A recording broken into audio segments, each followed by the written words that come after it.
Good evening on this beautiful December 21st evening. It is 7 p.m. and you are joining us here at the Pleasanton City Council meeting in beautiful downtown Pleasanton.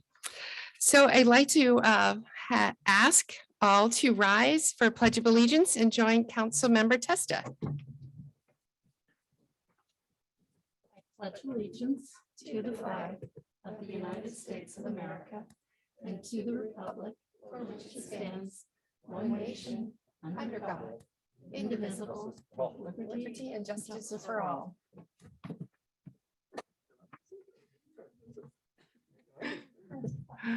All right. Councilmember Testa, do we have some remarks for our audience at home? Yes, we do. Good evening. I'd like to share an update regarding upcoming news and events impacting Pleasanton residents. Please be aware that the city offices will be closed this Friday, December 24th, and the following Monday, December 27th, for upcoming holidays. Offices will also be closed on Friday, December 31st, in observance of the new year. If you need to visit one of our city facilities or speak to a member or staff, please plan your visit for before or after these closures. We wish everyone in the community a happy holiday and a happy new year. In other news, I would like to remind and encourage the community to join the next City Council meeting on Tuesday, January 4th. This meeting will serve as an opportunity for the public to provide input into Pleasanton's transition to district-based elections. For those who may have missed it earlier this fall, Council voted to transition Pleasanton to district-based elections to better meet the intent of the California Voters' Rights Act. With this move, the city will be divided into 4 geographic areas or districts, each with one council member who lives in the district and is chosen by its residents. The office of mayor will remain elected at large by all voters in the city. Before the next election cycle, district boundaries need to be drawn. The process to establish Pleasanton's districts will involve significant input and engagement from the community. The January 4th council meeting will be the first in a series of informational and outreach meetings, providing the community opportunity to share feedback on proposed district maps and help influence how the boundaries are drawn. 3 additional meetings are currently scheduled: January 18th at 7 o'clock and February 3rd and 24th at 7 o'clock. Community feedback will be crucial to this process, so we ask and encourage everyone who can to join us for one or all of these meetings. For more information on Pleasanton's transition to district elections, visit cityofpleasantonca.gov/district elections. Finally, I want to share that the Pleasanton Library recently launched a package of online resources aimed at helping residents prepare for and find jobs that they want post-COVID economy. This collection of resources, known as Career Pathways, provides public library users with free access to job training, skill building, test preparation, and professional development tools.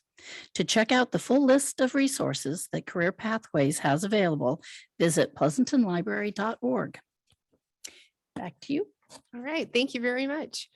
All right. I just want to give a little guidance to those of you that are watching at home. Once the meeting begins, you may participate in the Zoom meeting by using your raise hand feature. So this function is for public comments and is open on the agenda item. So you can speak to an agenda item, or you can speak under open to the public. And in this case, open to the public, in case you're interested, is agenda item 15. So we definitely want to hear from you. We welcome your feedback. And so let's hear from you. All right. So could we have a roll call, please, Jocelyn? Council members Arkin. Here. Balch. Present. Narum. Here. Testa. Here. Mayor Brown. Here. Thank you. All right, everyone's present, and thank you. I think we all have 100% attendance, either by Zoom or in person. We're working hard to be here and represent our residents. City Attorney Sodergren, could we have a report out on closed session? Mayor, there's no reportable action from closed session tonight. Okay, thank you. All right, I'm on to agenda amendments. This is an opportunity where someone from the council or staff can modify or change our agenda. City manager, interim city manager, Mr. Dolan, do we have any agenda amendments by staff?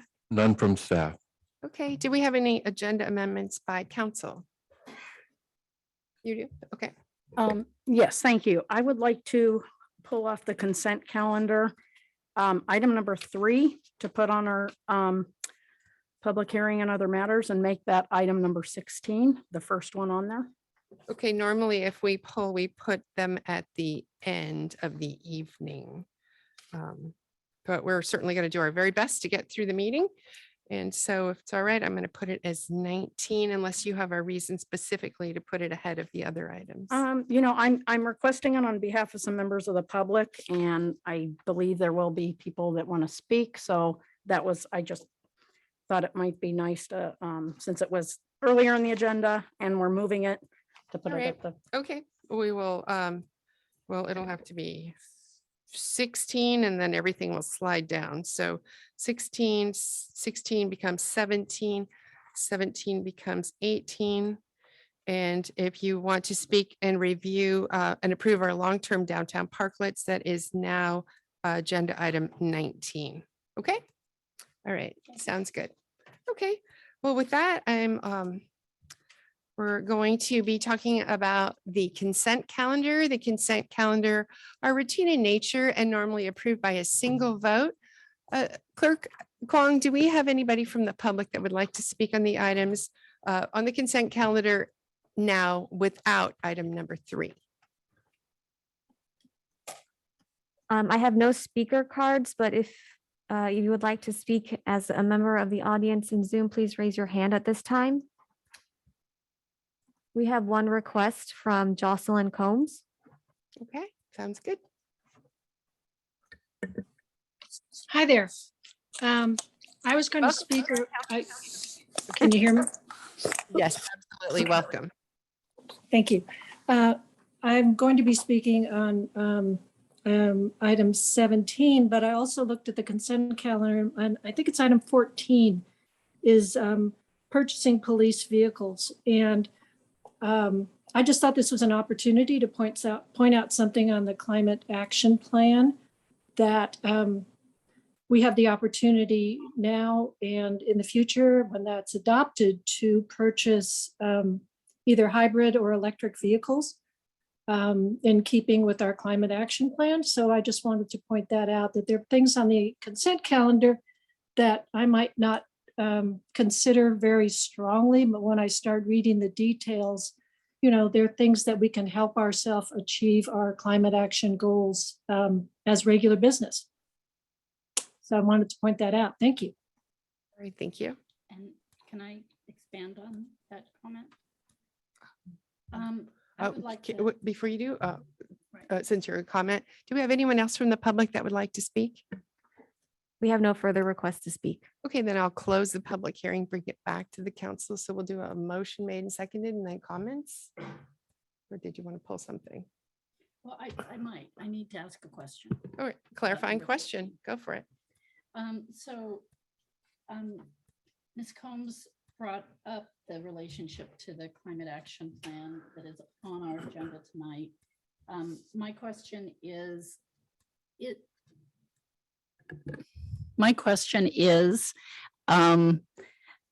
that mysterious hand that comes out and says your mic isn't on.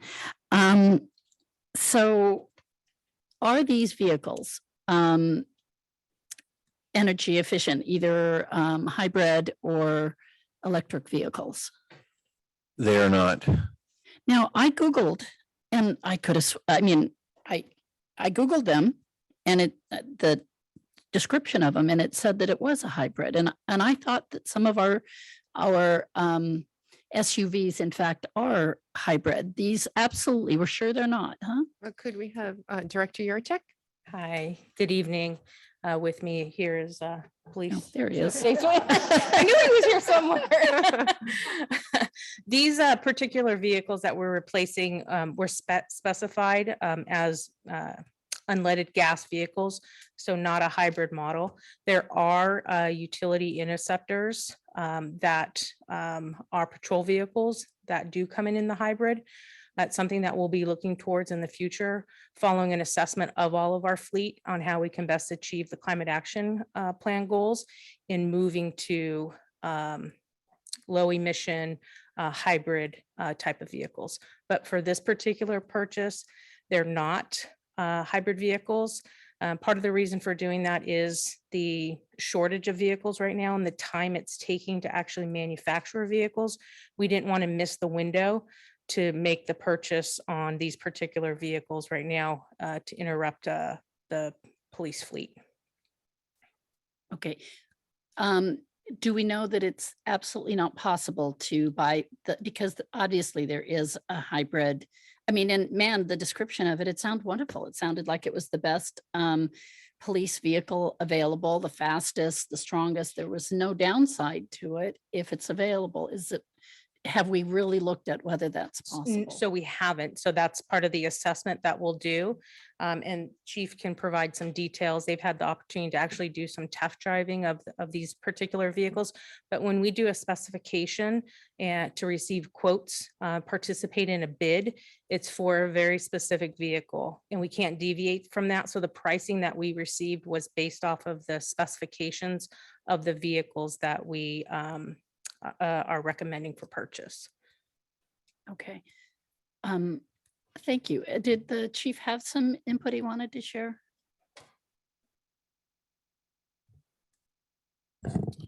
Good evening, Mayor, members of the council. Just with respect to the vehicles, there are some agencies that are testing various vehicle models, whether it's a Tesla in Fremont, they have two of them, I believe. Others are testing the hybrid models. I think for this purchase, we want to stick with the gas combustion motor in the traditional vehicle that we have today, understanding that technology will improve in time. And I fully anticipate that our next vehicle order, we will have an opportunity to evaluate other fuel options and to come back with a recommendation to council, understanding the goals of the council, the climate 2.0, et cetera. So it's certainly something that is on our radar for the future. Okay, so thank you for that, both of you. And certainly we want our department to have the best vehicles possible. And it looked like the 2022 model, it got rave reviews. I'm really uncomfortable with our climate action plan that we have on our agenda tonight, approving vehicles that are not hybrid or better. I would have liked to at least know that we fully vetted and explored the availability of these. Is there any way we could do that? And am I the only one who has a concern there? If so, we'll just move on. Well, I'm very appreciative that you're testing them and it's going through the process and that you're committed to seriously looking at them for your next purchase. It's only 3 vehicles, is that right at this time? 5? 5. Oh, it's 5 vehicles. Okay. Madam Mayor, if I could just add something, the Climate Action Plan 2.0 does include a program to evaluate the entire fleet to get towards a zero emissions fleet. But we have to go through the process. We have to be capable of servicing them. We have to, we'd have to gear up and have the infrastructure to actually support major changes to the fleet. And that's why it says implement this program so that we can start every purchase search with something that we can actually service. Can I ask, we do in fact have hybrid cars in our Right. Well, fleet. I was referring more to electric and we're just not quite ready for them yet in terms of We do have infrastructure. hybrid in our We do. fleet And- right now. So we do have the ability to service them. Okay. All right. Well, if I'm the only one that thinks that there's a contradiction of having 2 items on our agenda that are one that says we need to move toward energy, more carbon efficient vehicles, then then, okay, think thank you for the information. I'd like to just comment. So if we do have some currently that are hybrid, and I know there's a timeline involved to replacing these vehicles, the 5 vehicles. Was that vetted to go hybrid? I mean, I know electric is a little bit different and you do have to have the infrastructure for that. Hybrid's a little bit different. Anybody can, and we already have some. So can you maybe touch on that as to why we didn't go hybrid? So the hybrid vehicles that the city does have are not patrol vehicles. They're what we call pool vehicles. So engineering assigned, other departments planning, things of that nature, where it's not a high pursuit vehicle. Code 3 is how we refer to them. So we do have hybrids in our fleet, but not for PD patrol vehicles. So part of that assessment is the usability. We want to look at useful life. We want to be able to look at the mechanics and really make sure when we are making that investment into hybrid, that it meets the needs of the users, which would be the patrol officers. So we just haven't had that opportunity to do it, but I think what we're saying is that it is something that we'll be pursuing as we look to purchase for future patrol vehicles. Thank you for that. And I would agree that, as we move forward after this item, in the future, that we should at the very least consider hybrid and go to fully electric would be great once we have infrastructure. So I would hope that we would move in that direction. I agree with that. Sounds like we are. Okay. Oh, any more clarifying questions? All right. I'm looking for a motion. If somebody would like to make a motion for the consent calendar, less item 3. I'll move approval of the consent calendar with the exception of item 3. And I believe there was a comment about agenda item 12 here on the dais. Oh, yeah. with the I saw that. It Yes, didn't- there's a minor correction to the wording in the report for item number 12. However, the rest of the attachments have the date or the month correct. Okay. Okay, so let me redo the motion then. I'll move approval of the consent calendar with the exception of item 3 and incorporating in the minor change to item 12 as noted in the memorandum from Kathleen, your Director of Operations. I'll second. All right. Any last discussion? Okay, we'll call a question and vote. The motion passes unanimously. Okay, thank you. All right. We're on to meeting open to the public. This is the chance for anyone from the public that would like to speak on agenda items on items not listed on this agenda. Remember, use your raise hand feature and the clerk will call on you. So we're looking to hear from you. We are asking that you stay within a 3-minute timeline and of course, be respectful. City Clerk, do we have anyone that would like to speak on agenda item 15? Yes, we do. The first speaker is Mary Redding, followed by Sahili Tucker. Good evening. Can you hear me? Yes, welcome, Mary. Okay. As you, our city council members, are aware, Senate Bills 9 and 10 have been passed by our state legislatures, and they allow for-profit developers to build affordable multi-story units right next to our homes without any input from the city and little, if any, contribution from the developers to pay for roads, transit, schools, or other services. At this time, a 5-story building containing 46 residents and 1,400 square feet of retail space is being proposed for the corner of Harrison Street and Old Burnell Court, diagonal from our library. The state has taken our rights away to even be heard about the possible impacts that this project will have in our neighborhood. We all want affordable housing, but this is not the way to accomplish that. At this time, signatures of registered voters throughout our state are being collected to get our Neighborhood Voices initiative on the November 2022 ballot to give back local control to city governments on these types of projects. I've been collecting signatures for over a month for this initiative, and every voter I've talked to in Pleasanton has never heard of SB 9 and 10 or the impact it will have on our city. I urge our city council members to come out in support of this initiative. And by doing so, it will help inform our citizens of the impact of SB 9 and 10, and hopefully help us get more signatures to get this initiative on the November 2022 ballot. Thank you. Thank you, Mary. The next speaker is Saheli Thakur, followed by Rajesh Ratad. Hello, good evening, City Council. My name is Saheli Tucker. I am a Pleasanton resident as well as an active volunteer with BAPS Charities. BAPS Charities is a global charity that is active in 9 countries across 5 continents and also has a local chapter based here in the Bay Area. I've been volunteering with BAPS Charities since I was a small kid, helping with walkathons, health fairs, and food drives that all supported local causes.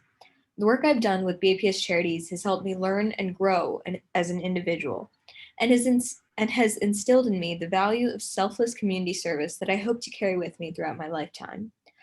I wanted to share with you a special event that took place recently. On Saturday, December 11th, BAPS Charities volunteers gathered at Pleasanton City Hall to donate $10,000 to freemeals.org and another $10,000 to the Meals on Wheels program. These 2 organizations will both use the grant money provided by BAPS Charities to give free meals to Tri-Valley families in need. I would like to thank Mayor Carla Brown for recommending both these beneficiaries and also for hosting us at Pleasanton City Hall for the donation ceremony. BAPS Charities serves individuals, families, and communities in 5 key areas: community empowerment, health and wellness, education, environmental sustainability, and humanitarian relief. For over 20 years, the local chapter of BAPS Charities has supported our community, and today I'm honored to be a volunteer of BAPS Charities. On behalf of BAPS Charities volunteers everywhere, I wish you, your families, and the city of Pleasanton happy holidays. Thank you for listening. I yield my time. And thank you. Your work is generously appreciated by those in need. Incredible, young. Thank you so much. Rajesh Ratad, followed by Becky Dennis.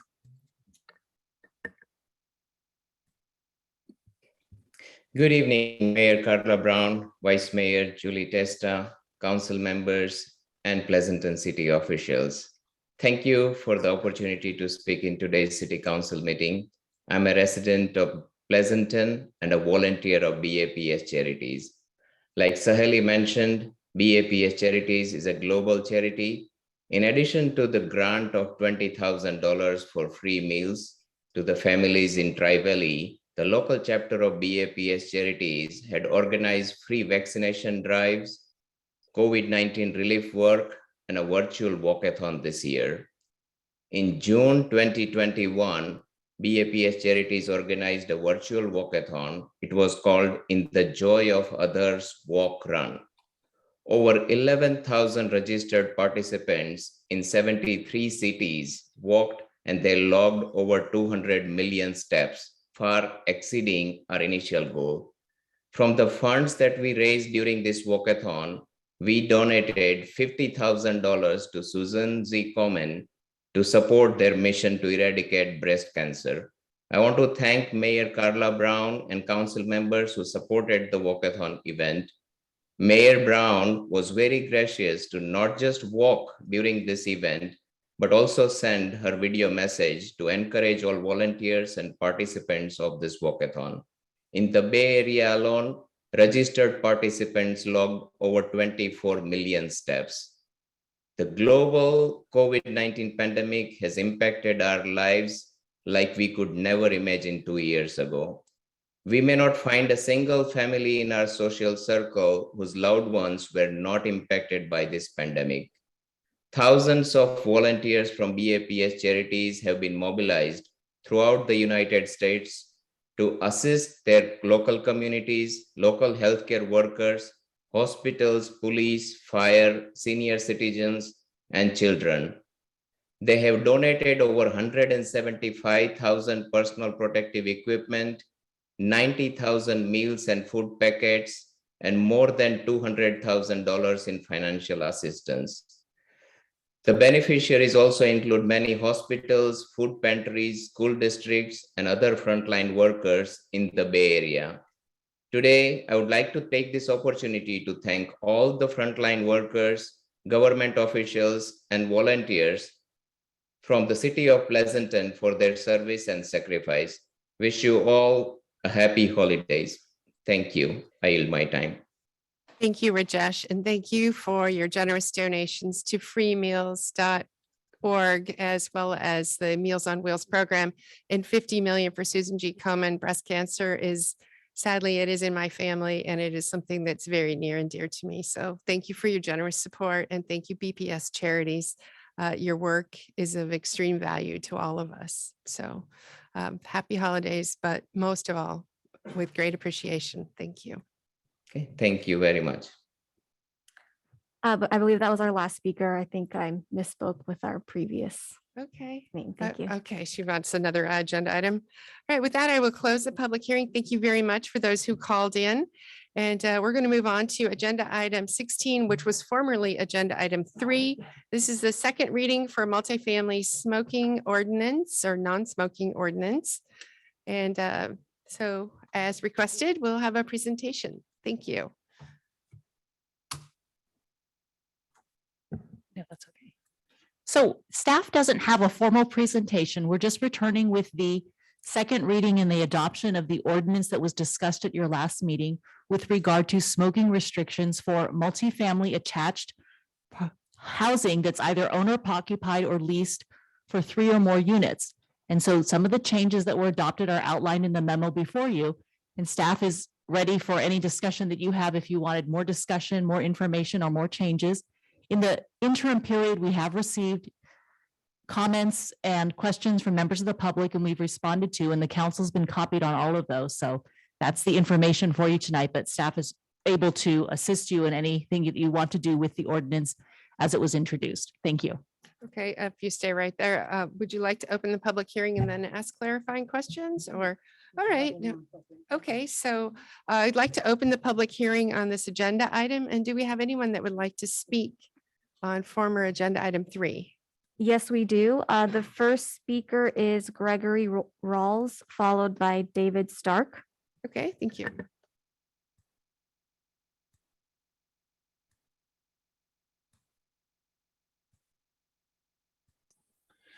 Yes, hi, can you hear me? Absolutely. Welcome, Mr. Rawls. Okay, thank you for this opportunity to speak. I attended the last meeting where councilpersons Testa and Arkin passionately represented the health impact of secondhand smoke. So I won't waste time repeating what you already know. Instead, I'm going to address the specific arguments that the majority made against the non-smoking ordinance. The first point I remember is the impact on home buyers. There was discussion about the effect of breaking the news to a potential home buyer that there is a smoking restriction. Really? I find that counterintuitive because it is estimated that as few as 10% of adults in California are smokers.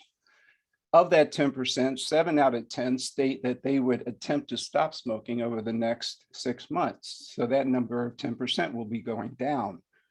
So think about that. Your real estate prospects are more likely non-smokers. Based on that, I think you would lose a lot more real estate sales if you were to inform the potential buyer that there was an active smoker attached to the property. Actually, if non-smoking doesn't get the votes needed to pass, maybe we can pursue adding a smoking disclosure as a real estate sales requirement. Point 2, ownership rights. I understand wanting to ensure that you do not violate ownership rights, but I take comfort in the fact that there are already granular restrictions on the books which limit the freedoms one can own. You have nuisance laws for loud music and parties, restrictions for watering lawns and washing cars, regulations governing what pets you can or cannot have, rules for sorting your trash. Hey, if you want to spank your kid, you can't do it. And just for the record, that restriction I like. But the one I think that aligns most closely with non-smoking ordinance are laws restricting burning firewood during spare the air periods. So there's obviously is precedence to restrict personal freedoms in the home, and we've come to accept that. Point 3, enforcement issues, spying neighbors and neighbor conflicts.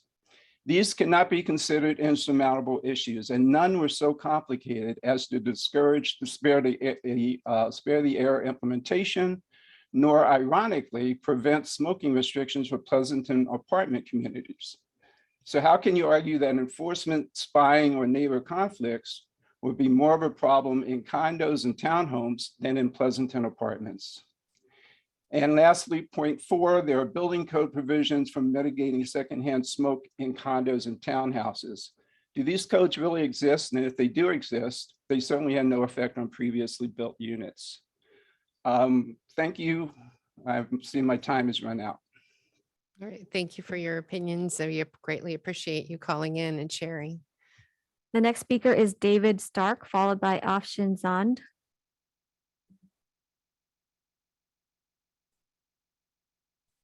Good evening. Can you hear me okay? Yes. Welcome, Mr. Stark. Hi, thanks. I'm David Stark. I'm again representing the Bay East Association of Realtors located here in Pleasanton, and I'm still a 20+ year resident and a homeowner. Bay East supports the ordinance that was initially presented on December 7th and approved with modifications unanimously by this city council. Now, we had expressed concerns about how the ordinance was developed and the lack of stakeholder outreach. However, the changes unanimously approved by the council that removed the mandates to include the smoking ban and rental agreements between private parties and the removal of enlisting property owners to enforce the ordinance make it practical and ultimately should help achieve the council's goals while simultaneously protecting private rights and liberties, both of which I'm sure are important to the community and to the city council. We urge the council to again approve unanimously the ordinances presented this evening without any additional modifications. Now, regarding the previous speaker's comments about the real estate implications of this ordinance, if you do elect to continue the development of this ordinance, we would be happy to convene a meeting with actual real estate professionals for you to learn more about their perspective on how this ordinance would impact real estate transactions, and perhaps if you'd like to learn from real estate professionals about actual buyer preferences. Again, we encourage you to adopt the ordinance as presented, and I'm available if you have any questions. Thanks. Great, thank you. Afshin Zand, followed by Paul Cummings.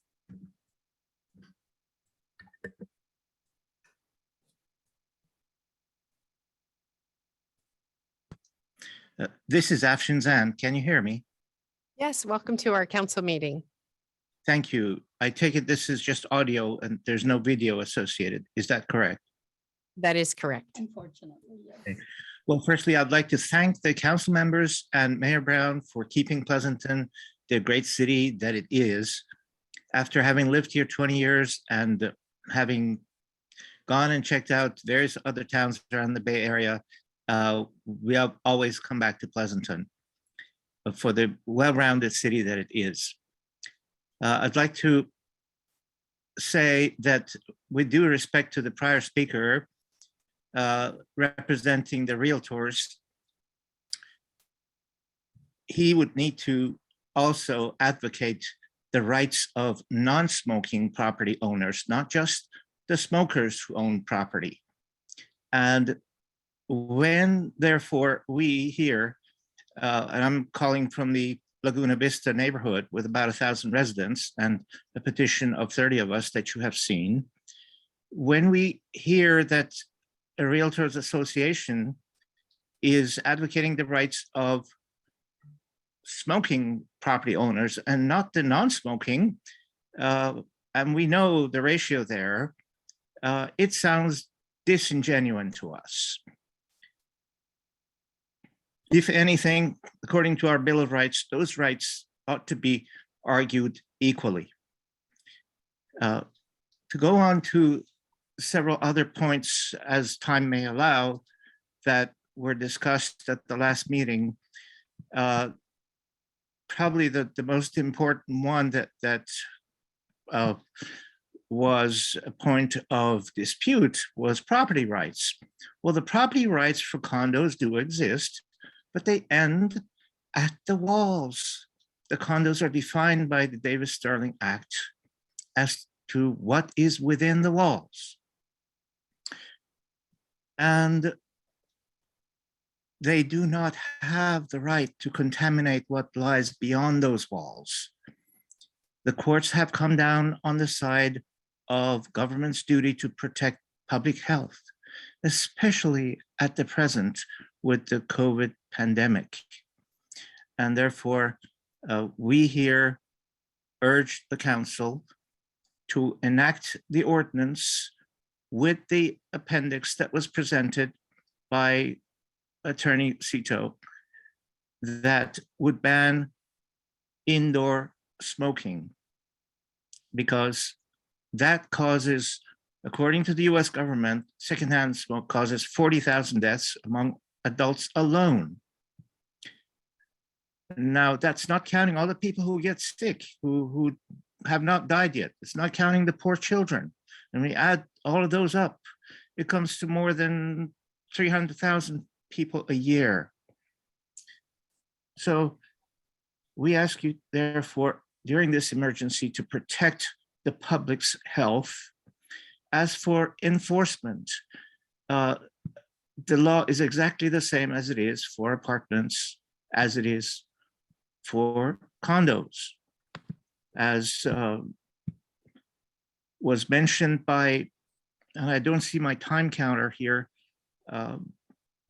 as was mentioned by Attorney Cito, the building code is the same in California for both the condos and the apartments.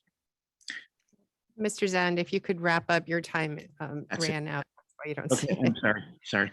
Okay, that's it. All right, thank you very much for calling in and sharing your thoughts and concerns. Our The- next speaker. The last speaker is Paul Cummings.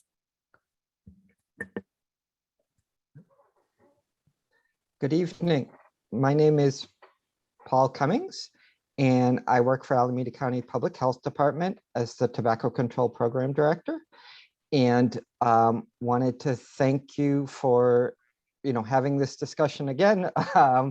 And I think that smoke-free exposure to secondhand smoke in multi-unit housing is a big concern. We were contacted by Pleasanton residents during the past 2 weeks with concerns about the strength of what was covered in the ordinance last time. So I wanted to share that I had heard that, and also just wanted to reiterate that if you would like our department's support in doing education for multi-unit housing residents, prior to any ordinance or in response to complaints, we'd be more than willing to do so.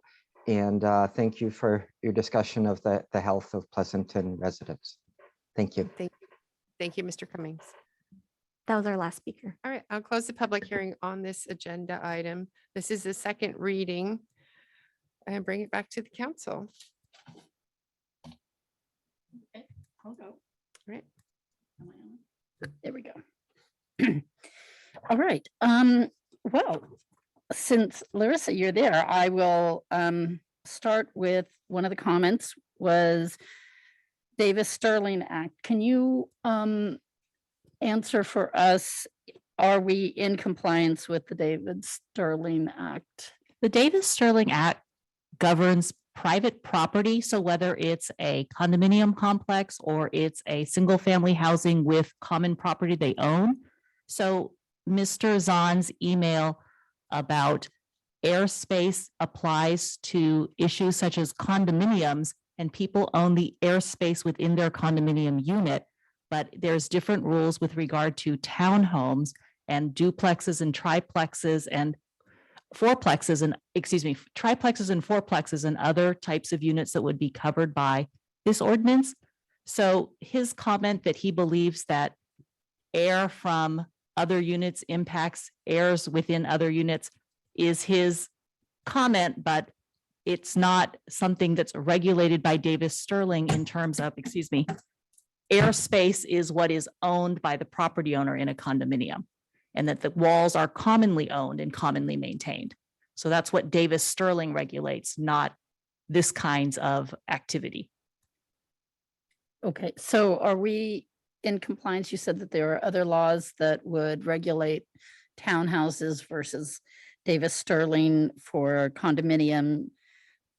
Where do we fall? Do we So fall we're out of? not out of compliance. What he's asking for is something that's not regulated by Davis Sterling. So as you saw in the petitions that he had provided in his Laguna Homeowners Association, those petitions were from February of this year, where they were trying to have their association enforce their own private restrictions. And so that's what was happening in that community. So they are trying to enforce their private rules, their private conditions, covenants, and restrictions, or rules and regulations as applies to them. So the city doesn't enforce private property owners' private rules. So we don't enforce the rules in private associations. So if that's his concern, they're working with their management company to do that. Well, I think he was using the petition to show that it was a concern of a good number of people in their community, I think is. Right. And that is something that they can regulate within their community if that's what they've chosen to do as he interprets their rules. Okay, so then when he says the Davis Sterling Act governs the government's responsibility to protect public health. And I think Paul Cummings had said something to that effect as well. The Davis Sterling Act is the state law that regulates those kinds of real estate where there is common property. So that's the state regulation. That's not imposing on the city any kind of requirement that we further regulate them. So our proposal here is a different kind of health and safety regulation that's different than Davis Sterling, which is a state rule about housing where there is common property ownership. Okay, so are we fully fulfilling our responsibility to protect the public health if, in fact,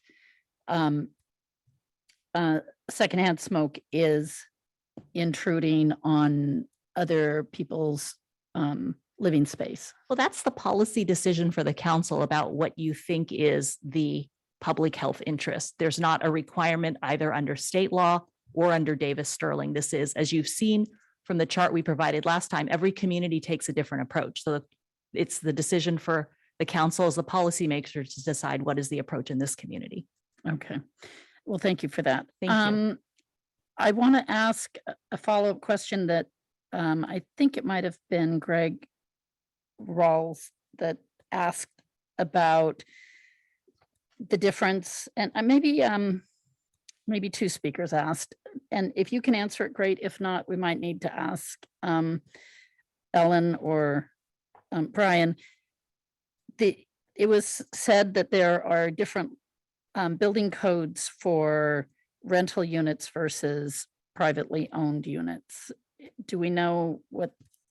So the building code has the different standards, and we talked about this a little bit last time in terms of, but in these kinds of units, the airspace within the unit, the building department has advised that they all have separate ventilation and heating, air conditioning. So every unit has separate indoor airspace, and it's the shared common areas that might have shared air, but it doesn't share with the individual units on the inside. That way, as we can imagine, everyone can run their own heater at the temperature they want or air conditioning at the temperature they want, because just because you're living next to each other doesn't mean you all want the same temperature, but they do share the interior air when they have like the shared hallways or the shared stairways or the shared community rooms.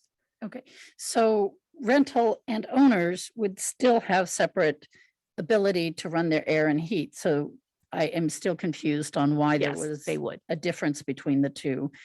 And we know anecdotally from hearing from numerous residents that it's definitely getting through from one unit to the other. So, and we know that it goes through cracks and electrical outlets and light switches. It's more than just so is there a difference between the building code between a condominium or townhouse versus an apartment? What we described was the standards and the actual construction. So what we discussed last time and is still true now, which is when it's actually the for sale units that the builders tend to put in more soundproofing, more insulation, more things to divide the spaces because people are spending more on it rather than leasing for a period of time. And they don't want to hear their neighbors upstairs, downstairs, or to their sides. So the builders actually take the effort to make them more soundproof, more airproof. So you don't feel like you're living in between a lot of people. Sure. So are you saying that there are not separate building codes? It's just a policy per builder? With regard to that, I couldn't speak to exactly the standards, but for some things there would be differences, but for other things they're not. And I'm sorry, I can't give that in more detail. Maybe our planning director could answer that. And so again, Ellen, the question is, are there actually different building codes? Because I was really surprised by that. Yeah. Because I would think, I would be a little bit appalled if we allow a lower standard for rental than for, I mean, we always say we want to make sure the quality of life exists the same between rental units and our primary residence or anything else. So. Yeah, with respect to the items that Larissa mentioned, yes, the standards are the same. And as she also said, you know, that a builder can go over and above a building code standard and provide a higher quality of insulation or soundproofing between the units. But the basics in terms of separate ventilation systems are the same. And then it's a matter of discretion of those builders to decide whether or not to up the quality level above what the building code requires. Okay. All right. Well, great. I'm very clear now. There is no difference between an apartment or a townhouse as far as building code. In these particular aspects, there may be other areas of the building code that differ slightly, but not in these ventilation and okay, thank you. Separation. And I did have a resident who called me and said, "Hey, I live in a condo that was originally a rental. They were apartments and they had been converted. So even that, you know, the construction would be that of the original apartment complex. So is it possible to, and again, either one of you might be appropriate for this, to add something in the ordinance that would require special sealing of units so that if there is a intrusion of secondhand smoke, that there could be some requirement of all units, because I wouldn't want to say, well, of course, we've prohibited for rental. So fortunately, those families are more protected at this point. But so is there some way of creating something? The building code is very prescriptive about the circumstances under which we can make local amendments to the California building code. So they really have to be based on things like topography, climate, particular local conditions, essentially. Mm-hmm. And so I don't think there would be a basis for us to require a higher standard for units in Pleasanton within the confines of the building code. All right, that helps. Thank you. That's both of you. Thank you for your answers. That was very helpful, and I'm done. Okay. Hillary, Councilmember Arkin, you pulled the item. Did you have any comments or questions? Is this comments and questions? We do both. We Okay. kind of being casual because Okay, this is a I don't pulled think I item. have any, I don't think I have any questions. I pulled this item because I did get some public members wishing to speak on it and wishing to have this heard again. So that is why I pulled it. Just some comments. And I just want to clarify that, yes, I did vote on the staff recommendation last time. And the staff recommendation is to ban the smoking in the common areas and balconies and decks, which, and there were a few other modifications, which and were good as well. There wasn't support to go any further than that. And I thought that was better than nothing. So just, I want to make sure people understand when a vote is done, not necessarily the ideal for what I would like to see, but I did feel it was a step in the right direction. To me, it's really not a step far enough, but it was. So other than that, I had a lot of comments last time and I won't rehash everything, but I just, I like to listen to the medical experts and I've heard from a lot of them. I know a lot of doctors in town and not one has, varied on their response and their opinion as to, pediatricians, family practice doctors, ER physicians saying that it is harmful, it is hazardous.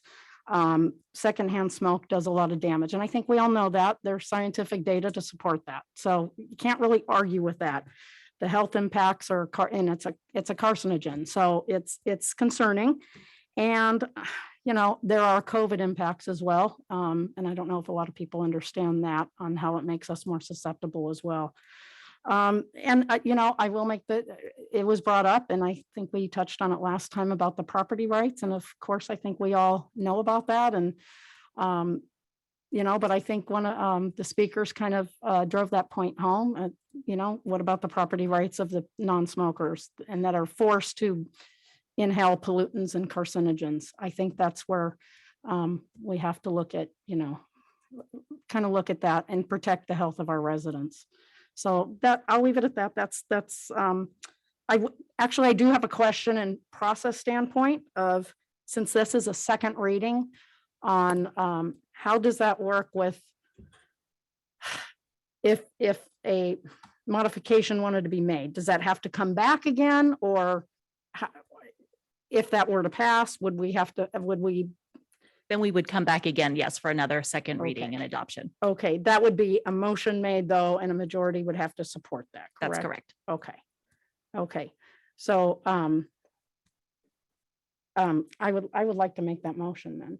I will go ahead and make a motion that we come back with, a, ordinance that looks at banning indoor, smoking with, multifamily ownership or leased units of 3 or more. So to say anything else, or that's it. I would like to second that motion. And so your motion is basically to add the language that was given to us at the last meeting under attachment 2. So that would be to add the language from. Put that language up on the screen. We do have it available. Good, thank you. Fantastic. This was in your, I think attachment B is what we numbered it, but yes, attachment 2. This was to provide for prohibiting smoking inside of the units in addition to the outdoor private areas and the common areas, both enclosed and unenclosed. Okay, so that is not a motion, that is a request to come back. So you need a majority. So the question is there a majority to bring this back to look at interior smoking restrictions? We've got 2. I don't see 3. Okay. All right, I think that item will not be returning then. So we just needed a majority if it comes. This is like a matters initiated, or do you want a formal vote? Was that a motion? I thought she just wanted to bring it back. Okay, we have a motion, excuse me then. We have a motion made and seconded to bring this item back and within language about restrictions within the unit. Okay, let's vote. The motion fails 2-3. Okay. All right. I'll move approval of the second reading as outlined in the staff report. Thank you. I'll second it. Okay, let's take a vote. Could we have comments? Yes, absolutely. Some of the rest of us haven't had comments. I actually have a couple of questions, if you don't mind. Please, sir. So Larissa, thank you for the information. And I just want to clarify that there's nothing in this ordinance, proposed ordinance as it's here, that is not in compliance with laws, state, federal. There's no reason legally to be concerned that we're passing something that's not. That's correct. This is allowed under your police power to regulate health and safety in the Okay. community. Yes. All right. And then you made a comment about apartments had their individual HVAC units. And I thought that we talked about, as part of the enforcement, that many of the apartments don't have individual HVAC units, that it's all controlled from, rooftop units. But the individual units can then control it within their unit. I think the difference, what we had presented with regard to the rental units in the multifamily rental, was the fact that because people have the lease, there's a different avenue for enforcement with the property owner landlord. Okay, but again, I thought that in many of our apartments, the air ducting was common. In the common areas, they're common.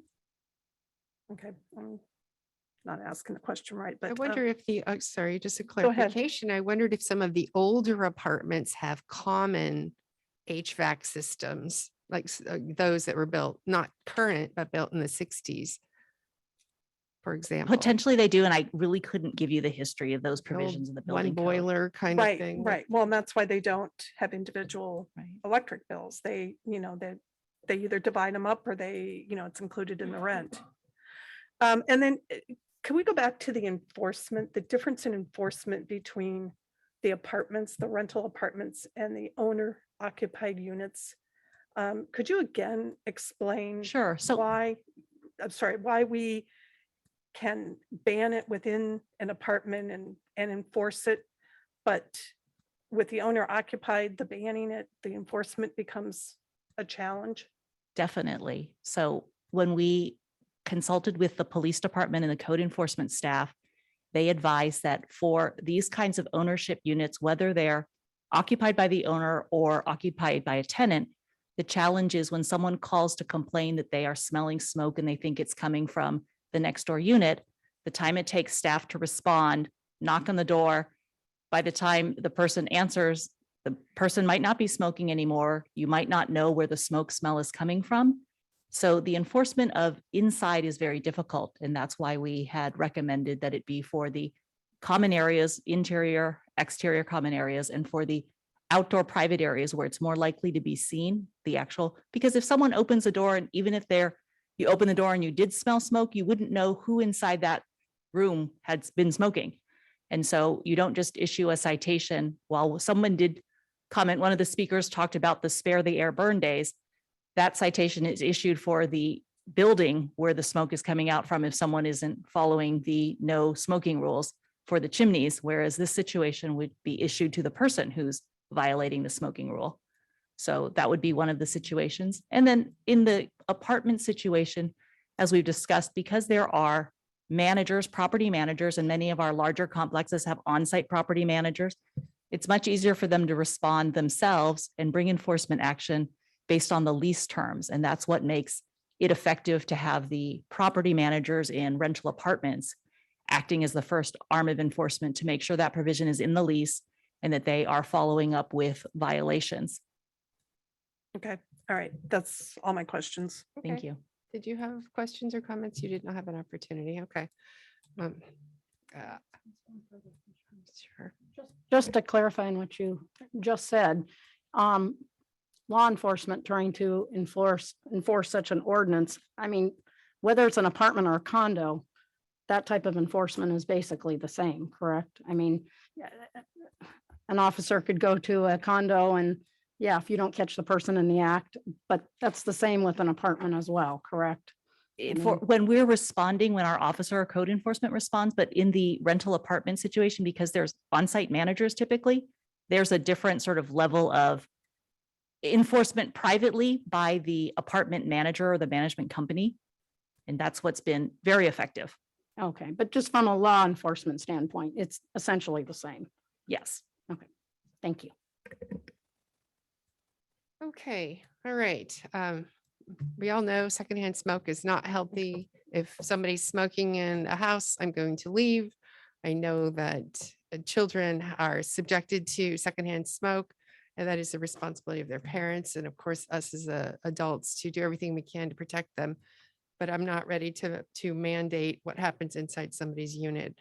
Davis Sterling from the Paint Inn. I think just as if it's a single family home, it's their home. And if it's a multifamily, it's their home. So common areas, I feel really good about. I feel very good about swimming pools and common hallways and decks and respect for your neighbors, the best that we can do. So with that, I will call the question and ask for a vote.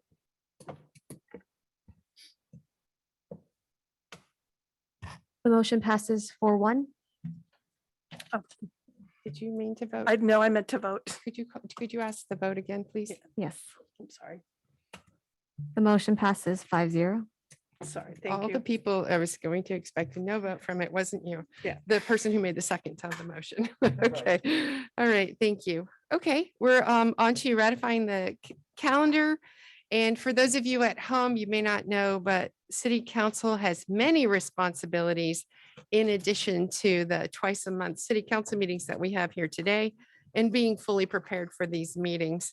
So I'm basically asking for the closest possible repeat of the memberships of these council subcommittees. Some examples are Livermore Liaison Committee, Pleasanton Unified Liaison Committee, Zone 7 Liaison Committee, Altamont Landfill, Alameda County, iGate, etc. So I did try to balance it out as best as I could. I took your requests into consideration as best I could, but there are people who have conflicts in schedules. So I'm hoping that this is acceptable to everyone. And we do not have a staff report. So is there any discussion or motions or? Go ahead. I do. Oh, sorry. I just had one quick comment and it's, I'm able to resolve it currently and I just want to bring it up is that the LAVMA is the same day as Stop Waste typically. So if we do go to in-person, I'm an alternate there, so it shouldn't be a problem, but I just am pointing that out. So, Okay, we'll do everything we can to cover everyone. but if it, Absolutely. there might be a physical problem if we go back to in-person, but other than that, thank Luckily, you very much. luckily, Lama is just Dublin, right? Yeah, I'll let you have Oakland. I'll go to Dublin. That's that deal. Actually, LAVMA, we meet here. In, The only WMA one. Yeah, WMA. That's more Chuck. yeah, we meet here in our council chambers. I'm sorry. That's okay. Stop Waste is in Oakland. If Ah, that's Stop the tough Waste goes one. in, There you I go. won't be able to physically get out of Stop Waste 3 to 5 and be Sure. at LAVMA at 6 in Pleasanton. That makes sense. Sorry. Thank you Right. for the Tough. clarification. Thanks for the clarification. Okay. Yeah, everybody, we haven't been meeting in person for so long. Where is the actual location? Okay. I would just like to say that I think it's really important for all of us to have background and understanding of our different regional committees and commissions. And rather than a policy where you start with one and you keep that indefinitely, I would like to ask that we consider in future moving things around a little bit so that we each get an opportunity to learn more about transportation issues, water issues. We should all be more well-rounded and not having the opportunity to move on to some of those other positions. I mean, 2 years would be lovely for everybody to get a little learning curve and participate, but I would really like an opportunity to participate in some of the other regional committees as well. So. Okay. And as a matter of fact, you queued me up really well. So I wanted to thank you, Vice Mayor Testa, for being my vice mayor this year. I did have conflicts. I had an illness. I had a travel date. It wasn't too bad. And I know you filled in and so did Councilmember Arkin for the mayor's report here on TV 30 at one time that I could not attend. So I wanted to thank you and you did an excellent job. So I appreciate it. I enjoyed it. Happy to. Thank you. Okay. And I'm nominating Vice Mayor, I'm giving you the title already. I'm nominating Councilmember Arkin to be my vice mayor this year. Thank you for filling in when you could. And I will also recognize that you were a top vote getter at the last election. And I think you'll do a terrific job. Okay. Thank you. I appreciate that and looking forward to it. I'll move to accept the nomination of Councilmember Arkin for vice mayor and the committee assignments as listed in attachment 1. I'll second that. Comments? All right, let's vote. The motion passes unanimously. Thank you. Thank you, everyone. All right, we're just buzzing along here. Okay, we're on to this larger project, our Climate Action Plan 2.0. It's a significant plan for the city of Pleasanton to achieve our greenhouse gas emissions goals. So staff, interim city manager, who is our presenter? Oh, hi, Megan. Excellent. Community development. Thank you, Ms. Campbell. I'll get myself set up here. I know, I think you were a call-in last time, so it's nice to see you in person. I was, yeah, it's good to be here in person. Last time I had to quarantine at home a little bit, so it's nice to be here finally. Okay, I think we have the presentation up. Let me make sure that this works.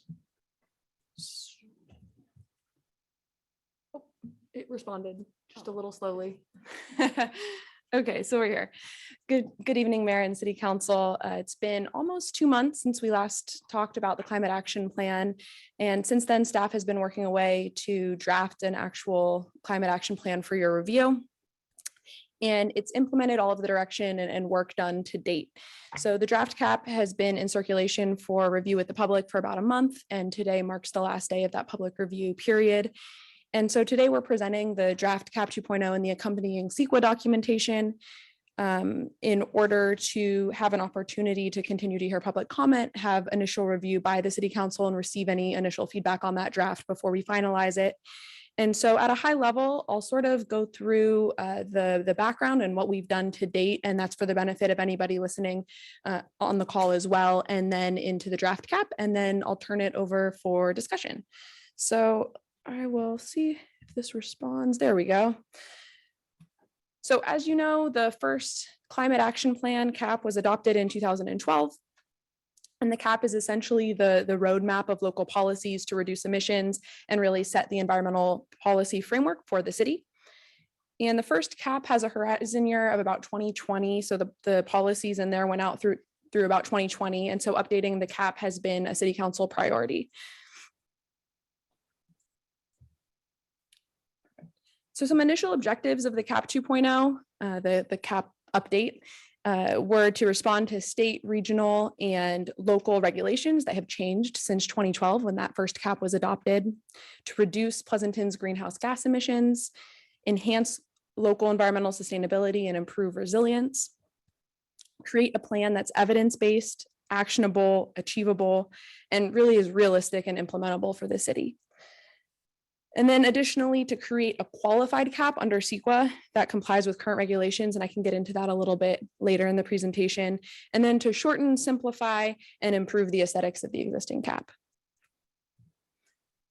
So the cap process kicked off in early 2020, but we had a bit of a delay due to COVID, and then we resumed in mid-2020. And since then, we've really been working diligently with the Committee on Energy and the Environment to prepare a cap 2.0 that meets those initial objectives and sets the policy framework for the city for the next 10 years. And the cap 2.0, it does look a little further out than that. There is a 2045 long-term target, but the policies and actions in the cap are really focused on the first 10 years, and then it will require another update around 2030. So the process to date has involved many steps. It started with reviewing our existing conditions, review of our CAP 1.0 progress, assessment of existing plans and policies, and then analysis of our vulnerabilities to climate change impacts in Pleasanton.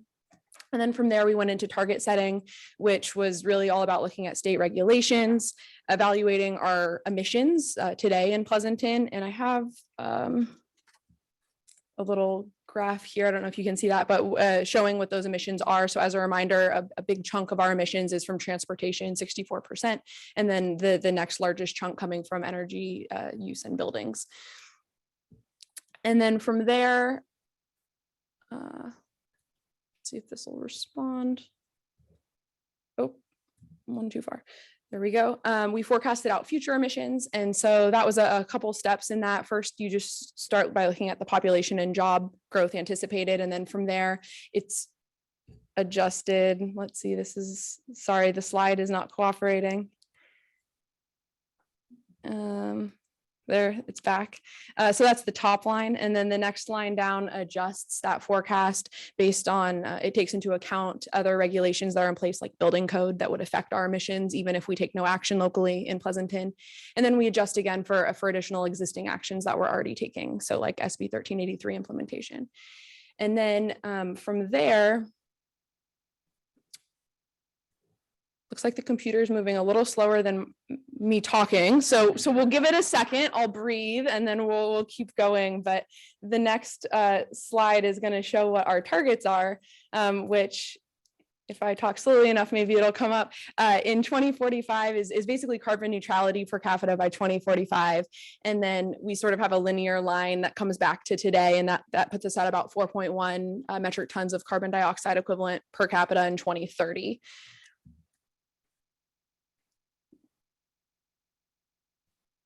It's a wireless mouse. I don't know if it's reaching it. Oh, there we go. 4.1 carbon neutrality, really brief, but I'll click right past it because we're already done with that. There we go. So then from there, we went into setting the document framework. So setting a vision for the document and what we're looking to get out of it, the guiding principles, co-benefits, action selection criteria. And then from there went into developing strategies and actions to include in the document that meet all of those criteria and the framework that we set.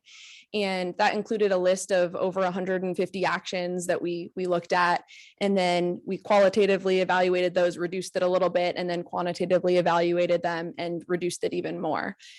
And then from there, we developed the draft cap. That's where we're at right now today. We have the draft climate action plan and the accompanying CEQA. And then the next step will be preparing a final climate action plan, which will respond to any of the comments that we've received through this public review period. And then we'll also prepare a monitoring and evaluation tool, which will allow us to sort of nimbly track our progress annually and give a report out to the council about where we're at. And then we're also going to put together, we're calling it a summary cap, but basically a few-page handout that we can distribute that really summarizes down everything that's in the cap without having to read through the whole document. Thank you. Thank you.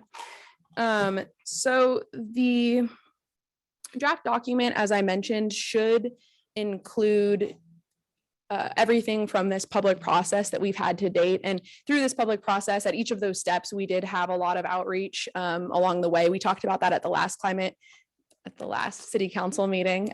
We went through what all of that outreach was. And then at that last meeting, the committee had recommended a set of actions to the council to include in the final cap. And the council discussed those along with other comments. And all of the council's comments were incorporated into the draft document that you see. And the council had suggested a set of 16 primary actions and 9 secondary actions to be included in the document. And so those are also reflected in the document. And as a reminder, the major changes from the committee's recommendation were modifying action P4, which was to require instead of encourage covered projects to install solar and battery backup storage. Move action P15 from the secondary action list to the primary action list, which expands incentives to install water efficiency retrofits, remove grass lawns, and install native drought tolerant landscaping. And then to omit action 1216, which was to create a dedicated staffing position to support the CAP implementation. The council had preferred that once the CAP 2.0 is adopted, that the city manager review the existing staffing and the range of climate activities and tasks, and on that basis, evaluate how to meet the staffing needs.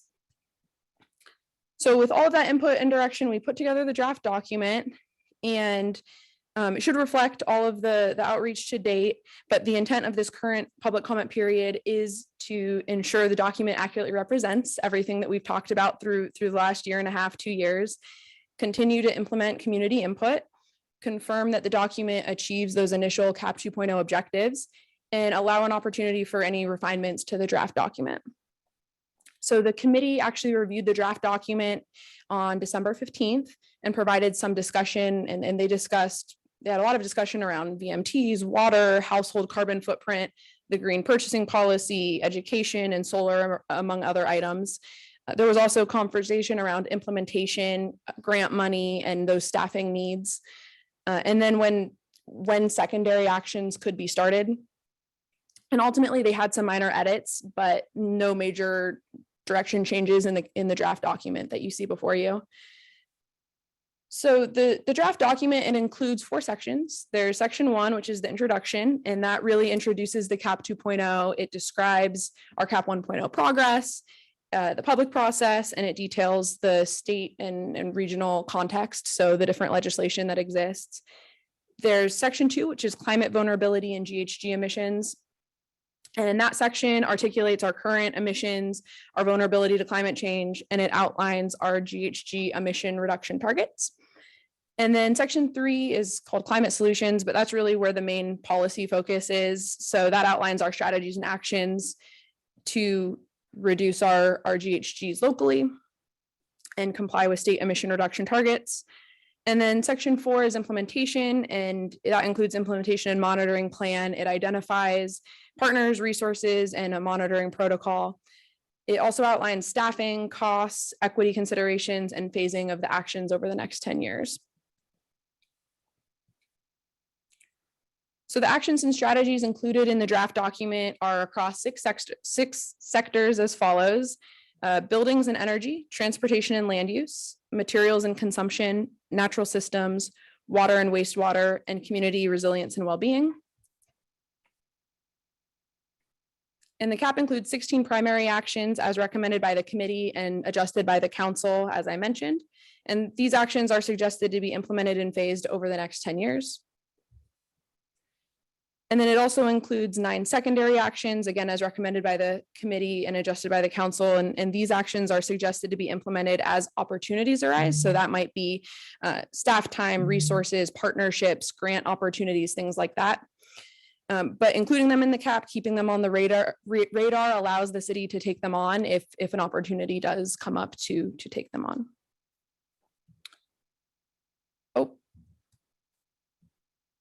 And then in addition to the draft CAP in circulation, also in circulation is the accompanying CEQA documentation, which is a draft initial study negative declaration. And that's prepared pursuant to CEQA and evaluates the CAP 2.0's potential impacts on the environment. And as you would imagine, the initial study determined that the CAP 2.0 would not have significant effects on the environment. You might expect to see the opposite. Yes, will have. Sorry, I should say will have. negative, should not have significant negative There you effects go. on the environment. You would expect to see effects if the CAP were to include things like development of a solar farm, for example, where you're actually doing a project that may impact the environment. And then, as I mentioned, we did prepare a qualified GHG reduction plan. Our CAP would be considered what's called qualified. And a qualified CAP would allow future development projects to streamline their GHG analysis under CEQA based on our adopted CAP.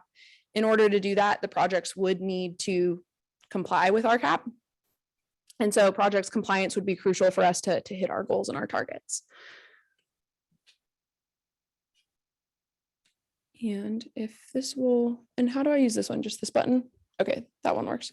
So with that, sort of our next steps, as I mentioned, the public review period ends today. We will implement modifications as necessary and then prepare a final CAP 2.0.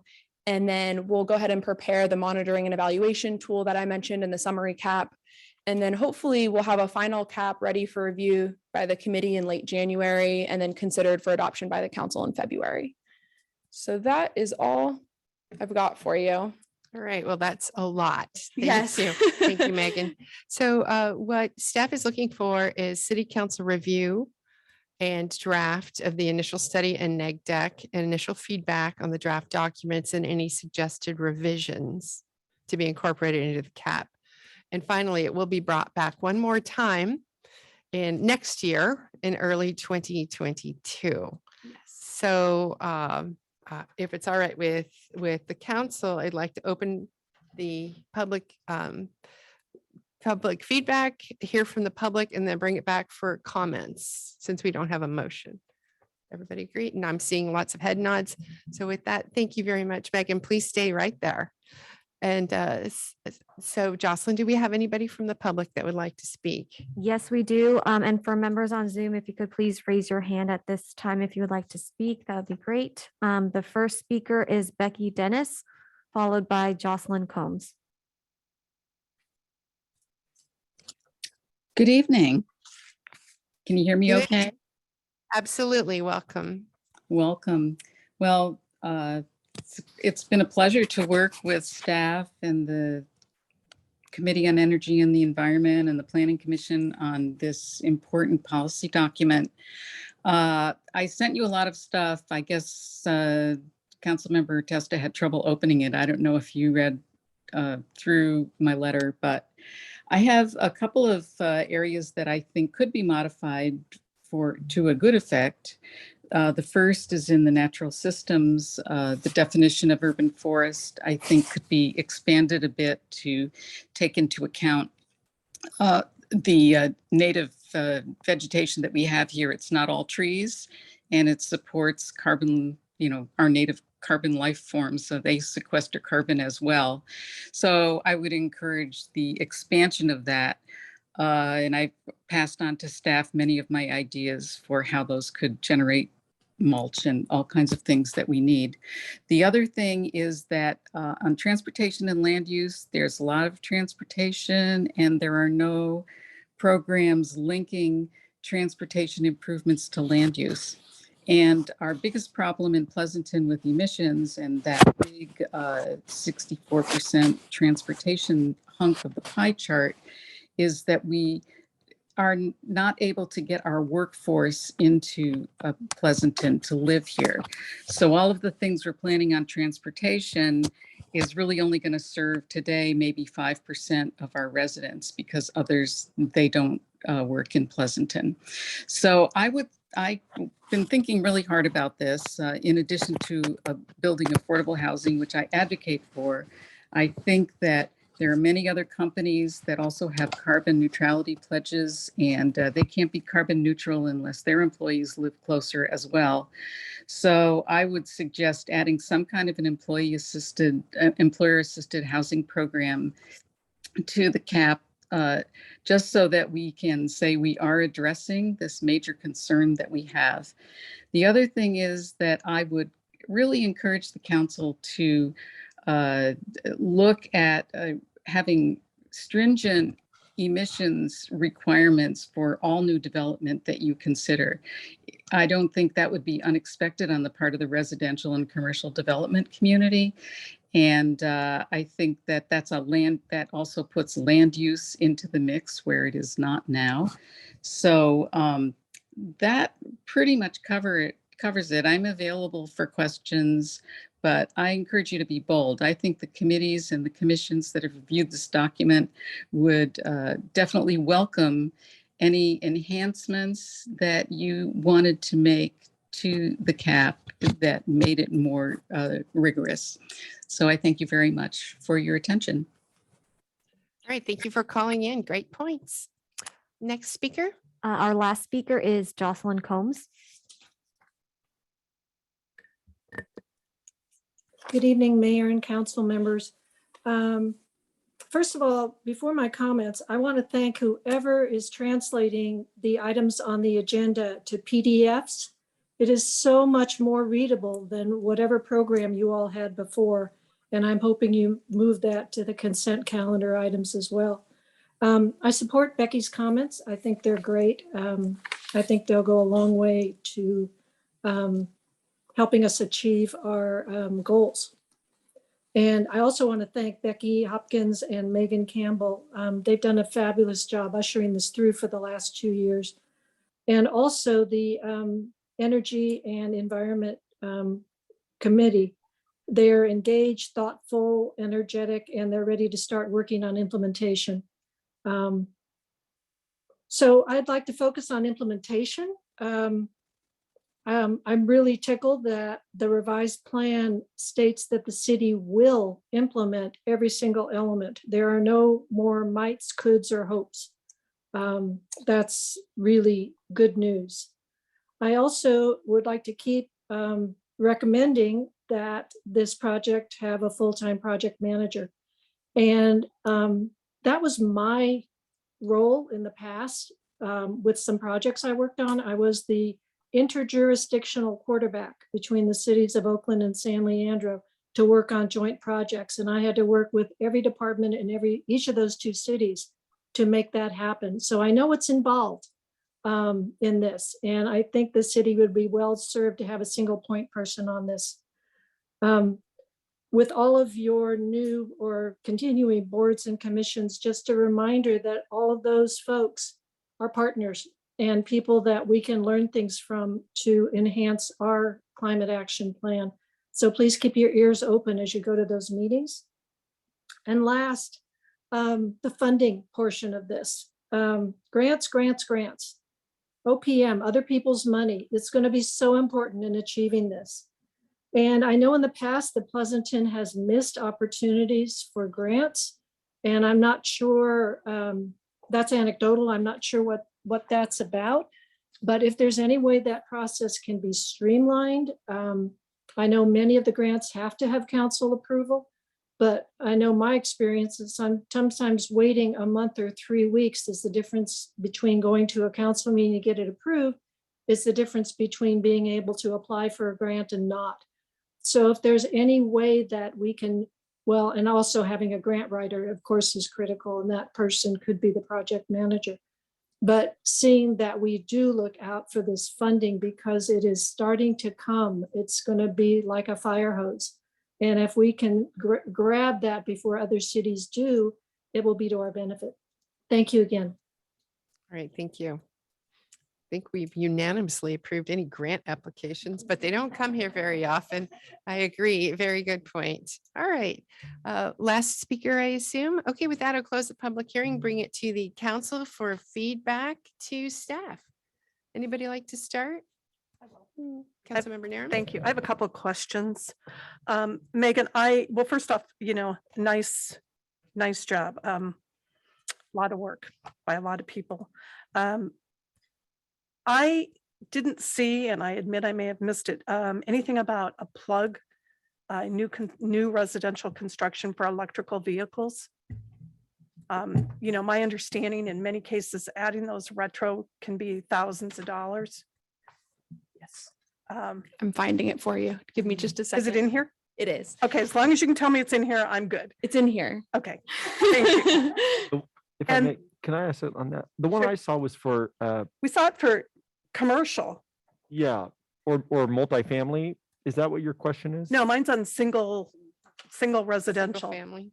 Yeah, it's single family. Thank you. Maybe you could find that because Yeah, I'll find it here. Give me just a second and we can see if we need to adjust the wording on it.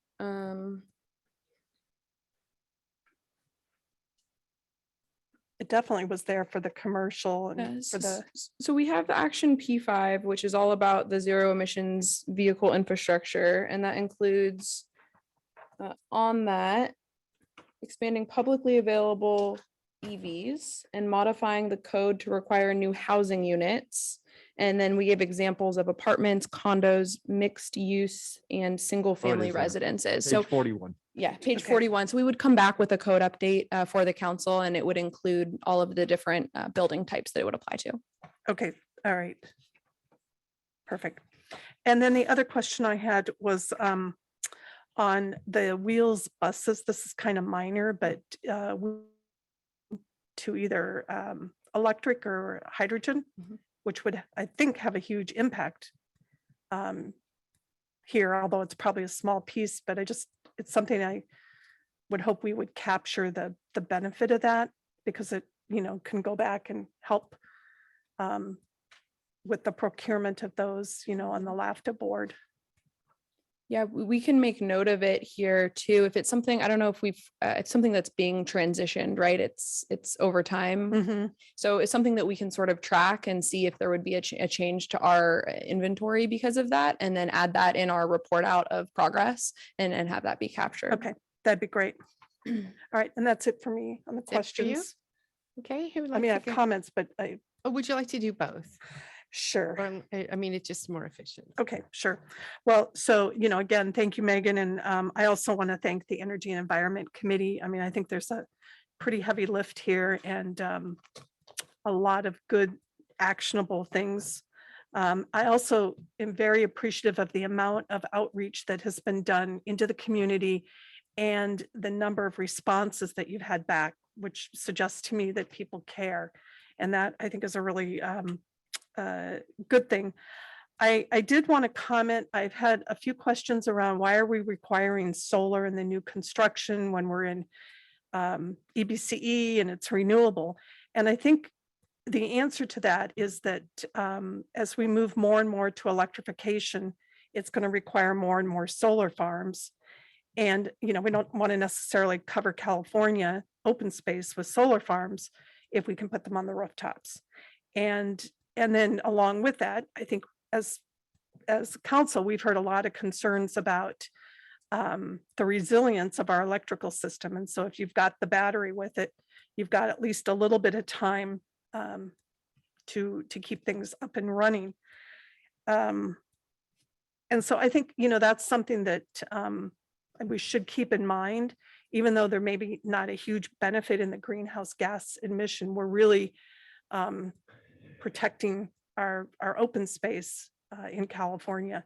And I mean, we've seen examples of that with the concerns out in the edge of Livermore, and there's that proposed solar farm. So I think it's just important that when people bring that up, that's the reason why I think it's important to require the solar and the battery going forward in the new construction. And otherwise, I think it's excellent. And you covered everything that was of concern to me. So I'm happy to see this come back pretty much as is, or there's other comments. Thank you. Okay, anybody else like to? I can Councilmember go. Balch? Mhm. Actually might be good to follow because I actually have a question on the solar requirement as well, but I'm probably going to get daggers because I was actually suggesting we look at going the other way. I'm looking at page 37, Megan, and so I guess I'll do it as a question comment. Construction of any single family resident project 2,000 square feet or more in size to require the solar and battery.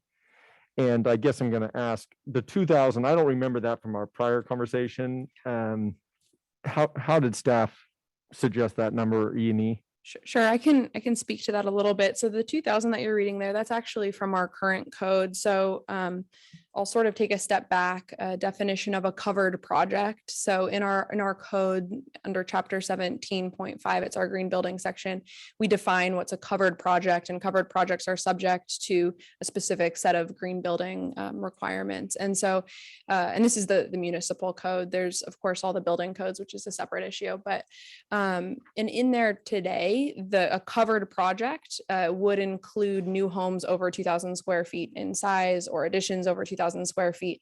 And so with the cap, we're actually changing it to cover all new homes, not just over 2,000 square feet. And then we're not changing the addition size. So, so what you're reading in there is the language of the existing under the current PMC. So we would be changing it to cover all new homes and all new commercial buildings. And then for commercial buildings currently, it's over 20,000 square feet in size, and we're covering new commercial construction. So if you're building a new development, and then we're not changing the addition size, which is still over 20,000 square feet. And then I did want to speak a little bit to the building code of things, because that is out there and exists. So currently, if you build a new residential unit and it's defined as a low rise residential, so that would be a single family home or anything 3 stories or less, you do actually have to do solar per the building code. So we're really capturing anything that's over 3 stories, if that were to come about, and that anything that's not a low rise residential. So for commercial currently, you would not be required to install the solar panels, just be solar ready. So for new commercial buildings, we're saying you would actually have to install the solar. And then for the additions, that would kick in. So additions on a residence that's over 2,000 square feet in size, which is a pretty sizable addition for residents. And then from a commercial building standpoint, over 20,000 square feet. Okay. I don't know if that helped clarify Well, or made it more confusing. I think it helped clarify that whether I wanted it to be 2,500 square foot homes or 2,000 square foot homes, it's already covered in a different section that we're not going to be able to change here today. Correct. Okay, that's part one. And then part two is, have you, and I didn't see it in here, maybe you can direct me, but, and maybe it's not yet. So on a commercial project, right, we have still the roof screens going on our projects to hide air conditioning units and the mechanical equipment that is located on the rooftops of buildings. but being in an earthquake area and obviously mass high, have we thought about all of that? And now with solar in the mix as well?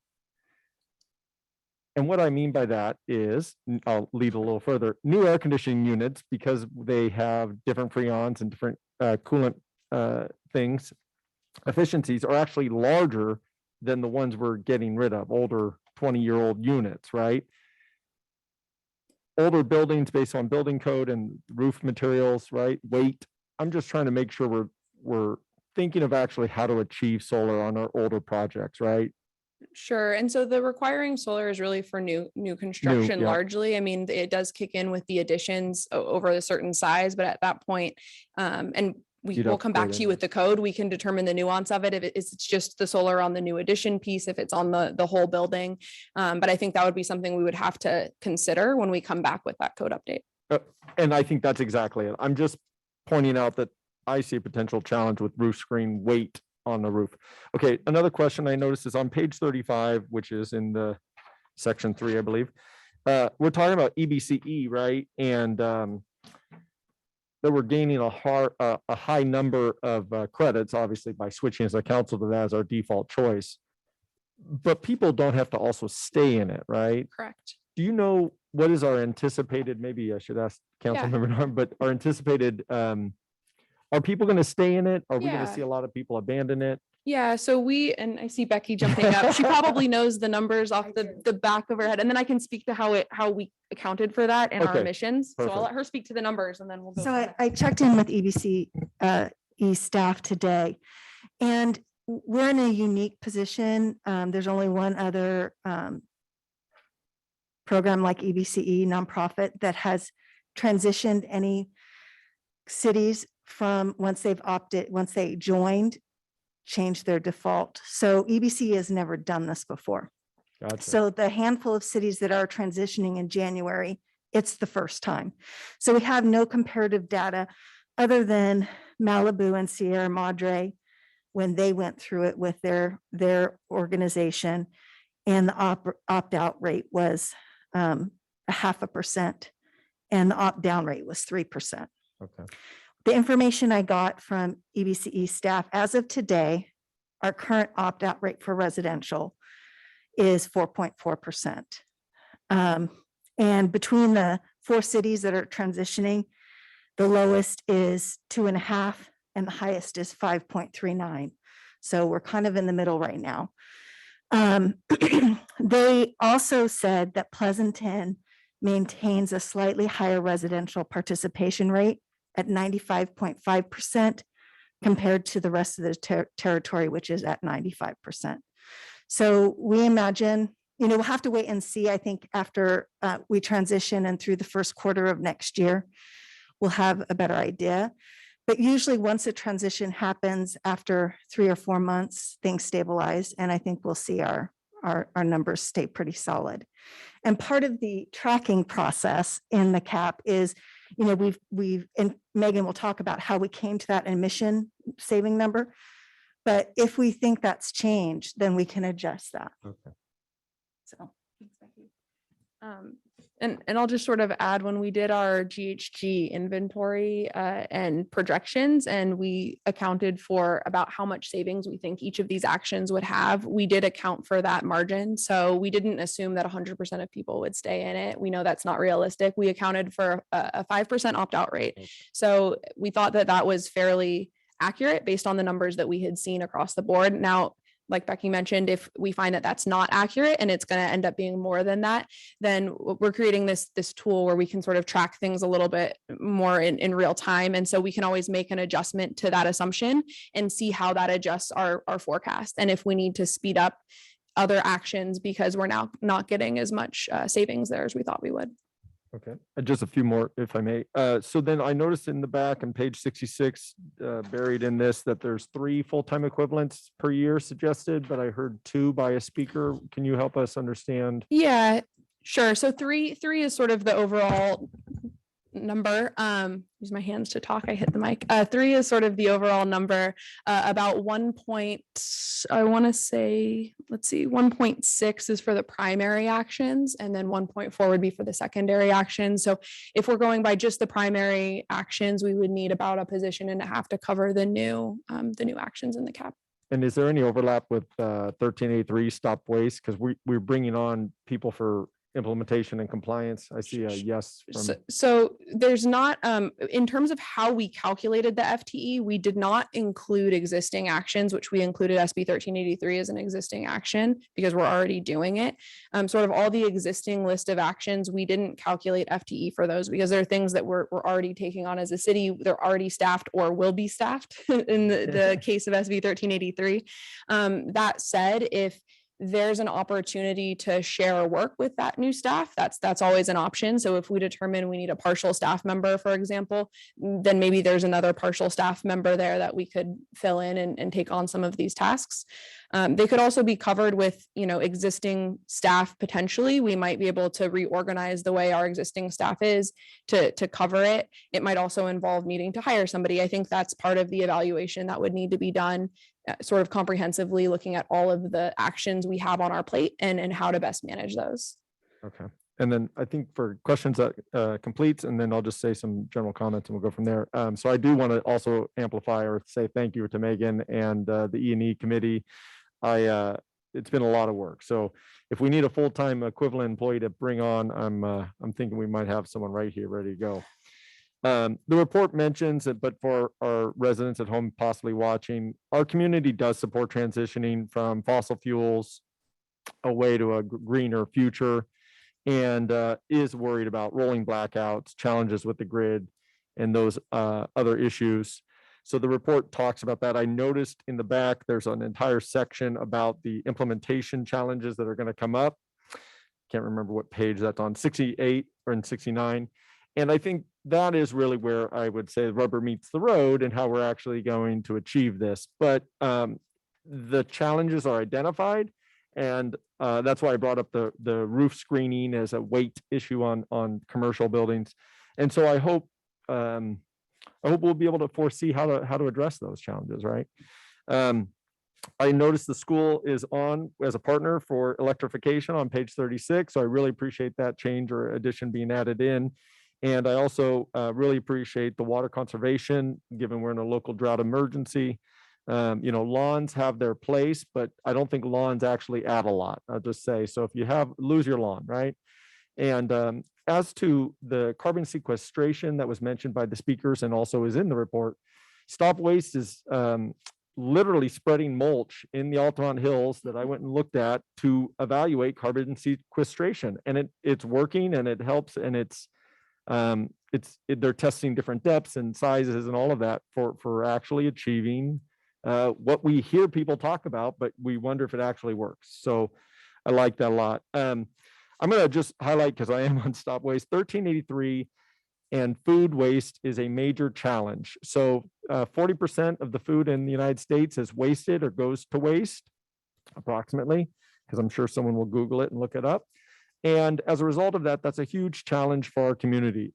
So 1383, we keep mentioning it by the SB number, but it requires a robust food recovery program. And that is mentioned in this report. And I think Pleasanton is going to have to grow into that. That's going to be an opportunity for growth, as we say at my work.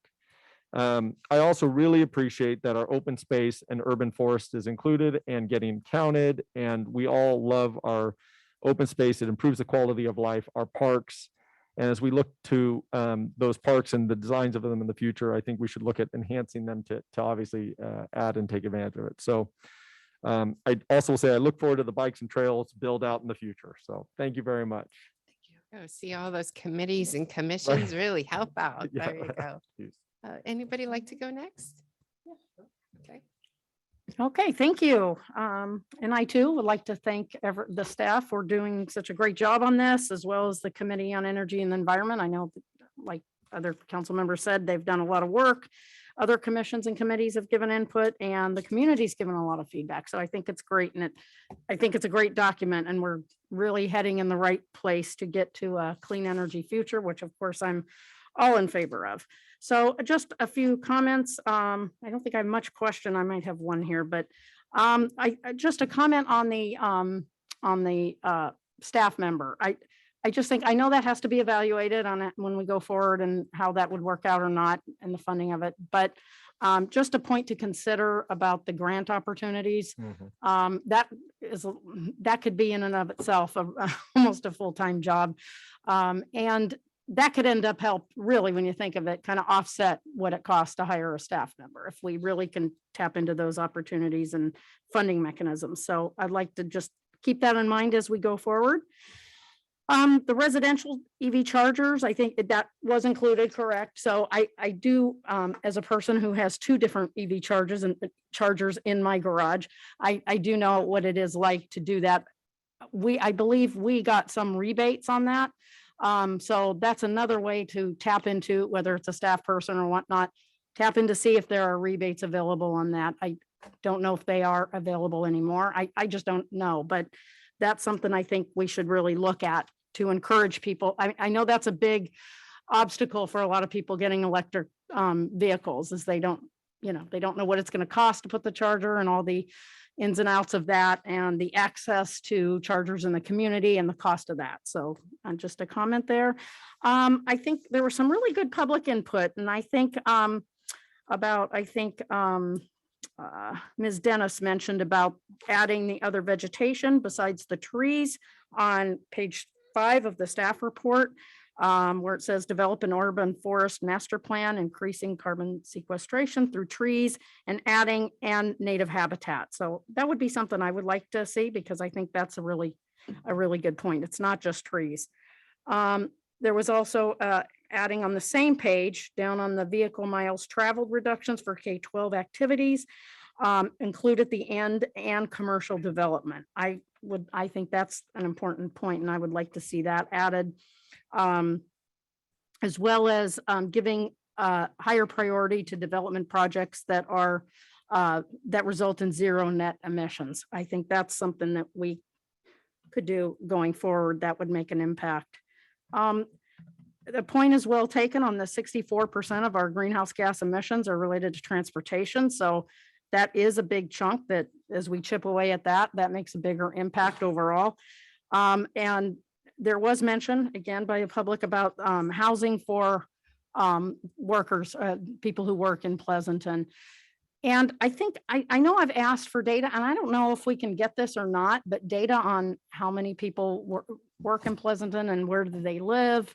I know we've had a little data on that, but I know with COVID, there are a lot more people that are working hybrid schedules or they're working from home. So I don't know exactly what the impact is to that, but that would be really good to have data that reflects how many people that work in Pleasanton but live elsewhere, and where do they live, and what is their income level, that sort of thing. If more data on that, I think would help as we move forward in trying to accomplish that goal. Let's see, there were a couple of public comments, and I don't know if these things are feasible or not, but the permeable asphalt to allow rainwater to percolate into the ground, I don't know, something I think to consider if it's possible. And applying the thin layer of compost on open lands. That's another comment that I think also should be, yeah, right, exactly what you just mentioned. And I think that's really something good to take into consideration. I think, let's see, I think that is all I have on, my comments. And just a final comment, I'm really glad we passed the net energy metering resolution last time to help our solar customers and future solar customers. So that will definitely help. And I know we had some public comment that community feedback submitted that encouraged us to get involved in that. So I'm glad we did that. That will certainly help. So that's it. Thank you very much. More good comments. Okay, go right ahead, Councilmember Testa. Okay, I'm going to start off by admitting that I'm embarrassed to ask this question, but where does the requirement or mandate for our CAP plan come from? Is that a state or Yeah, so Yes. there's state regulations and state goals to get to carbon neutral by 2045. And so that's sort of where we started as the state goal to get to carbon neutral by 2045 is sort of our starting place. And then we set the interim 2030 goal based on a linear reduction from that.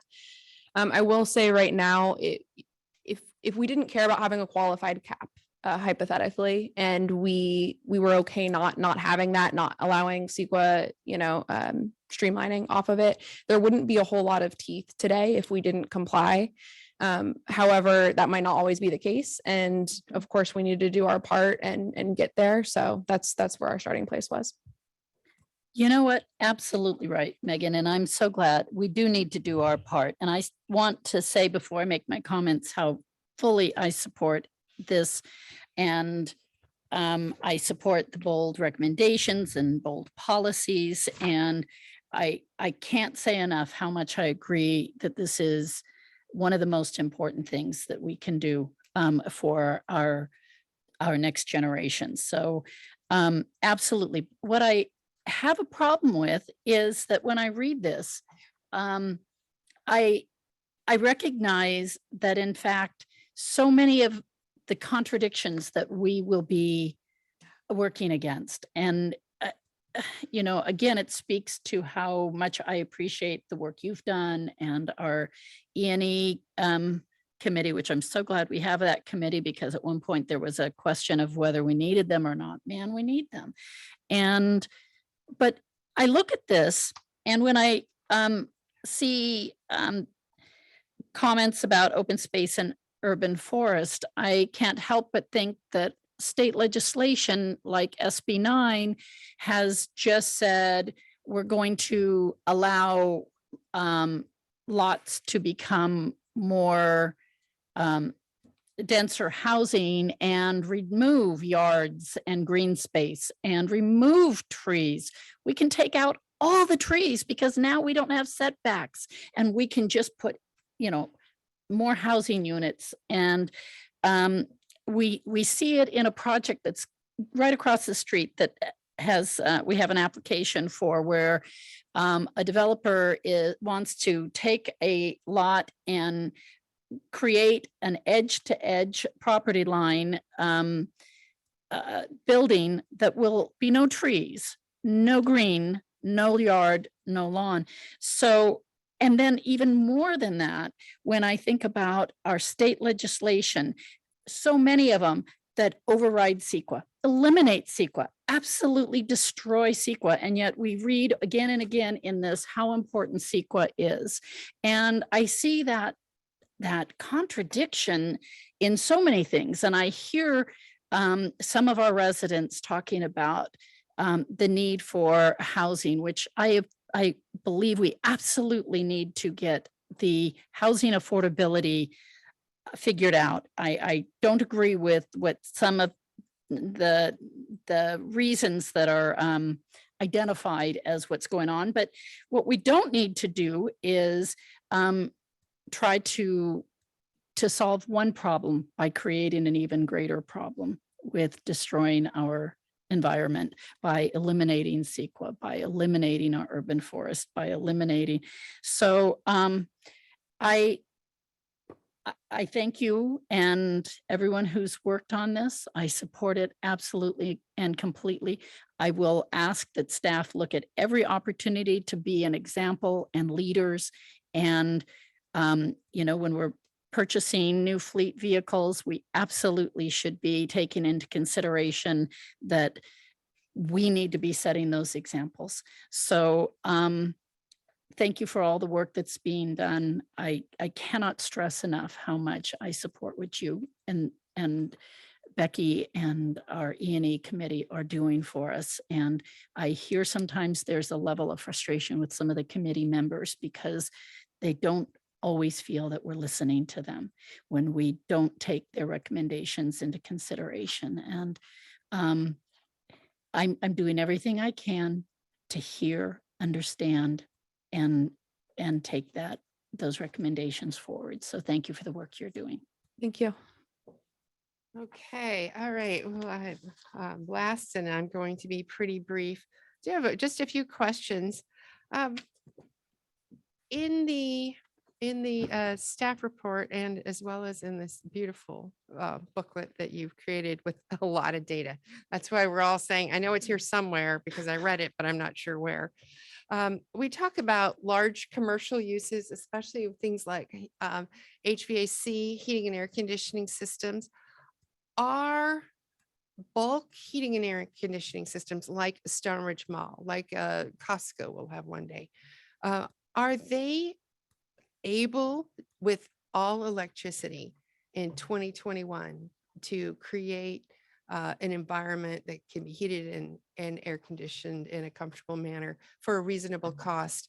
And we had a resident, Mick Hannu, write in and saying, be careful where you get your electricity from because it might just have a bigger carbon footprint than you're intending. Sure.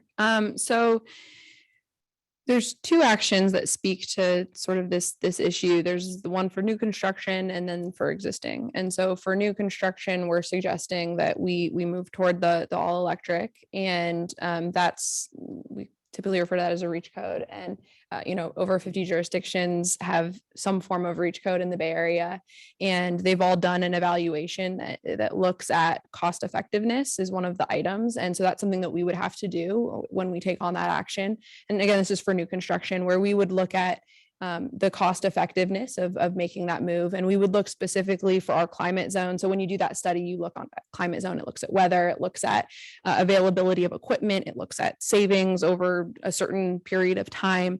And then we can look at it by building type as well. So you can look at large commercial, you can look at residential, you can look at things like that. So when we talk new construction, there would be a level of analysis that we do when we come back with that ordinance to you all, and there can be some nuance built into the ordinance based on the findings of that study.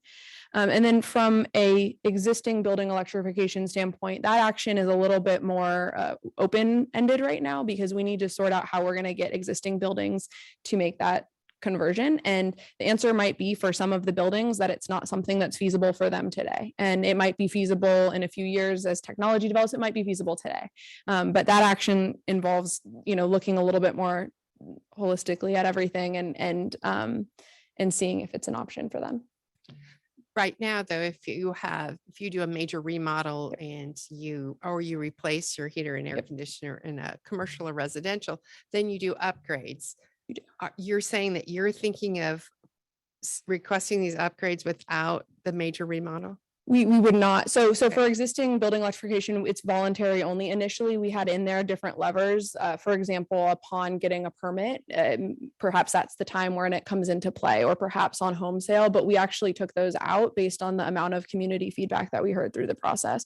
So right now it's all voluntary and incentive based, and figuring out ways to make it easy for people to make that decision. For example, identifying all the rebates that are out there, identifying all the options, maybe how to get a permit to do this. So maybe, your heater goes out and you want to make that change, but you need heat today. It's 40 degrees outside. So you don't have time to go through that process. So you just replace it with what you already have. So our goal would be to make it as simple as possible and provide people the path to get there, whether that's through financial incentive or just a simple how to. And so we did take out the mandatory levers piece of that action. So. Okay. Thank you. Some uses, for example, commercial cooking on large gas stoves may not want to convert to electricity. Is there an exemption for them? So for new construction, when we come back with that ordinance, you can build in all the exemptions and nuance of that code that the council would like to build into it. Maybe we see an exemption for restaurants, maybe it's for biotech, maybe it's for a fireplace at a home. That's something that we would need to look at in a little bit more detail to sort out exactly how far we want the ordinance to go. Yeah, you're right. All electric homes won't have those fully sealed gas blowers that allow you to heat your house anymore. Sorry, Santa Claus, there's no fireplace. Okay, and then I'll go back to we have this wonderful building in Pleasanton. It's the Workday facility. It's LEED Platinum. Is that electric? Do you know? It's a good question. I don't know offhand, but I do know that Workday, we actually had them at one of our focus groups and they talked about all the things that they're doing. And they have a whole sustainability coordinator and team over there working on this stuff. So I can certainly email them and find out. I would love to know because it Don't know. really is the state of the art building that's here in Pleasanton. And it was built with this platinum Sure. LEED. We were all so proud Yeah, to have a I LEED, can- LEED platinum in our community. I can email our contact that joined our focus group and see what they say. Okay, great. So that was the feedback. I did reach out to a couple of business individuals representing businesses today, and they just said, we want to make sure the technology is available before we're forced and not only available, but also economically feasible. We don't want to set somebody up, right? As a person in commercial real estate, you don't want to set up a requirement that just makes doing business in Pleasanton impossible, right? All right, and I too, Megan Campbell, this is wonderful. This is a lot of work, and I know you've just blood, sweat, and tears all over this, so I can see it is very high quality work.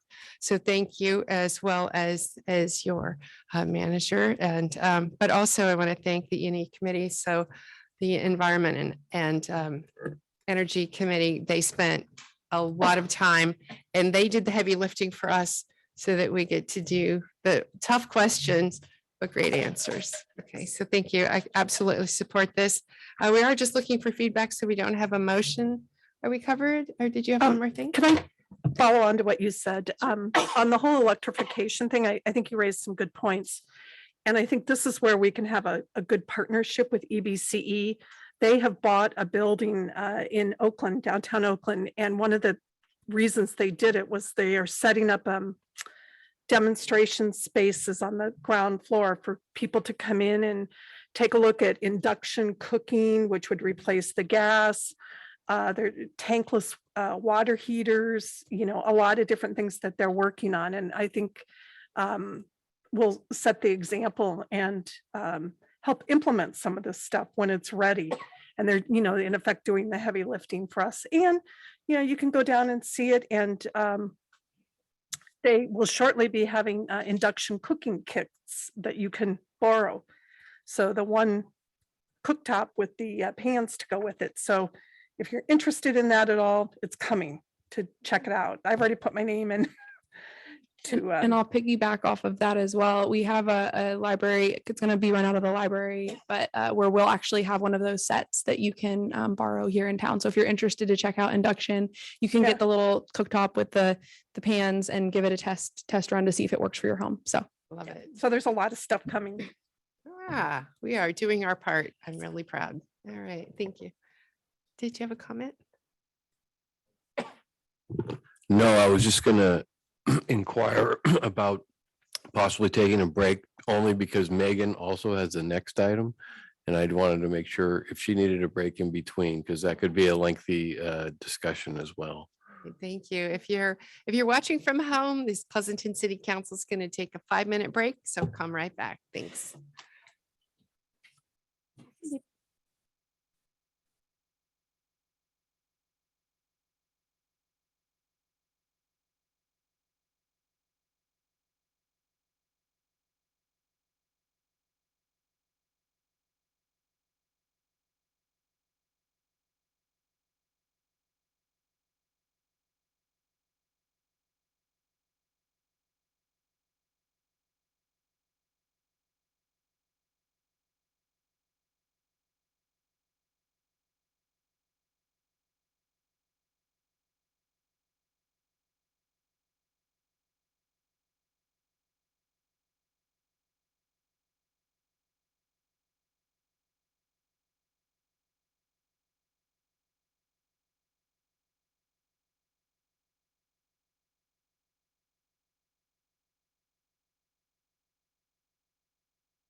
Evening and welcome back on this December 21st, 2021 City Council meeting. We're on to our next agenda item, and that is a staff report on parklets downtown. So if you're watching at home and you want to make a comment, when we call for comments, you're going to raise your hand so that we can call on you.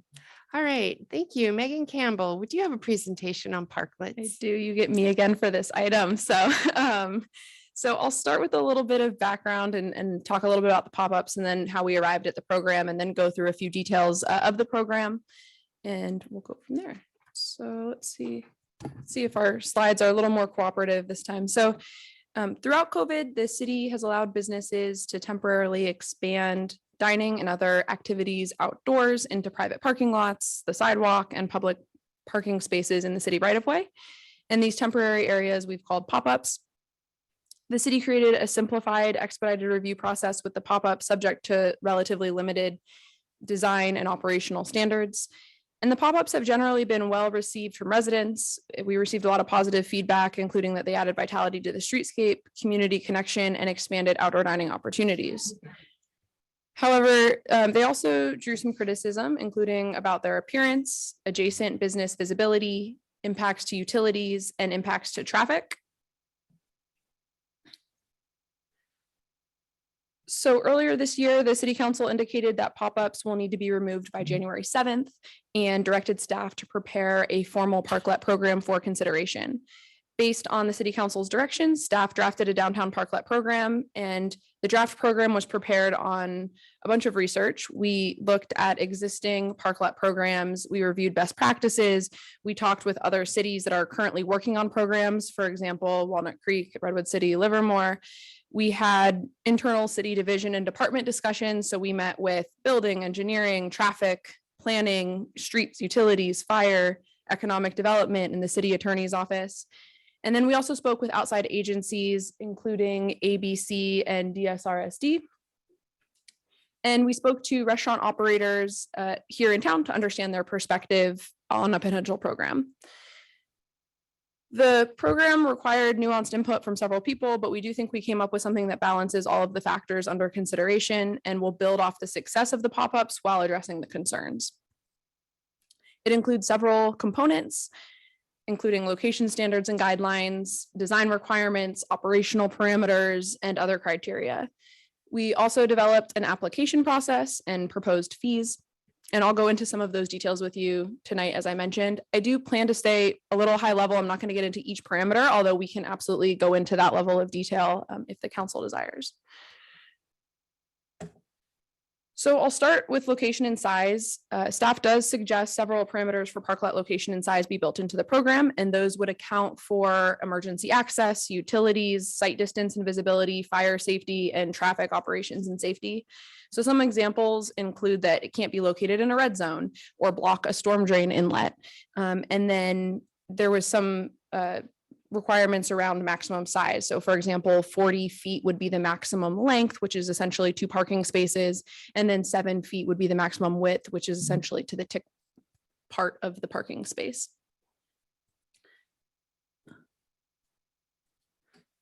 Staff conducted a location survey based on all of the parameters we outlined, and we identified 106 locations on Main Street and side streets that wouldn't be suitable for a parklet. So a business could not propose a parklet at those locations. Additionally, a few streets would be ineligible due to the street characteristics like the street width. So the red on this map would be the ineligible spaces, and then all other locations could be potential parklet locations. However, each application would be reviewed by the city's traffic engineer to ensure that there's no issues with the site distance and traffic safety at the proposed location. The Planning Commission generally supported staff's approach to the location and size, though they did have some discussion around if parklets should be permitted to be placed in spaces beyond their immediate business frontage. So the program as drafted does allow the parklet to extend to an adjacent space beyond its own frontage. So for example, if a parking space bisects 2 frontages, we would allow it to expand as long as they get the neighboring business and property owner sign off. And so the Planning Commission was wondering if it should be expanded beyond that. So if perhaps a business didn't have any eligible spaces in their frontage, should they be allowed to locate within a certain proximity? It may increase the potential equity of the program by allowing more businesses that may not be able to operate a parklet to do so. However, it also may be impractical for those businesses to operate much beyond their frontage in terms of service and convenience. And then neighboring businesses might also have concerns and issues with that. And then doing that may also preclude a future business that were to come in if a parklet was already in front of their business and they couldn't have one. So as such, staff doesn't recommend any further changes or expansion to that flexibility of location. And then next up is design. So staff suggests several design parameters be built into the program to account for ADA, safety, streetscape aesthetics, and proper maintenance. And examples of those parameters are that the parklets would need to be provided on a platform, so we wouldn't allow tables directly on the street. And then the platform has several performance standards, including that it essentially would need to be flush with the curb, as shown in the top picture. And then the substructure needs to account for drainage. So there would need to be a minimum gap to allow water to run along the curb, as shown in the second image. And then in addition to the platform guidelines, parameters were also included for the barrier around the structure itself, and then colors and materials. So staff actually recommends that the city engage a design professional to design a pre-approved parklet structure that would meet all of the guidelines that we had outlined. And having a pre-approved design and engineering spec that we can essentially hand to a business that wants to come in to build a parklet would streamline the process. It would provide a cost savings to the businesses because they don't have to actually go out and hire somebody to do that design work for them. And then it would ensure that all of our design and safety parameters are met. The design could include some customizations. For example, maybe we have an option with planters or without planters, or attachment posts for shade sails and lights or without them, or built-in benches, things like that. And then businesses could also customize the interior finishes of their parklet. So these are some examples of parklets in other cities, and we might include elements of some of these in the base design. The Planning Commission generally supported staff's approach and provided some initial feedback on images like these to help focus the design work. I did want to acknowledge that some of the existing pop-ups in town may meet our standards, both in terms of design and location, but we haven't reviewed any engineering or any really detailed plans for those existing pop-ups. So if businesses would like to continue to use the existing structures that they have out there, they would need to provide to staff some documentation that we can verify, so we can confirm that they meet the load calc, site plan with sizes, things like that, so we can confirm all of the guidelines are met. Additionally, staff would recommend that any new parklets that come online, so structures that aren't currently out there with the temporary pop-ups, do use the city's approved design. And then in addition to location, size, and design standards, staff identified several other considerations that were reviewed by the Planning Commission. And many of those considerations are around operations, for example, hours of operation. And one thing I did want to note is about lighting. So per the fire department, extension cords, both overhead and on ground, would not be permitted for sort of a more permanent structure. They've allowed them for these temporary pop-ups. However, they indicated transitioning to a more formal program, all of those extension cords would need to go. And so staff recommends limiting the lighting to just solar or battery operated options. And then I did want to note that the city could explore allowing power connections to our city streetlights. And that would allow power to feed essentially directly to the parklet from those streetlights. But that would require a more in-depth review and our operations services team would essentially go out and evaluate, can the streetlights handle the load? How are those connections made? Can it be done in a safe way? And so that would be a future CIP project to properly evaluate and make the modifications that would be necessary. The Planning Commission generally supported further investigating if that's a feasible option, although they did note that the priority should be on finalizing the design of the parklets, get them up and running, and then have the lighting be something to follow, especially since it may take several months to complete that evaluation and modifications.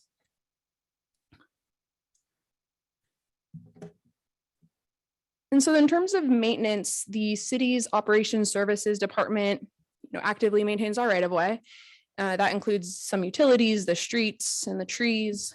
And the city recommends several elements be built into the parklet agreement to address necessary maintenance. The parklet agreement would be something that businesses would need to agree to and sign before they begin operation. And provisions include, for example, that parklet applicants would need to maintain the area in, around, and under the parklet, keep it free of debris, leaves, things like that. And then I also just wanted to highlight the maintenance requirement around trees. So our city right now annually prunes the street trees. And that annual pruning is essential to avoid excessive limb failure and also to monitor the health of the city trees. So when they do the pruning, they also do some health monitoring. And that typically takes about 3 weeks, once a year. Sometimes it takes a little bit more if removal is necessary. So during that annual tree care, parklets would need to be left unoccupied. So without people and furniture, we would allow the structures to remain, but essentially they just could not be used. And the reason is because, like in the image on the bottom right, they get up there, they might cut some limbs. If they fall, we just don't want people or furniture to be located in them. The Planning Commission was supportive of all of our maintenance provisions, but they did want to make sure that that tree pruning month was really made clear ahead of time and communicated so that it's not a surprise to the businesses. So we would recommend that we actually outline when that month would be in the parklet agreement so that it's really clear up front.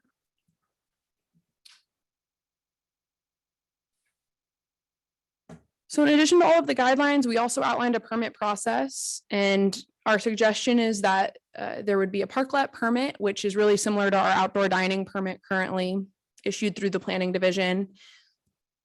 And then if approved, the applicant would secure an encroachment permit as well, and that's through our engineering division. And along with the encroachment permit would be what's called a parklet agreement, and that would outline all of the operational expectations, the maintenance expectations, and we would require proof of insurance as well from the applicants. And we are suggesting an annual renewal of those permits, of the encroachment permit and the agreement. And that annual renewal would allow us to ensure that the insurance is still active, that we can inspect the parklets, and we can also confirm that there's been no issues with operation over the past year. So for example, in terms of maintenance. And then the last topic is fees. So the program as drafted by staff includes fees, both one-time at initial issuance and then annual fees. And we reviewed several existing parklet programs to determine a typical range of fees, if you will.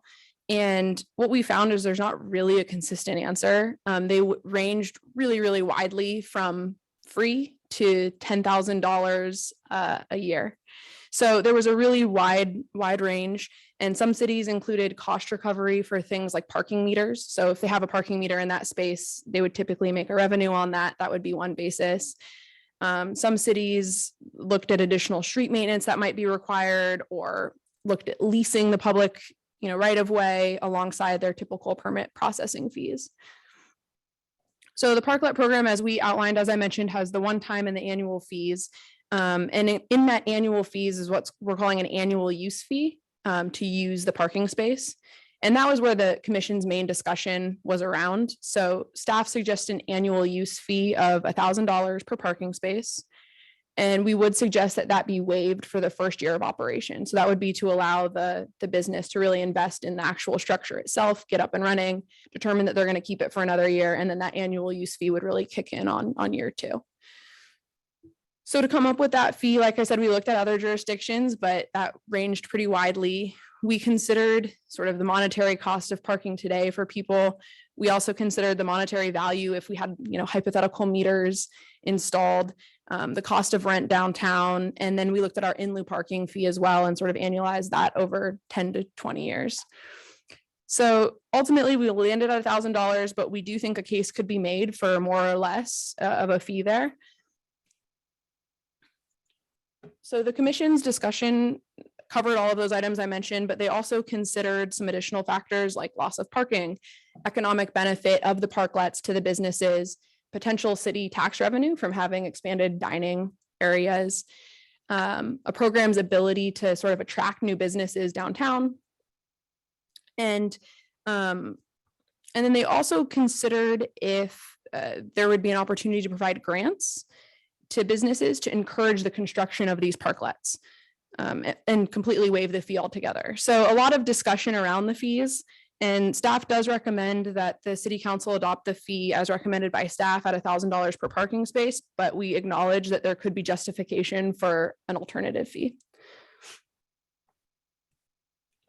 So staff's recommendation to city council is we have a few items here. We'd like the city council to advise if we should pursue a lighting CIP project, look at if it's feasible to pull off of our city streetlights. We'd like the city council to direct staff if the proposed annual use fee is appropriate as recommended at $1,000 per parking space. And then ultimately, we're asking that you review and approve the draft parklet program with any modifications that you see fit. And with that, I will stop talking.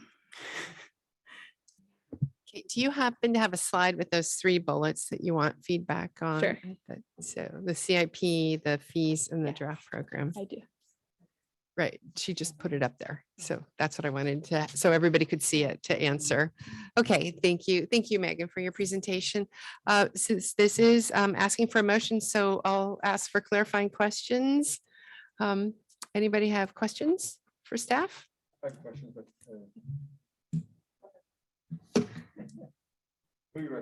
Go for it. Okay, I'll start with questions. So Megan, you have a slide that shows the design. I think it's slide 6. Do you mind sliding over to that? Pun intended.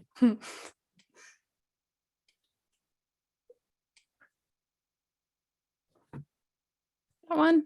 Nope, that's 9. Uno más? Okay, sorry, I can't see numbers on my side over Oh, here. right there. Okay. Okay, so maybe I'll ask questions about design since that seems to be the most prevalent for me. This slide and the slide that you did stop on earlier where the parklet was shown built are a little bit inconsistent to me, right? So let me ask this, the width at 7 feet, are our T's at 8 on the street? Did we actually measure? They are 8, correct? So why did staff, or maybe I ask why the max 7 is the recommended width? We call that the width dimension. You want me to do that one? So sure. So our traffic team, we walked to the street and we looked at the existing parklets that are out there and we observed traffic around them for a while. And cars, when the parklets were built to the T or beyond, some of the structures that are out there right now are actually built beyond the T and out to the end of the little line. Cars were getting fairly close. And so the 7 feet is a pretty standardized acceptance of width across programs that we looked at. And it felt like it would give a little more breathing space between the traffic lane and the parklet itself. And typically when you see a car parked in the space, it doesn't extend beyond the T. And we have I don't know if Mike, you want to speak to it at all about how a car would fill the space, but I think typically cars stay within the T space. Since you're consulting Mr. I'm Tisano, looking back at Mike. I'm looking back. the length of a parking spot is 20 foot. I have my mask on so you can come up and answer. The lengths vary between 18 feet and 24 feet, depending on what we can squeeze in there. But the normal width is about 23 feet, or the length is about 23. Okay, and for our so I'm noticing the curb stop there, and I talked to staff a little bit about this, right? So in the draft proposal, we're talking about requiring a curb stop, presumably, obviously, for safety of the patrons in the parklet, and then 3 feet on each side, right? So if someone wants one parklet in a 20-foot spot, we're carving out 6 feet on each side. Is that correct interpretation? Yeah, it can be. A lot of our spaces, if you look at them downtown, have a 4-foot buffer. So the standard that you would normally do is you would just do 24-foot stalls, and then you just continually have the 24-foot.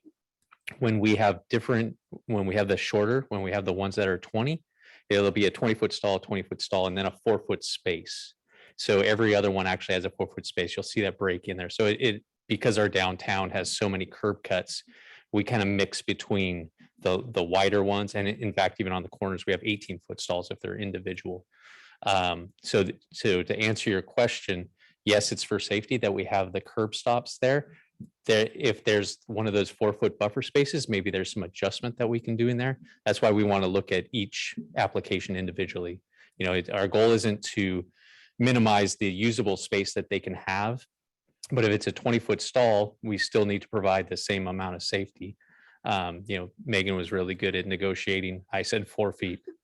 And after, you know, the only thing she's more passionate about than parklets is the cap stuff and the policies.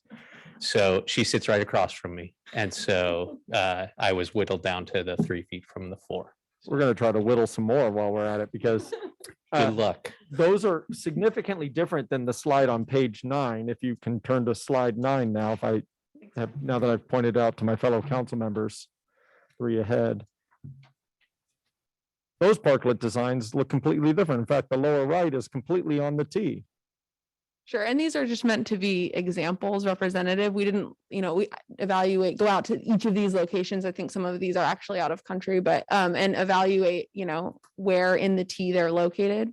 But we did look at several different existing programs, and a lot of the programs, the typical width that you see is 7 to 8 feet. So I think if it was the council's prerogative, if you want to go to 8 feet, that is something we have seen in other programs. It seems to be successful, but based on our site visits and sort of being out there in the street and watching traffic, we landed at the 7.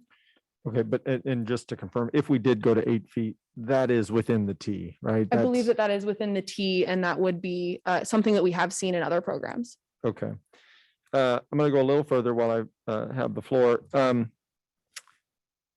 So I'm sure it's for ADA, but the flush with the curb versus stepping down, that is an ADA. That is an ADA issue, correct. And we actually call out flush to the curb. We actually define what that means. So a 1/2-inch gap and a 1/4-inch gap, and we clarify it.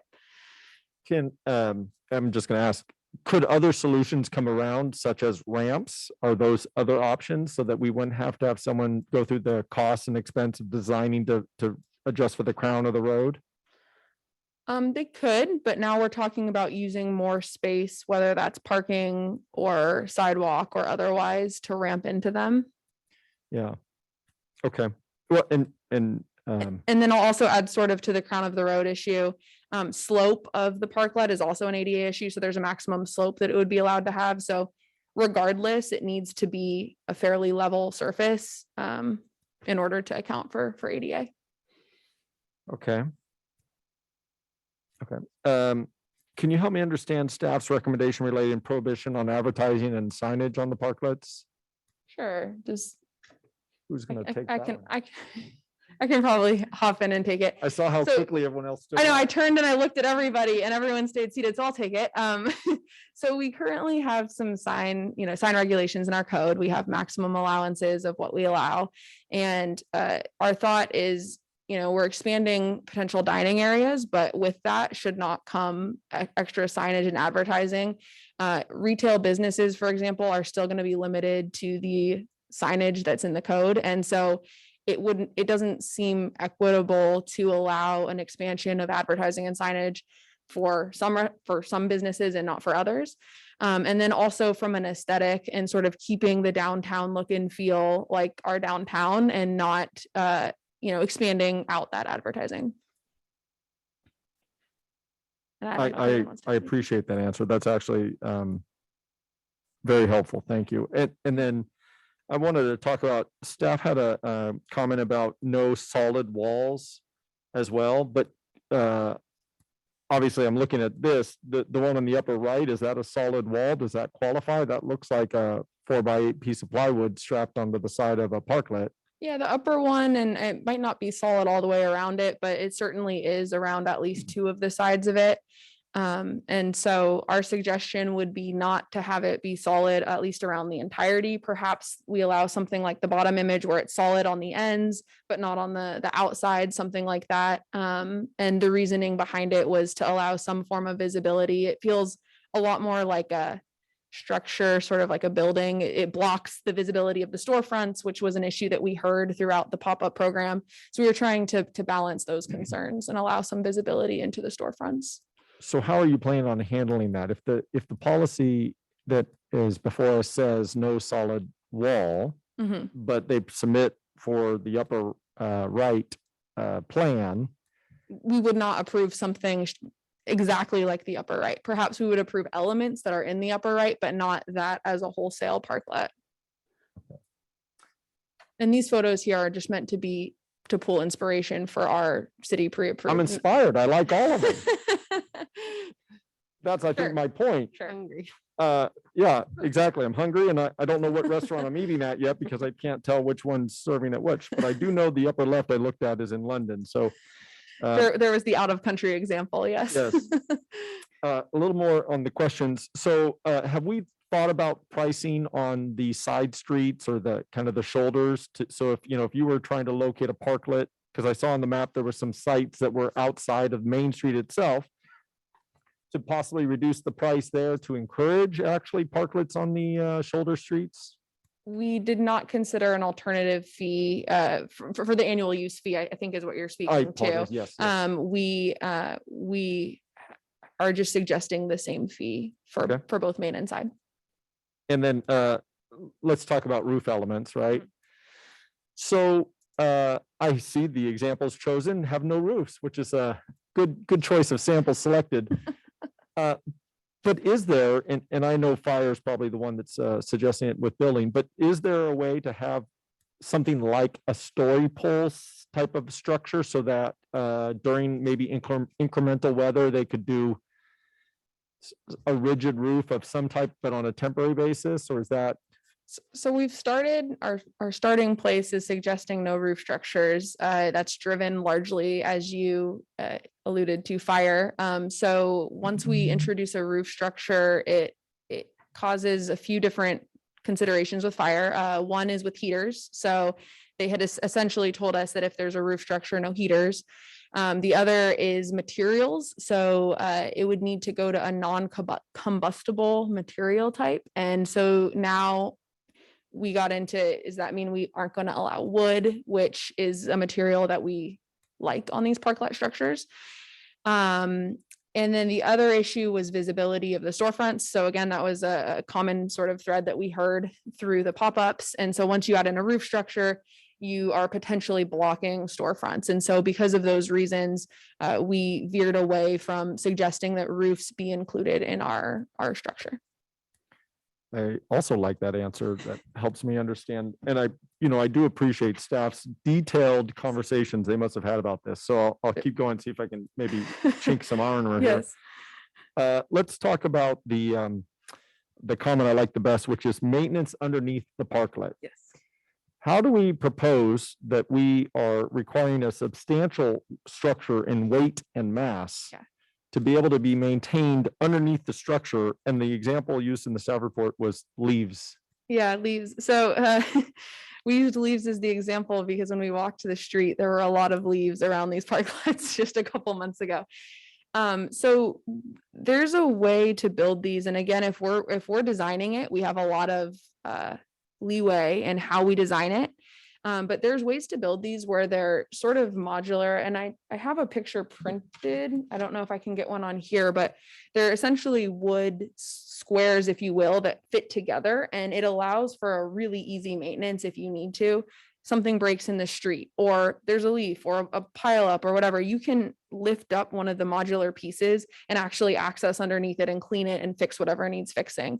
There's also ways, if there's a little skirt on the side where you can sort of remove that skirt and take a leaf blower and blow, or power washer and wash. So especially if we're designing it and giving the spec to people, we can design it to allow for that type of maintenance and have it be a really easy sort of maintenance piece.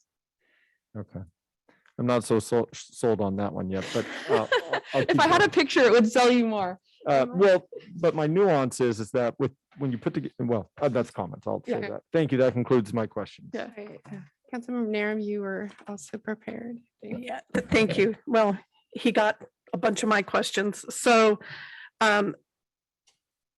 you're gonna have a standard design, kind of sort of one size fits all to expedite things. But let's say that one of our restaurateurs is super creative or has this vision of, something that they've been inspired by. Would they have the ability then to go through design review to deviate from whatever the standard design is that we have? So our suggestion right now is that if it's not one of the structures that's already out there, that they do use the pre-approved design. If the council would like to add in a design review option, that would be something that you could consider. Yeah, I'm not sure why they would necessarily do it, but it just seems like on the, if you did have somebody who wanted to be a little creative with planters or something, that they would have a vehicle to do that. Yeah, our hope is that with the pre-approved design that we do come up with, that there would be some customizations like that. Of course, it wouldn't open up every potential design option, and there might be a lot of things that we haven't considered that people would like to do. One of the reasons we thought the pre-approved design was the right approach was to have sort of a consistency on Main Street and on our side streets. It's in the city right of way. So just like the trash cans and the benches and sort of all the other amenities you see in our right of way, they do have a consistent look and feel. And so we thought that that should be carried through with this amenity in the right of way. Okay. And then I guess my other question is, we're scheduled to take these down or to have them removed September 7th. And what happens if, hopefully, I'm sorry, January 7th, what happens if in 3 or 4 weeks, all of a sudden the Alameda County Public Health Department comes out and says, no indoor dining, or, significantly reduces the indoor dining? What would we do? Or what would you envision? I'm looking to behind me again. If no one stands up, I'll take a. I'll take it. Okay. I think if that happened, we'd be exactly where we were when we started, and we would evaluate, what the prospects were for how long that would go on, and the council could consider some period of reallowing the pop-ups. I mean, we did it once. We might be a little better at it. We certainly wouldn't want that in the long term, though. I mean, I think we'd have to plan for this transition to something permanent, but how long did it take us to get the pop-up program? Well, we already have a program. So I would say that not all of the pop-ups that occurred are consistent with what we originally designed in the program, and we'd probably do better this time. But we would come to the council quickly to figure out. Got 6 meetings in 2 months. Okay, that's it for me. Thank you. Thank you. Lori, go right ahead. Councilman Berner. All right. Well, first, really great that so much cooperation with the restaurant owners, the meetings that took place, and that it's really, I think, a very supportive program where everybody's worked together. And I'm really got nothing but positive feedback from community members and restaurants. One of the things that is really, touching on what was just said, a big ask is that there be as little gap as possible.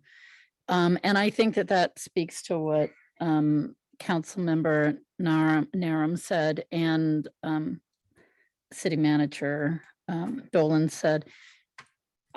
I would like to ask that we do not hold to that January 7th deadline, but instead that we really wait until we have our program put together so that there can be a smoother transition with less gap. So how much discussion has there been about that, and do we see that as being possible? Because I don't think that if we got a sudden change in our COVID restrictions, that it would be reasonable that we've had everybody tear everything out and now put some more temporary there because we're not ready to really, the program itself isn't ready yet. I think we're better off to reduce that gap, wait until we're really ready to move forward and have a program in place. What is staff thinking there? Do you want me to take it? Sure. So I don't know if Brian, you want to, I saw you leaning in to the mic. Do you want to?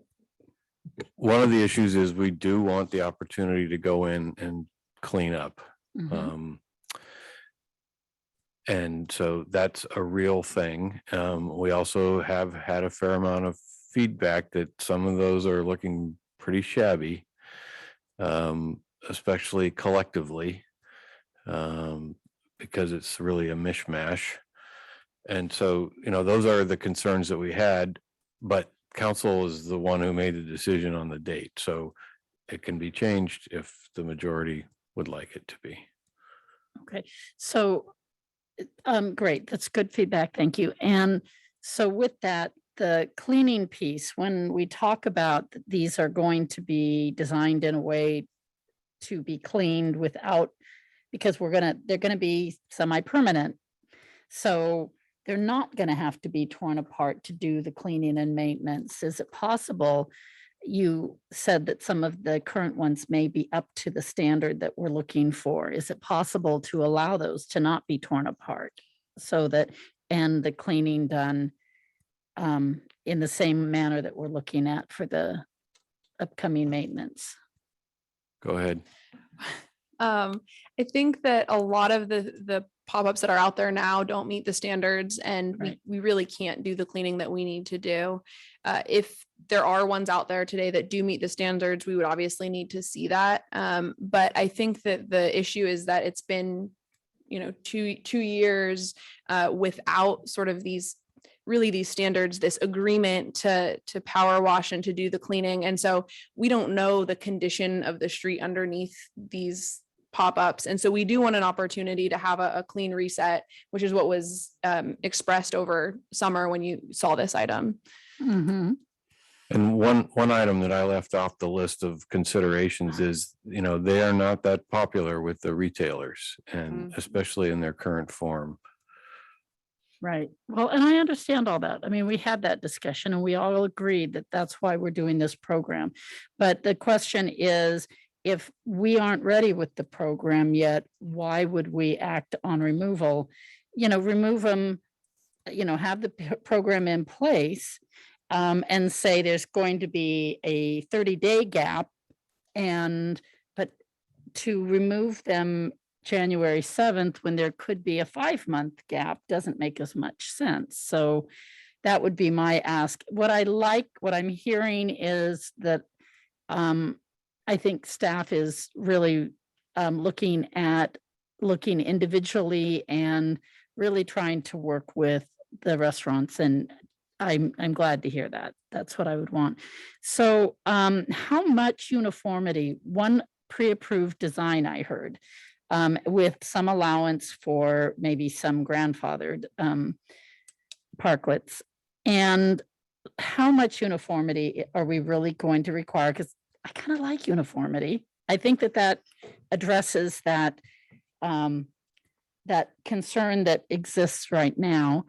I like umbrellas instead of the tents. Are we going to have uniform umbrellas? Are we going to have uniform color? Which again, I like. I don't care what color they are, but I kind of want this uniformity. Yeah. And I like no roofs. Are your questions? Well, it is. How much uniformity are we looking at? Sure. So right now we're not suggesting uniformity amongst the furniture. We're suggesting that the parklet sponsor, the business could use their existing outdoor furniture. For example, if they have outdoor dining, they could match their existing outdoor dining. We are suggesting uniformity in the structure itself. So perhaps that's the material cladding that's facing the street, the same color, the same material, that type of thing. When I say customization, what I mean is perhaps one parklet business wants to have planters and another doesn't. And so there might be an opportunity to sort of add in options, but within that uniform palette. And then we would suggest on the interior side of the parklet that the business itself could be a little bit more creative with the material, colors, things like that. And then the furniture as well, using their furniture to match their business. Now, see, when you say furniture, I'm saying umbrellas because that's what's going to be visible above, whereas, yeah, it never occurred to me to require uniform furniture because that's more low profile and isn't as visible. So again, umbrellas, what are we We've thinking? included that in our sort of furniture. They could use the umbrellas that they have for their business is how we've written the program currently. Okay. Again, I'd like to see uniformity there. I think one of the problems with the tents was red, green, brown, gray, and I think it would be nice to be able to look down Main Street and see a cleaner look is what I would like. Okay, that's all I have for questions right now. Thank you. Thank you. You wanted to just wait and do comments? Yeah, I'll wait and do comments. Okay. All right. I have some questions, Megan. You are on the hot seat today. So sewer impact fees. Yes. The staff report stated that the DSRSD, whoever sits on those committees, wants, I guess, $2,000 per parking use fee. Yeah, so there's a fee for outdoor dining, for all dining, but it's reduced for outdoor dining. So there's a fee that we would require for any outdoor dining. And so obviously for the pop-ups, that's been waived because it's temporary. In our conversations with them, they had indicated that if we move to a more permanent parklet, that fee technically would come into play. However, we've been working with them and having conversations with them to see how flexible they are on that. And they've actually indicated to us that they'd be willing to waive that fee for the first 2 to 3 years. And then that would come into play in, let's say, year 3 or 4. And what we've talked with them about is including something in our agreement that speaks to that so that the businesses would know, this fee is being waived for your first 3 years. However, if you choose to continue parklet operation into year 4, you would be charged this fee. So then that way it gives businesses an opportunity to really see if this is something that works for them, if it's something they want long-term, as opposed to getting that charge out the gate when it might be something that they really don't want to use long-term. Because it's a one-time fee. It's a one-time fee, right? So it could be allocated, say, I don't know, a couple $100 each year. It could. In the negotiation after could be year 2. Okay. Pop-up parklets are not just on Main Street. They are also in parking lots throughout our downtown specific plan. Are you looking to regulate these parking lot pop-ups? So my understanding is the parking lot pop-ups would also be removed at the time that these pop-ups are removed. And then we haven't talked about allowing expansion into the parking lots because those parking spaces are required parking for the businesses. I'm looking to Ellen. Yeah, so as Megan suggested, we would be asking all of the temporary pop-ups in private parking lots to be removed. We do have an existing policies and programs that allow for someone to submit an application for a permanent dining option. And for the reason that Megan suggests, which is that we typically need to look at parking, design, encroachment into the pedestrian path, things like that. So we've tolerated a lot of these during COVID. Many of them are not ideal from those perspectives, but if it could work with the landlord, with the private property owner, parking still works, we could approve an outdoor dining area expansion for any business within the downtown. Okay. All right. Thank you. As I looked at the pop-ups, they tend to be restaurants. And my question is, are we building parklets for bicycle storage? Because that was something this council looked at one time. It was a dedicated parking for bicycles. Are we looking, your examples are basically all dining establishments? So we aren't considering that with this necessarily, but I'm thinking about our installed bicycle parking. They look like bicycles and they're in the parking spaces. We have 2 of those downtown now. It is something, if the council wants us to look at expanding that downtown as an option, that is something that we can bring back to you with potential locations. But with this proposal, it was really just focused on the dining expansion. I'm not recommending that. I'm just going to say these are really targeted for restaurants. Targeted for restaurants, Now, correct? what about retail? So if I own a retail shop, we have a very popular bike shop downtown, and I know I asked the question about bike parking, but now I'm asking it about bikes for retail. As of now, the program is written for dining for restaurants. All right. But we don't think anything would preclude a retailer from doing it.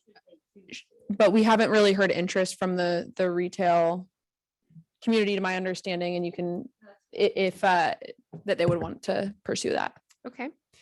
Question about, it's an annual fee. Mhm.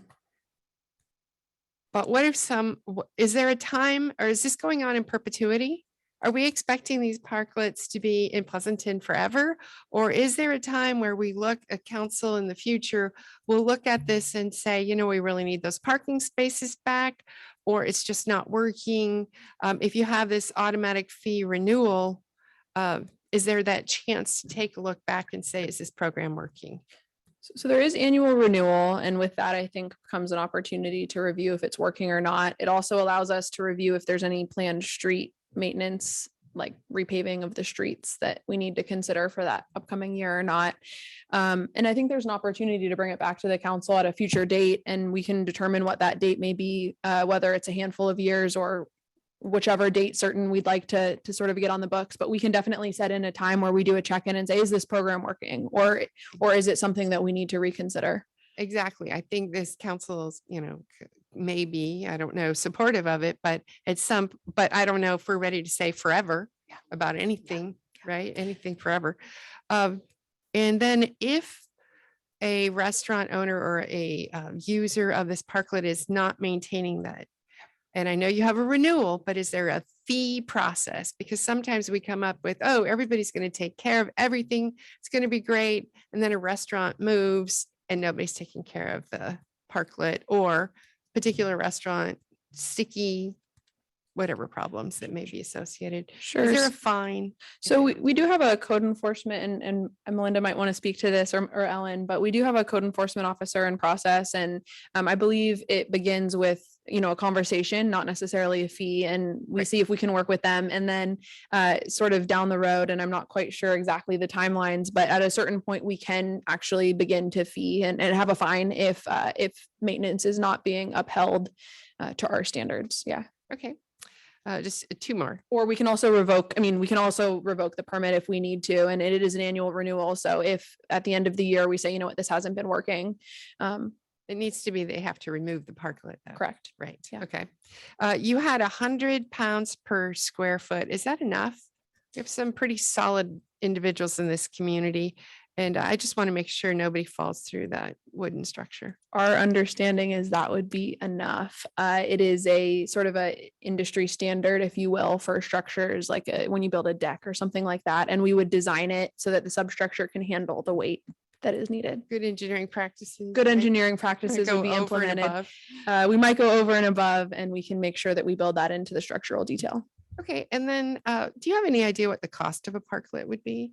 Are we talking a $10,000 investment? I think we are. It's could be wide ranging. It depends on which materials you choose and which amenities you incorporate. If you put planters, it might be a little bit more expensive because now you're talking plant material and everything like that.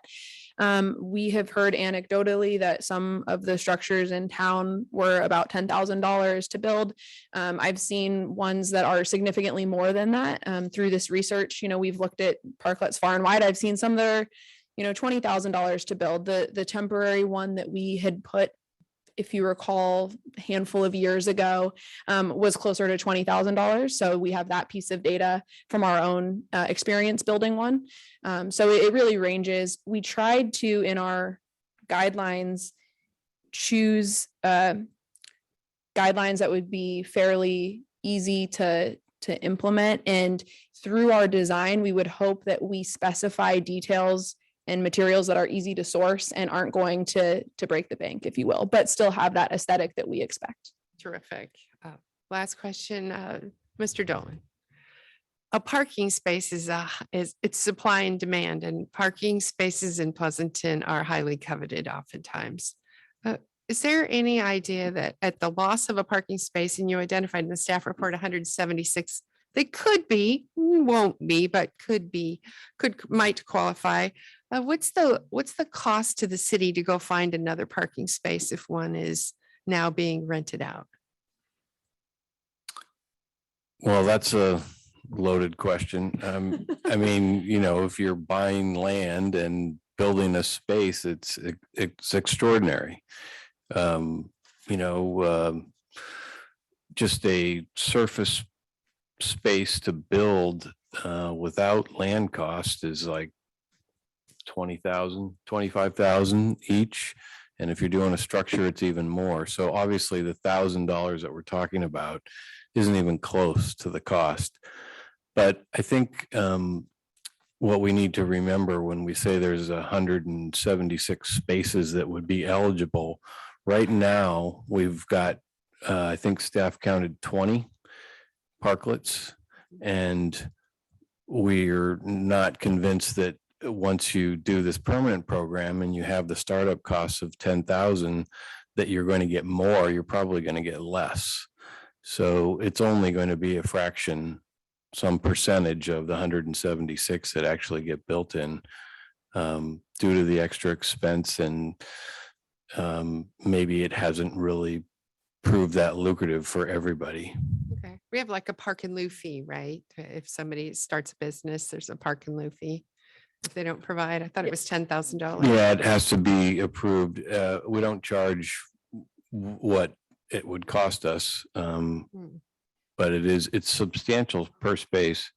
$20,000, $20,000, 500, 25,000. They're signaling to me 25,000 Okay, is our park and lieu fee. per Okay. parking space. All right, thank you. Thank you very much. Those are my questions. With that, thank you very much. Stay right there. I'll stay. And I'd like to open the public hearing. Do we have anybody that would like to speak from the public? Yes, we do. Maurice Dissels.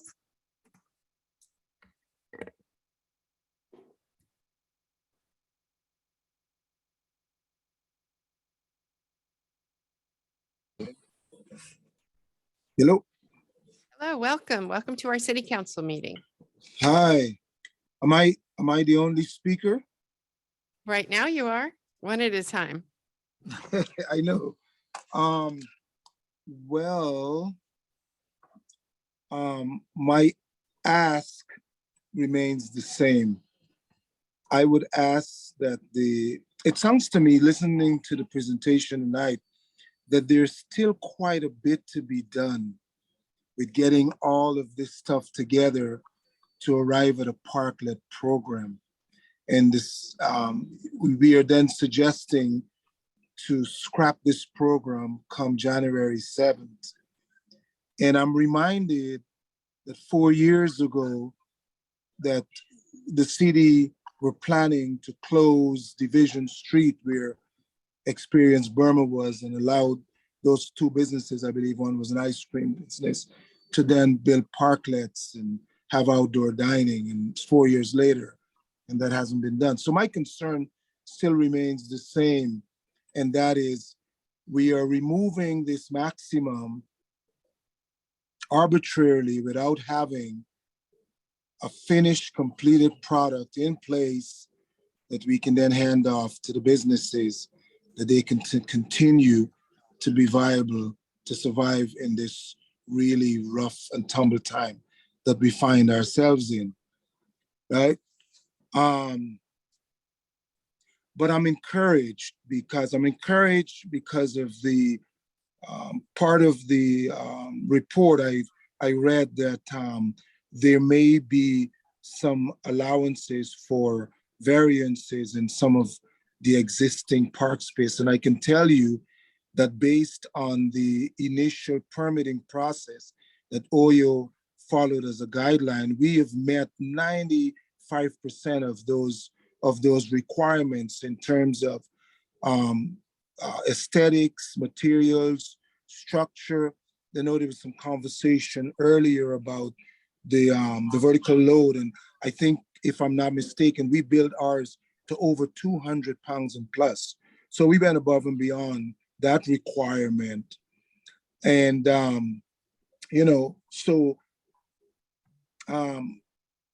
that is my concern. That remains my concern.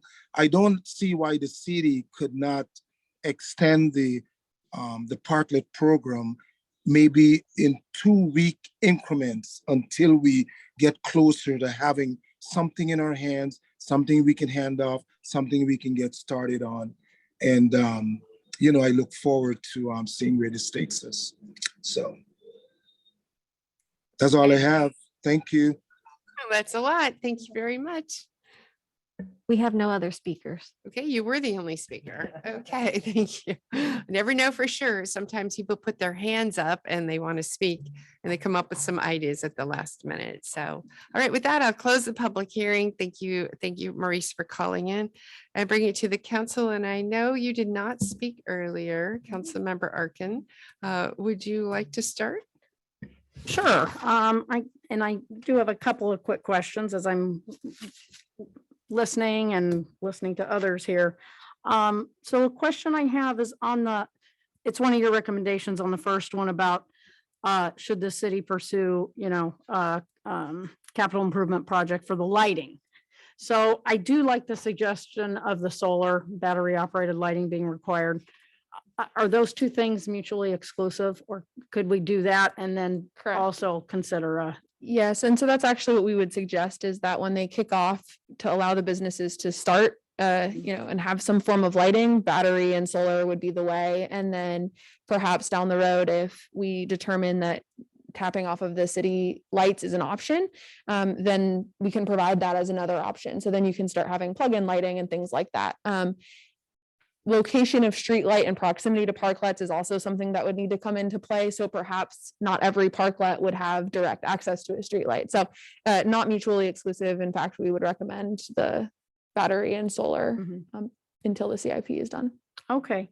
And then in the staff report, it says probably March to April installation. So yeah, our estimate is, and we've talked to a designer that we have a contract with to do projects, and they've given us an estimate of about March, April. So we do think that we would be able to design a parklet, review it internally, and while that's happening, work on all of the details, like getting the application up and running, and then be ready to roll in March or April. Okay. Okay. So on that, I would just say that if there was any way to maybe have installation around March 1st, I think that is a little less impact to the businesses of having them removed. And then, the waiting period before the installation. And I think we got a letter from the Downtown Association. Some events start in March. So it would be nice if we could have a target date of March 1st, I think. So I would offer that as a comment. The other thing I would just say, I like a lot of the things that are in the staff report. I think we need to be mindful of the safety issues, especially with visibility and I think we've done, overall, we've done a pretty good job. I know there were a little bit of tweaks in the beginning we had to do with the program with stop signs, visibility, that sort of thing, crosswalks, anything like that. So I would just, as we get more pedestrians downtown, I think we need to be very mindful of the safety aspects. And the aesthetics of it as well. I like the pre-approved design concept. And I like the no roofs, but I think it said in here, and I was trying to find it, the sails and umbrellas, that sort of thing, and some uniformity that was mentioned before too. I agree with that. Safety and visibility with those aspects are important too. So taking all that in consideration, I think is good. Let's see. What else? Solar lighting. A couple of things I have a comment on the proposed annual fee. I agree for the first year, having it waived to get businesses up and running, I think is fine. $1,000 per parking space in year 2, I think is fine, but I would like to see after that, that there be some sort of evaluation by the city of possible, what the costs are to the city and have an inflationary factor in that. I would imagine that $1,000 would go up. To what exactly, I don't know, but that could be determined with taking those things into consideration. So that's what I would like to see on the fees. And the only other thing I have, I do think it should be different. The ability to use a space with the business's permission next to you or whatnot, beyond your own frontage. I don't think I would be in favor of that. I know you have to get the permission of the business, but if the business owner changes in the future, or just the ability of that business owner, if the business closed, and the ability to lease it again to another business, I think there would be a great impact to that if you had the frontage of your business being impacted by another dining establishment, especially if a dining establishment then went in there, that they may want to have a parklet, and now it kind of impedes their ability to have what they may like. So that I'm a little concerned with. I would like to see it your frontage of your business, but not exceed that onto another property owner. With that, I think those are the only, other than that, I like a lot of other aspects. Thank you for the work you've done on it. I think it'd be great. I think having a really nice parklet program downtown with the uniformity and appearance and aesthetics would be great. So thank you. Good thoughts. Mr. Dolan, may I ask you a question? So it says a recommendation is that staff recommends the city council approve the parklet program, which is really different than all these details that we're offering and the feedback and suggestions we're making. So I want to make sure we craft a motion that is what is expected. Are you looking for an approval of the parklet program with comments? I hope so. Yeah. Well, I think it would be very helpful if we could get a consensus of votes, even better, on whatever changes you want to make. I think there's a lot of commonality, but we need to figure out if it's only one council member who wants to do something versus the majority on some of these issues. So I think we have to dig in a little bit. Okay. Well, maybe you can go back to those 3 items you want and we can have some discussions. That sound good, everybody? All right. We have 3 items we want to make sure that we cover. And we may be able to add and amend a little bit beyond that too. The third one's going to be the problem, Mayor. Okay. Let's do the easy ones first. Yeah.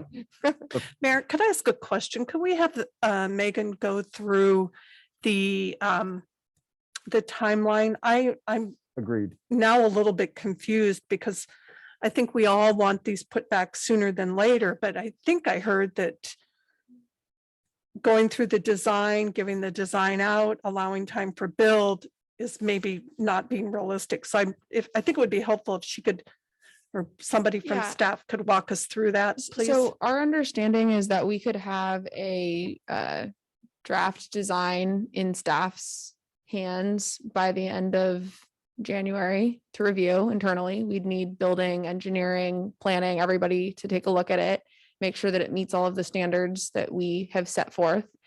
We would finalize it through the month of February. And then our hope would be to have something ready to roll by March, April.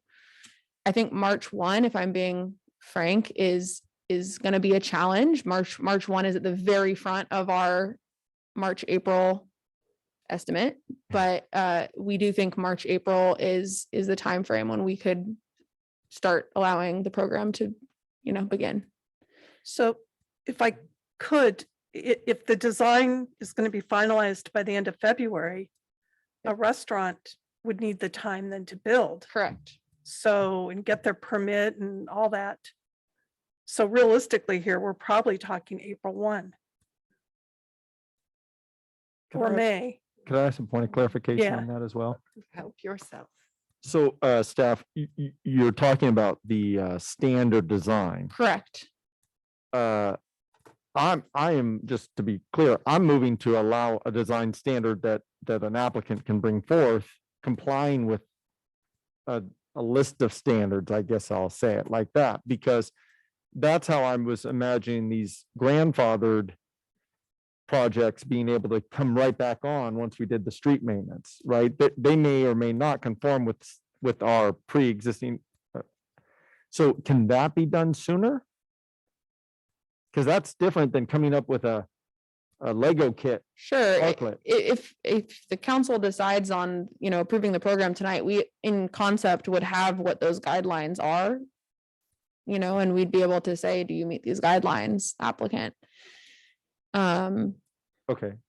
And the other consideration too, if the council is concerned about the gap time between the January 7th and the date of rollout with the parklet program, there's always the option to extend the temporary pop-ups. While we have heard a lot of concerns about them, there is the option to continue that a bit so that it aligns a little bit closer while still allowing our gap for maintenance before we kick off the new program. And just a reminder that gap operations has asked for 6 to 8 weeks. Because they need to, well, To prune the trees and to clean the streets, right? So we need those down. Correct. And many of them have the plastic sheeting on them. Yep. And we're asking for that to come down. Correct. So there could be some modifications if they have to bring them back. But then I do think that it's more realistic to extend the temporary than to push up our rollout date, just based on the work that needs to be done. And I want to make sure we're being realistic about that. if I maybe start us in, if we've got to dig a little deeper, I have a few things that I'm concerned about. So I'll just say that I am, well, uniformity as mentioned prior, I understand the concept, but I really think we should be very careful if we're going to look like a Main Street Disneyland, right? So for me, I think we should allow umbrellas to be different sizes and the uniqueness of our merchants to come out. That being said, I think that the city staff kit parklet design, kind of like get your ADU and get your parklet, that can come along whenever. But I think if we had a list of design standards that current possibly conforming parklets could come forward with and be out sooner, I actually like that. And it allows an avenue or a path for a more eclectic design if someone came up with it, right? Doesn't mean we're skimping on quality and it could be denied and go through to planning. So design review is yes for me. Maybe I'll go through the rest real fast. The width of 7 feet, I'm not supportive of. I would stretch to 8. And the reason I'm stretching to 8 or would suggest or ask for support on it is because the length is being shrunk down from the designs that we've been shown because we're doing the wheel stops 3 feet in. So you really are shrinking parklets, right? And I have been looking the T's and where they're at. I think it's a compromise. Roofs in the future, maybe. I don't think we need to tackle that today, but that could be 3.0 or 4.0, whatever number we're on. Solid wood and metal, as I was asking staff about. I think I would be willing to let them evaluate that as part of that design review process. It answers the question for me. So that's why I don't think we'd have to worry about it if we have the design review process. Exterior advertisement, I think staff had a real good answer to that, is to know. Interior of the parklet, being able to at least know what restaurant I'm at, I would like to know. So I'm allowing their menus and things like that. Power, yes. Batteries, yes. Solar, yes. I'm not really keen on uniform umbrellas all the way down Main Street. Back to council, yes. And revoke if violate, yes. And revoke if the council thinks not. I think a review is required, especially now. I'm not willing to let these cast out 5 years. This is fresh. We have to get it right. And we have to evaluate if we got it right. Okay, there we go. I don't know. I drive down Main Street, probably like all of us, a lot. And bicycles go, Yep. cars go. And when parklets are right at that 8 feet, I'm going to agree with our traffic engineer. I like it back a little bit. Actual vehicles aren't parked usually smooth at that 8 foot line. They're back a ways too. It gives that little bit of clearance for somebody who's got their rear view mirrors that stick out a little bit, just a little bit of safety and clearance. And we're talking people eating in the middle of our street. Well, So I want to give them as much space, safety space as I can. the current ones I think are unfortunately egregious to that. So I personally am not supportive of the current, many of them. Some are obviously tucked in, but I can understand the We comment. might Yeah. need to bifurcate this somehow, or trifurcate or quadrifurcate. whatever. So anybody else want to kind of weigh in? I know you had some terrific points as well. What do you said something in my ear about uniformity. Is that your preference for more uniformity? Oh, I like Disneyland. I don't understand that comment at all. It's the happy But place. It is the happy place. So yeah, I think that what has been problematic has been, it's been way too. And like Disneyland, yada, yada. So, yeah, I would hope that we could have some uniformity. Again, I don't care what color the umbrellas, but I think it would be nice to, again, they're the higher profile when you look down. What's lower inside the structure isn't as visible. So on the list, I would like to see as much solar and battery for lighting as possible. I think that. Yeah, maybe we can break this down. Yep. So how about that? Everybody, we need a lot of topics here. So could we just sort of give you some votes? Yes. Votes and or feedback on That'd be these? great. All right, so let's start with, as Valerie and Jack are stating, sorry, council member and council member. Advise the city, should we pursue a lighting CIP or solar? Anybody think? Or both. Well, Oh, it was recommended that we do both. And Right. or. Yeah, so I'd say both. Both? Both? Okay. All right. Got 5 votes for both. City clerk, do we need to actual vote on those things? No. Dancing. Okay, thank you. And then direct if the proposed annual use fee should be increased or decreased from the recommended $1,000 per parking space. Thoughts? I liked Councilmember Arkin's suggestion, frankly. Waived in the first year, 1,000 in the second, evaluated for the third. I agree. That's exactly what But I I'm would going to have say said. we need to add in. if there's a Continually DS evaluating. Yeah, continue evaluating. We have to add in the DSRSD fee, which is $2,000, and they're not saying don't collect it. They're just saying we'll let you wait a year or two before we collect it. So I'd like to see it phased in if it can be negotiated, even if it's like $200 a year until it's paid off. Well, that's 10 years. Is that separate though from the fee, the $1,000 fee that we're? It is, yeah, that's a fee, Okay, so that fee that's actually is separate. not ours and we just collect it Yeah. on their behalf, but understood that there will be a high fee at some point from them. So, Yeah, so that'll be a given that they Yeah. have to pay that Yeah. DSR. Well, it's just right? negotiating it. So we're trying to figure out if it can be phased in, then somebody doesn't have a lump sum all at once. Okay. I agree with trying to Okay. support that, but it's in addition to whatever we're. Absolutely. Okay. In addition, it's still a bargain, $100 a month.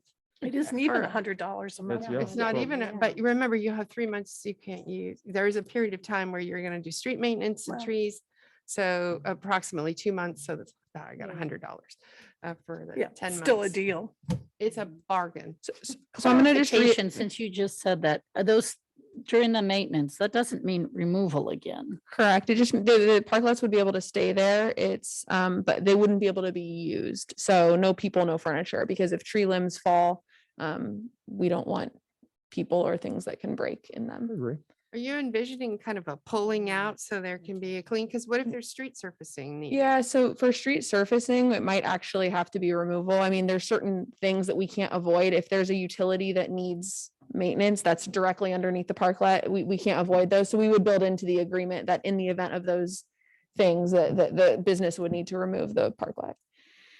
Okay, so on agenda item 2, we have $1,000 plus some sort of phasing on the DSRSD fees. If we can, right? If Since- possible. And I know you also have some processing fees and inspection Correct. fees. And that's in addition to the $1,000. Correct. And those are actually mirroring existing fees. So we currently for an encroachment permit have inspection fees and encroachment permit fees. And then the parklet permit fee just matches our outdoor dining fee. So everything kind of matches what we have. And so I just want to make sure I understand the direction there. Waive it for the first year, $1,000 for the second year, and then evaluate sort of the future years based on our added maintenance costs and things like that. And we would bring that back for discussion at a future date. An inflation factor as Right. well. Yep, CPI, right. I like all that. Sounds Okay, good. we have 5 on that? Yep. Great. Okay, we've got 5 nods, yes. All right, review and approve. Oh, city manager, did you? Okay. I was just going to make a suggestion on how you handle that third bullet, which is the hardest one. So you talked to 2 council members and got their comments, and I just made a list of which comments they made that vary from staff's proposed program. And one was not beyond their individual frontage. Another one was to allow some design flexibility through design review, including allowing metal. And then there's the question of, well, there's 8 feet versus 7 feet. And then there's also uniform umbrellas versus not uniform. I didn't add roofs in the future because we could consider that in the future. Okay, so let's start with frontage. Thank you. Frontage. So just in front of your business, or do you ask your neighbor if you can have their space? And can I add a little bit of detail to that before the informal vote is made? So if we have, a frontage and you have a parking space, the parking spaces don't always align directly with the frontage. And so there's going to be situations where a parking space is maybe half in front of your business and half in front of the next business. And so if we don't allow it to extend in front of the business over, then that parking space may not be able to be used for a parklet and that business may not be able to have one. So that was our thinking, is that in those instances when parking spaces don't directly align to allow the expansion, if let's say you were to say you could have a parklet, but it needs to end directly at your frontage, that parking space still can't be used for a car. So it's already taken from a parking standpoint. So that was our thinking there. We wouldn't allow it to, our staff's recommendation is to not allow it to expand beyond that though. So I just wanted to clarify. I like Megan, do we know how many of 20 possible parklets that could be constructed? Do we know about how many that would be an issue with? I haven't surveyed that exact question, but based on my walks and reviewing them, I would say a handful. I don't think that there's many that do expand in front of neighboring businesses, but I do think there's a few. And I'm thinking specifically about maybe a quarter of them. And I'm hearing that the extensions might be, a foot, or it might be half of the parking space. Could I ask a point of clarification as well on this? Mhm. The other nuance is that there's 170 some odd spots identified for potential parklets that might not be in front of any particular business, right? Are we gonna, and I didn't think of this, are we gonna allow people to have, for example, a retail location a block away? So staff is recommending that we don't. That was part of the discussion at Yeah. Planning Commission. Should that be allowed? Our recommendation is that it's not, only because to your point earlier, or to somebody's point earlier, it's all blending. But if a business moves out and a new business comes in, now all of a sudden there's a parklet there, it might make it harder to rent out that space. And, it's just harder to track. Also, if we're not allowing signage on the parklets, which we're suggesting we don't, and you have a parklet in front of a different business, it could get confusing. Yep. And then from just a service standpoint, I mean, if you're serving food, you're not going to want to walk down the street. Maybe it's a little bit easier for retail, but at the same time, you probably don't want your products down the street either. So we're recommending not allowing flexibility beyond that sort of extension of the parking space. So any suggestion on how to solve that? I was thinking if it's a half of a space or less, then it. I would just go with staff recommendation on it. I think they've. I Half is the think most, they've- right? It's a couple feet up to a half a spot. Up to a half a spot. So With the neighbor and the. With the and neighbor- Landlord. Correct. So property owner and business sign off, and we're suggesting that because businesses do change. So we would want to make sure the property owner is okay with it as well as the business. Okay, staff recommendation. Yep. I personally don't like it. I just think because it could impact leasing that next door business in the future. I think it's a little more problematic. I'm fine going along. If everybody else wants to do, I won't, that'll be fine, but I think there's a future impact to the neighboring business. So I don't know. Well, if I may, I'm hoping we're looking at this program annually. I think that's going to come up when we get through it. So at least from where I'm at, I'm willing to move staff, or I like staff's recommendation for solving it. But if we find this year it doesn't work, maybe that's something they highlight to evaluate again. Okay.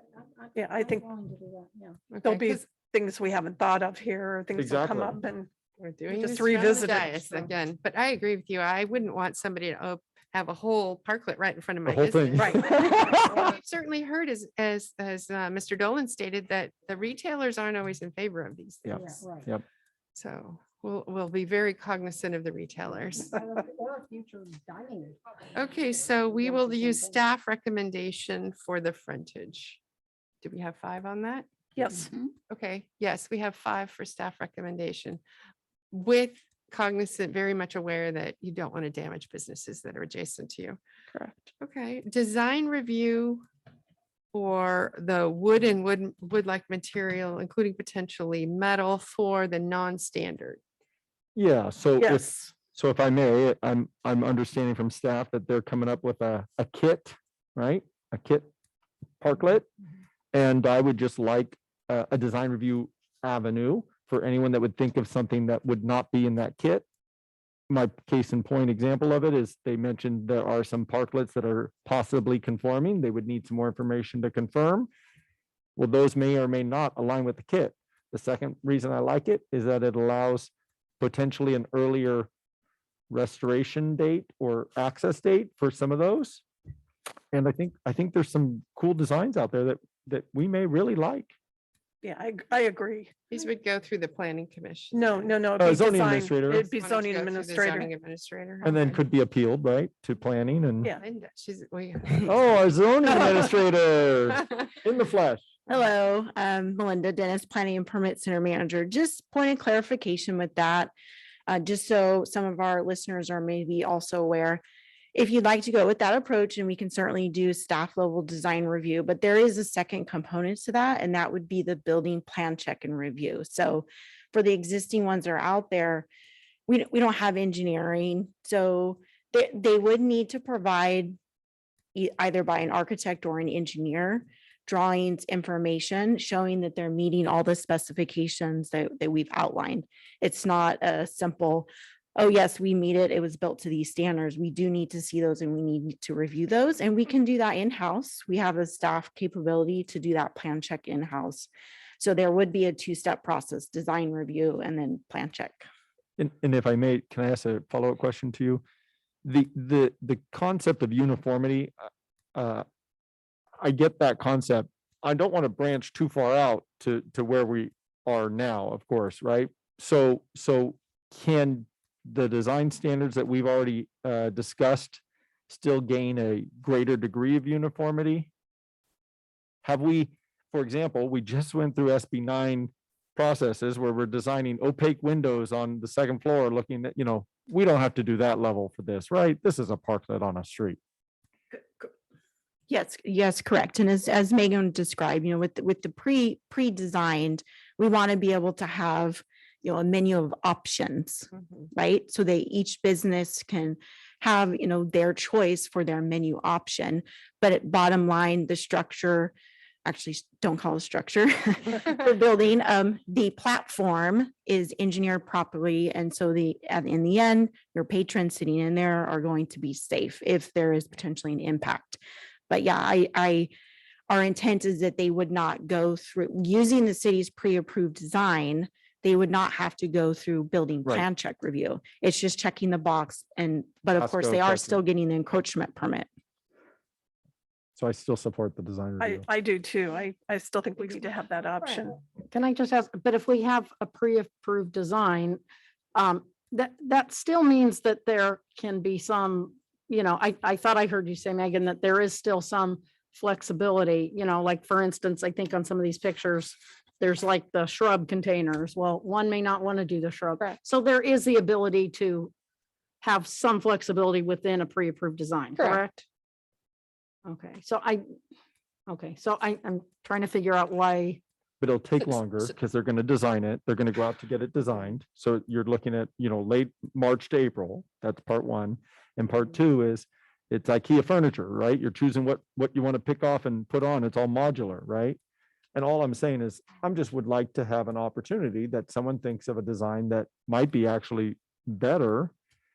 Okay. I would be fine with that, but except that I wouldn't want it to look too different, you know, I I mean, there agree. needs to be some standards. I agree. I should I say. fully agree, Yes. which is why I was asking if it could be with what we're providing them. Yeah, I do want to add too, and I'll look this way, but we didn't consider a fee. I mean, the fee right now is looking at checks the box, really easy review, really easy inspection for our inspectors as well, because it's our pre-approved design.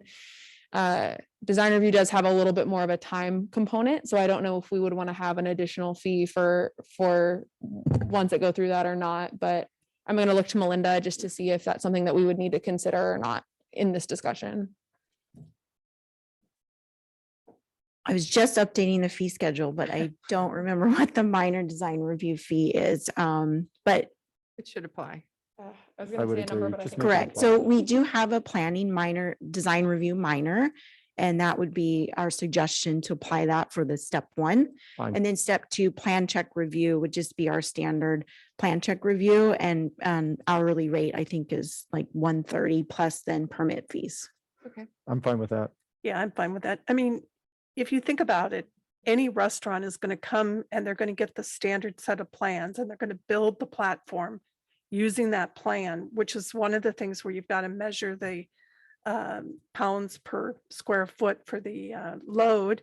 And then they're going to do the same thing probably for the side rail that you have to have, I think it was 200 pounds. And then that's where they may want to modify it. But much of that, a business would be foolish not to take the basics of the design and get the engineering done without having to pay. But I'm also trying to provide an avenue to make an earlier date. That's what I'm also trying to provide for. And so that is an end goal of why I'd like Right. design review option. It might cost a little bit more, but I don't think I don't want to change beyond what they've suggested.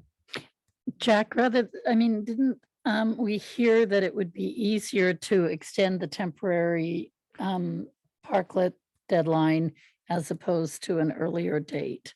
So They were that's- saying for meeting the kit parklet design. Right. And I'm saying the existing ones may comply. And if the existing ones comply without allowing design review, we don't have a avenue to become permitted. Correct me if I'm wrong, staff. This is a correct interpretation. So by having design review, they have an avenue to get possibly the existing parklets approved Yep. before the kit design may be ready. Sure. And I'll offer conversely, if the temporary pop-ups are approved, it's sort of the same idea. They could just leave what they have out there until, the design is ready. So I mean, either or, but what I'm hearing is that you would want to see more design flexibility for any business moving forward, not just the ones that have existing parklets. Correct. Yes. Okay, so on that, do we want to address the extended temporary?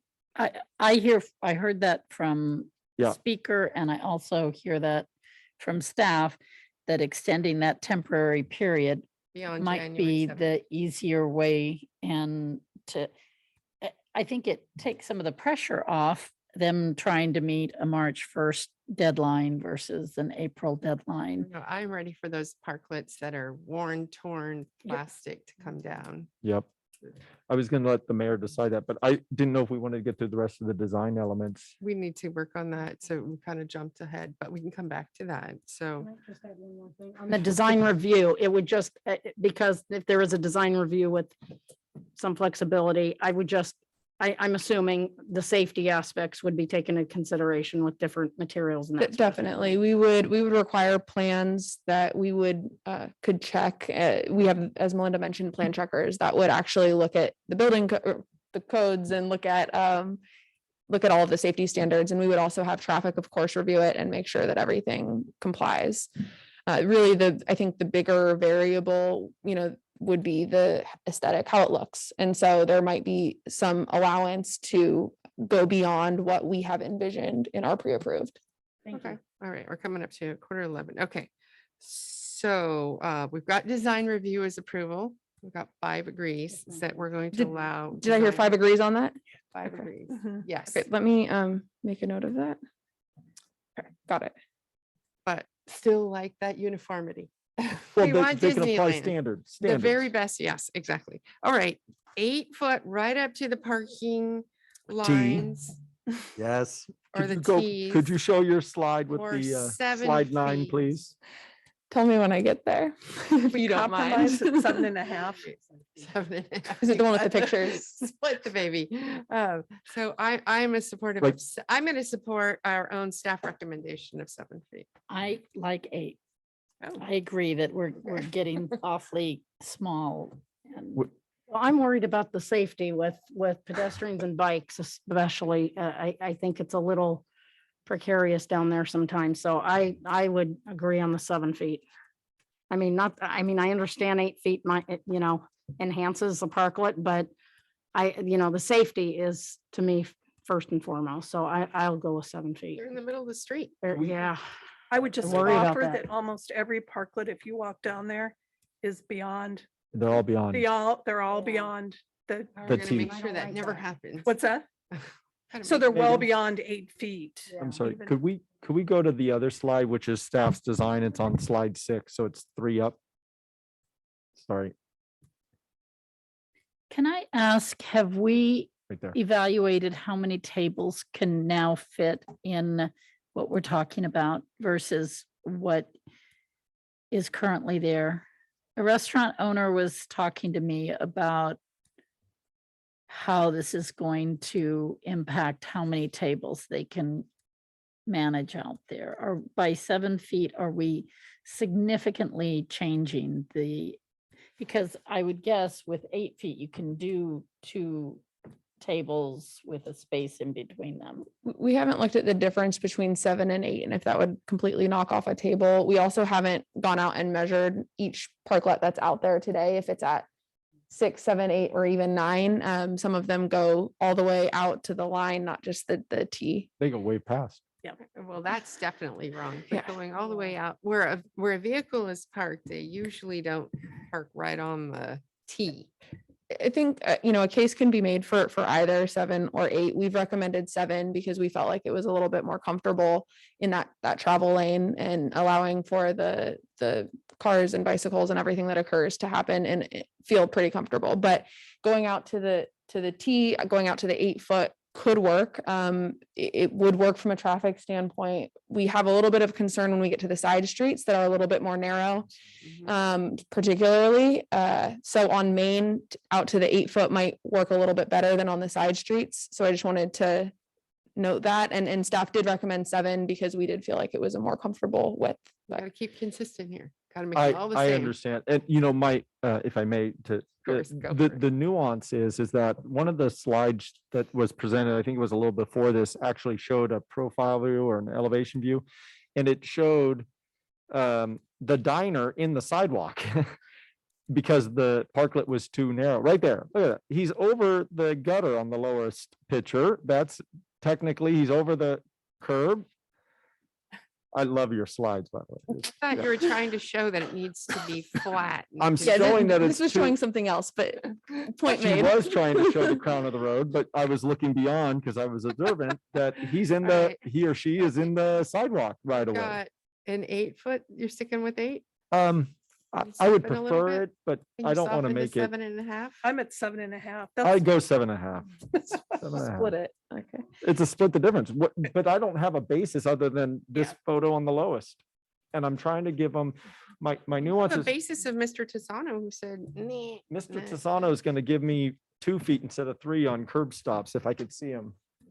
Nope, he's saying no. He's not. I And know. especially, is this around the corners? Is that a problem with a 7 feet or an 8 feet? Does that make a difference? As I'm turning right on Spring Street and there's something. They've already eliminated They've a lot of those eliminated Spring spots. Street. Well, as me as a vehicle, I'm in my car and I'm just trying to turn So- right. We believe that going out to the T could work. 7.5 feet could work if that's the desire of the council. Julie, are you gonna go for 7.5 feet? Sure. Okay, we'll split. It I don't feels like awkward. it either. Yeah. I don't like it. I'm just worried about. You know, I would be okay with 7 if I knew how it would impact the tables, and so I would really like to know that information. I am concerned that these spaces are getting very They're getting small. small. Because we're That's- taking 6 feet off We're of each taking, yep, side. 6 That- feet with on a- each side. That's why. On a 20-foot spot. So you're only 14. If we continue this item, then our timeline is even worse. No, I don't want to continue it. I think we can put in 7.5, but I would recommend that we, obviously, we're gonna review these when they come in, and on side streets, I would recommend that we really take a look at that, and perhaps there's some flexibility where it could be 7 or 8, depending on its location. But I would, want to make sure that we, if the street's feeling a little too tight, that we're able to say 7, but perhaps 7.5 or 8 otherwise. Do we want them to bump in and out though? Because that's, Well, in and out on Main would be consistent. She's saying. On side On streets. side streets. oh, I see. Sound And there's good? a- Give Consistent. your staff a little flexibility? Sounds good. Okay, sounds good. You got your flexibility. Sounds good. Thank you for working with us on that. And the last one is uniforms and umbrellas. I'm not there.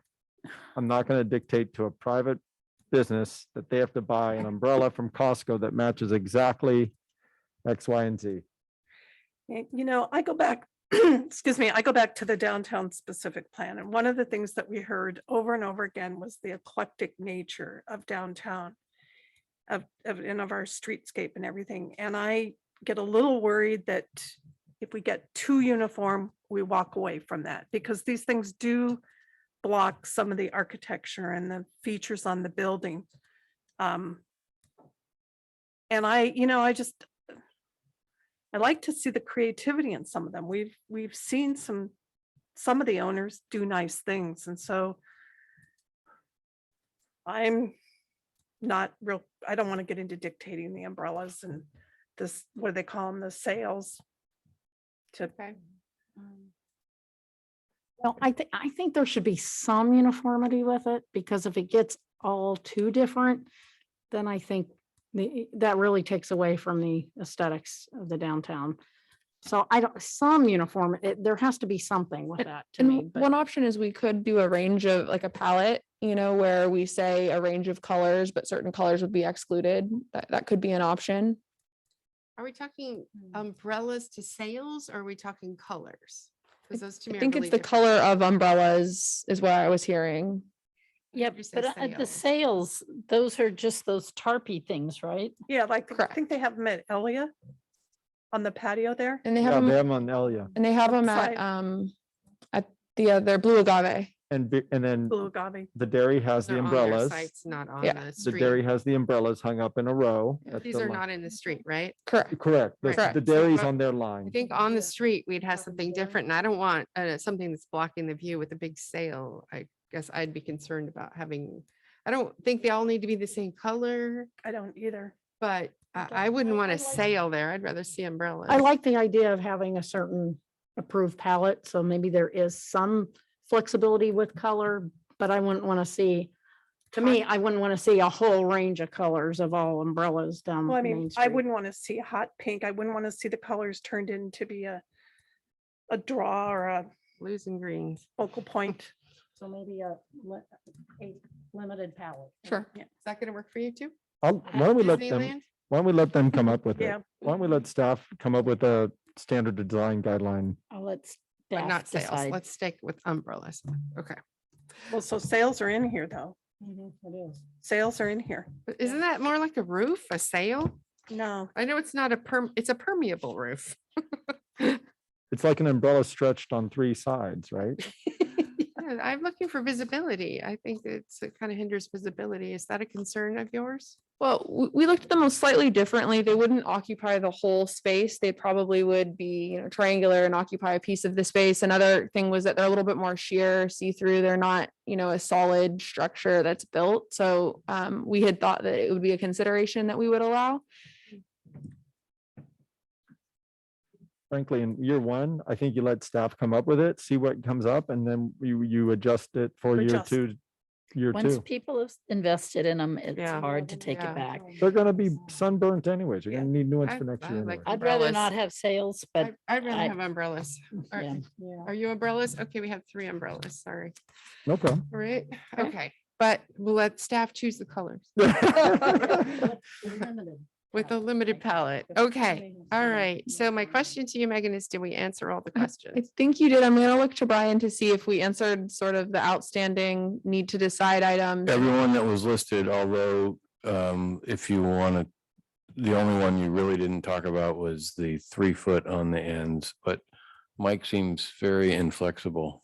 It is inflexible. I will say he was very flexible to get to the 3 feet. We started at 4 and we did get down to Good 3. Good we job getting definitely them go- down to 3. Could I ask Mike to come up though? I would like to understand why the water barriers are working now, but a curb stop is not, is what we're doing. We're talking quite a bit of distance here on a 20 by 8.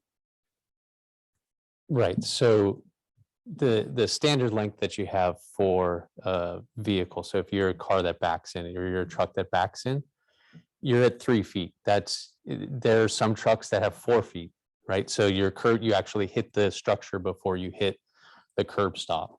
And so what we want to try and prevent is the vehicle from hitting that structure that's just on the other side. That's what the water barriers do. And when they do that, they have been hit. So it's not like we put the water barriers and that 2 foot was a magic cure that they didn't get hit. So what we want to try and prevent is without that water barrier, we just have the structure where people are eating and we don't want that to get hit. I think it's wrong to go below the 3 feet. 90% of vehicles Unsafe. are at 3 feet or less. And so I'm okay with the 3 feet, but I wouldn't recommend going lower than that. Strongly, by the way, I've not said, I've worked with you a long time and wrong is, let me ask this, location of the curb stop. So I think the report, and I apologize due to the time, but I thought it said it could not go into that free parking spot. So we're 3 feet out of the parklet stall. Is there a way to locate that curb stop a foot into the actual vehicle stall and therefore you're only encroaching or reducing the parklet by 2 feet? Yeah, I think there's flexibility and especially the locations where we have that 4 foot buffer, Okay. right? So you could actually be, 1 foot inside that buffer. So you would still have the full spot, right? Because the backup section is really just that 4 foot buffer is to allow your vehicle to move in and out. And I think there's enough variation in the different parking stalls that we have within our downtown that requires us to look at each one individually and say, here's the exact location. So I think what we want to do as staff is try and work with the people that bring them in, the businesses that bring those in.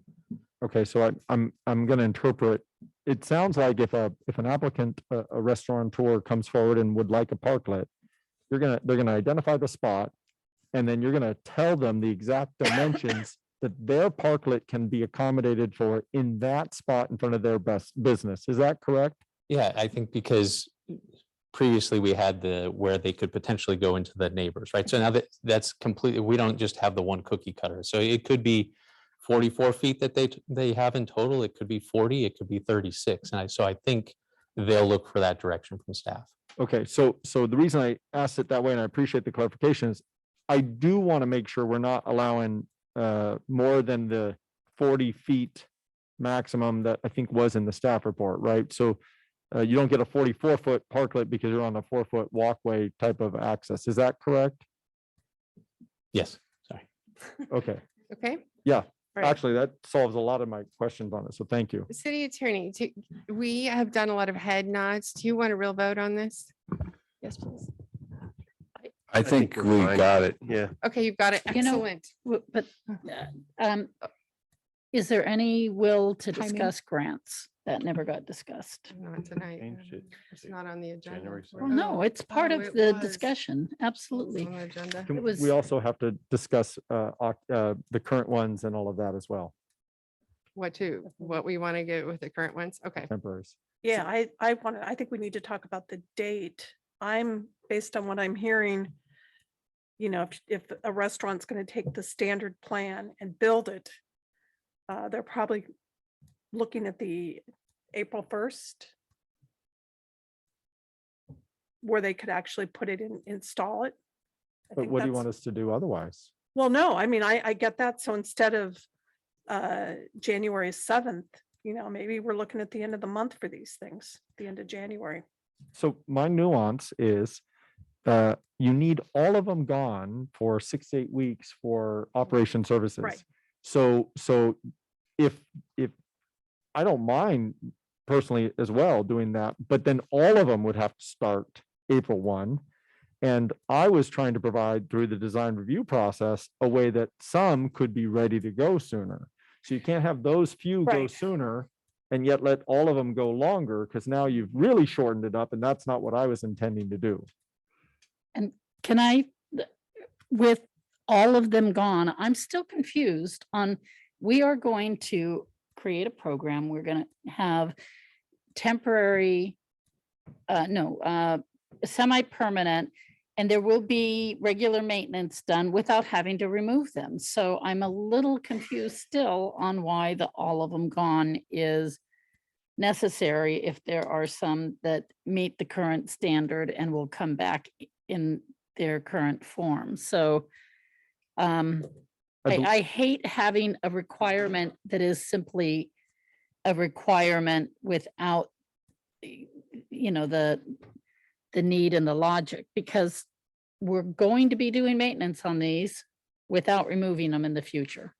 But So- if I may, I think that I heard, and I think I heard that the city needs 6 to 8 weeks to do tree pruning and maintenance and things, and they have Cleaning. been there for 2 years with none of that done. So I think we have a little bit With no longer. use. But You yeah, cannot right. use these for exactly. Yeah, I'd offer just that the new parklets will be designed so that they can be maintained, whereas most of the existing parklets they either have furniture set directly on the sidewalk, or they just haven't been built in a way that allows for the maintenance.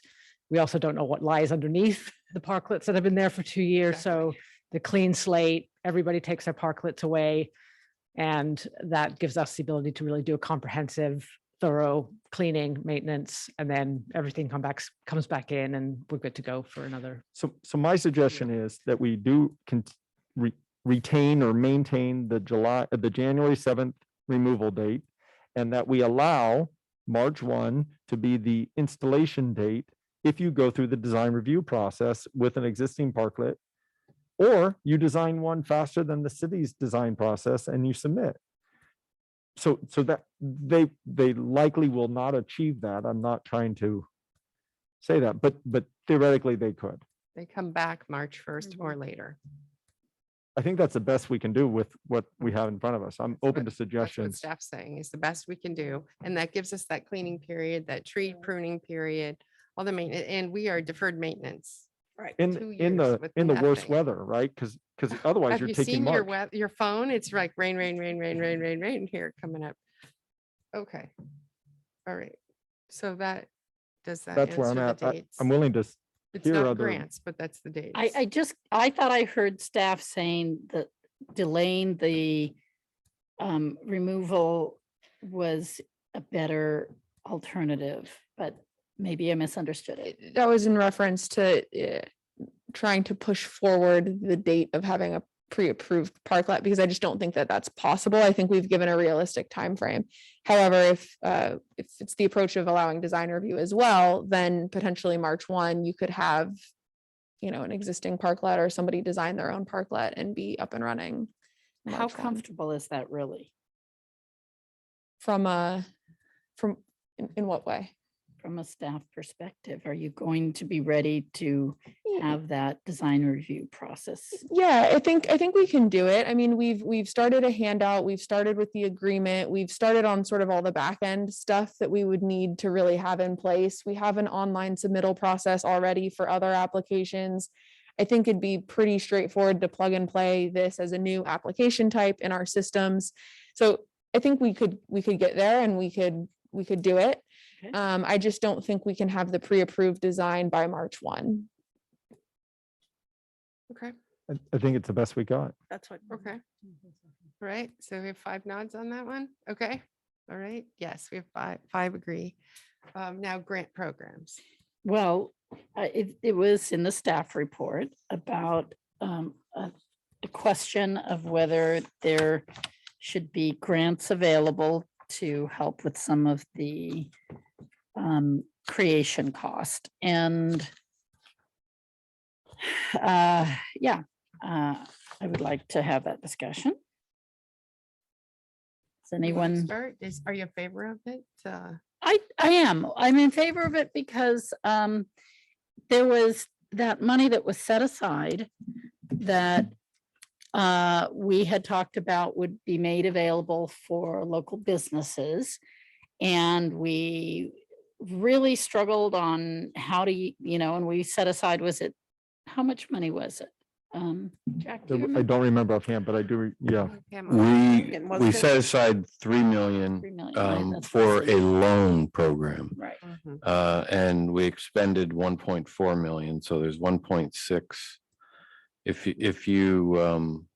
you're interested in doing a grant program and using this as a source of money, we would recommend that we put something together and bring it back, because you don't have to have that nailed down today. Mhm. Okay. I'll say I support some concept of at least some of the money being used, maybe not to fully fund an entire $10,000 parklet, I but agree. possibly Partial. a supplemental assistance Right. thing. Yeah. We're also not collecting rent the first year. Yeah, and that's where I think the conversation would have to go for me a little bit to know how much. Even a The loan. trade-off. Okay, we'll come back with that one. Sure. Okay, thank you, Brian. We'd like to come back with that. Okay. Is there anything else we haven't decided on? You have one more. We need to call it the PPE, Pleasanton Parklet Experience. Okay. Well, we might not have 5 votes on that one. You want to call it P? What? PPE. PPE, PPE, right? You have to. All right. PPE. person- Okay, Pleasant thank you Parklet. very much. Great job and long meeting. And that is our last scheduled item. We do have a few more things on the agenda. Thank you, Megan. Thank you, Brian, for you. helping us through some rough spots. Matters initiated by council. I have 1 or 2 items. Does anybody else have anything? I do have a couple. Go ahead. Well, I want to bring back a couple of items. I would like to ask for support of the our Neighborhood Voices Initiative resolution. It was a discussion that we had in November, and it was recommended that it go to the legislative subcommittee, which we did, and there was not a uniform recommendation. I believe our direction of sending it to the subcommittee was with an understanding that then it would come back to the council to decide, taking into account the recommendation, of which really there is not one. So I'm asking for support to put that on the January agenda to vote on a decision on endorsing a resolution or supporting a resolution on our Neighborhood Voices Local Control Initiative. Okay, I would support that. I think we heard from a public member tonight, and we've heard from members of the community before at our meeting, and I don't see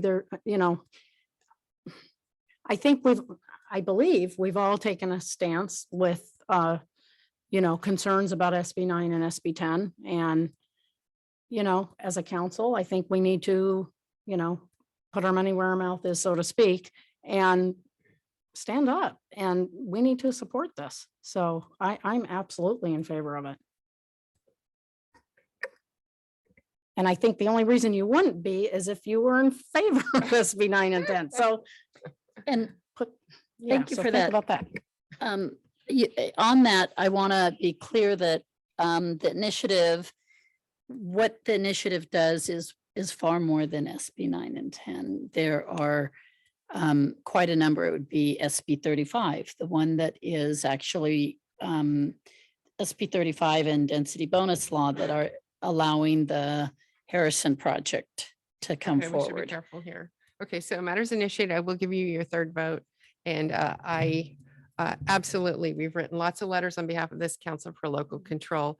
I know it has not been supported by some groups, maybe League of California Cities, and not by half of the legislative committee, but I want to hear more about it. So I will support that. So if you could bring it January 4th, that would be Mhm. great. Okay, all right, you got it. Thank you. And by the way, the league didn't not support it. They took a neutral position. Neutral So position. yeah. Okay, that's still not support, but I know what you mean. Okay, did you have one more? I do. I have two more. I've asked a few times. I really believe that we should, SB 10 is a law that will allow a majority of a council. So here it'd be 3 council members to override voter initiatives that have been passed with tens of thousands of voters. And I would like to ask that we agendize a discussion to create an ordinance that would require that there be a vote of the people on any decision that would come under SB 10. Could I just make a quick comment? It may be helpful if the council wants that before you have that discussion, maybe I could provide, bring back a memo to you just to give you a little more information on SB 10 and some of the legal arguments that have been raised regarding the legislation, just so you have the full picture before you decide on whether you want to bring back that sort of ordinance. It may be helpful if that's something the council would want. That would be helpful to me. Would be helpful. Okay. Right, That's thank fine. you. All right. you got So one? last one, I would like to have support of a public notice of all ministerial projects, a requirement of our little neighborhood postcard. We know that there are so many of these SB 9, SB 35, and other laws that are now ministerial, and there will be no public review, but there is nothing preventing us from sending that postcard to let the neighbors know that something has come forward, and it would be a notice / education. I don't think it has to be in the form of an ordinance. I've already talked with staff.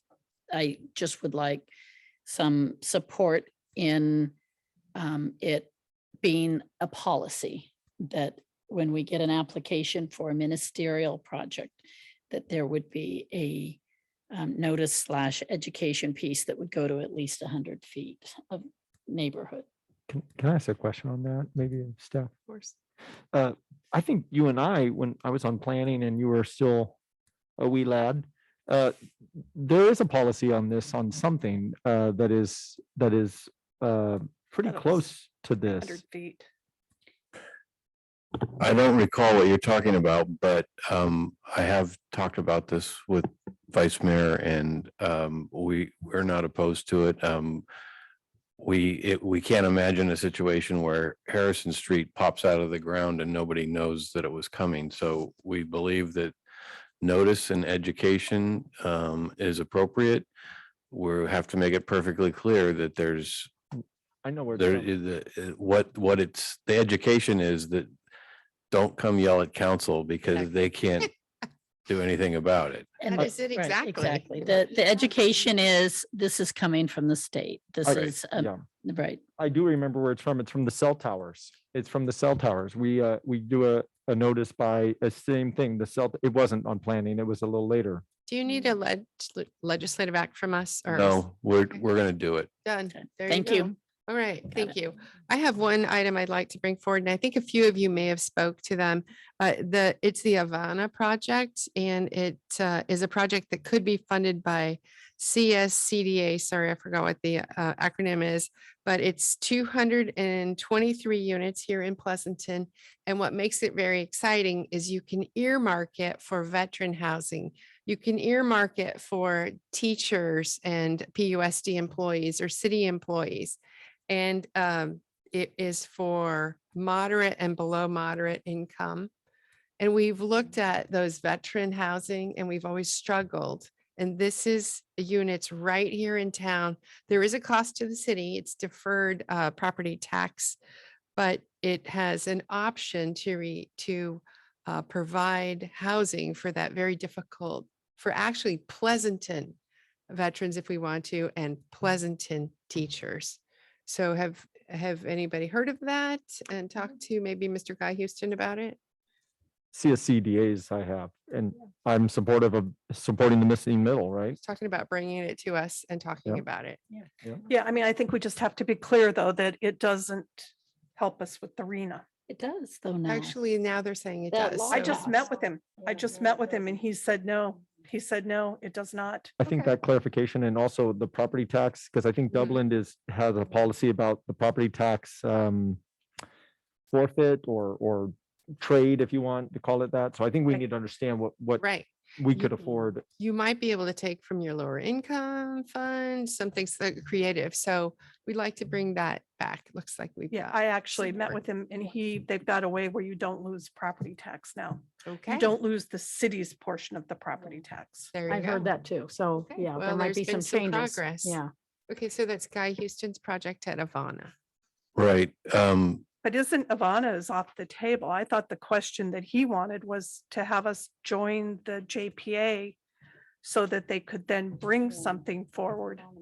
Okay, so this is a moving target. So let's find out the facts and bring it to Yeah. when we can. Because I heard Havana was on the table. It was off, then it was on. So we'll need to know the facts. I met with And him last week and it was off. Okay, and if it's not Havana, maybe it'll be something else. And yeah, I mean, and his point Mhm. was join the JPA. It doesn't cost you anything. And then if we want to bring something forward, We'll be ready you're- to go. Yeah, you're ready to go. Okay, all right. And you have, that's the last of mine. Thank you. Okay, I just have one thing, and it's about the redistricting issue that is going on right now. And I have to admit, I've been busy and not able to follow all of the redistricting, the assembly, the state as much as possible, but the Board of Supervisors, I did follow that, little disappointed on that one. But with the state senate and all that, I'm really concerned what's happening with Pleasanton. And I think one of the problems, I've spoken at the Board of Supervisors meeting, and I'm one of the only ones from Pleasanton speaking. Every Livermore council member, I believe, and mayor spoke. So I'm concerned that we're not getting involved in this.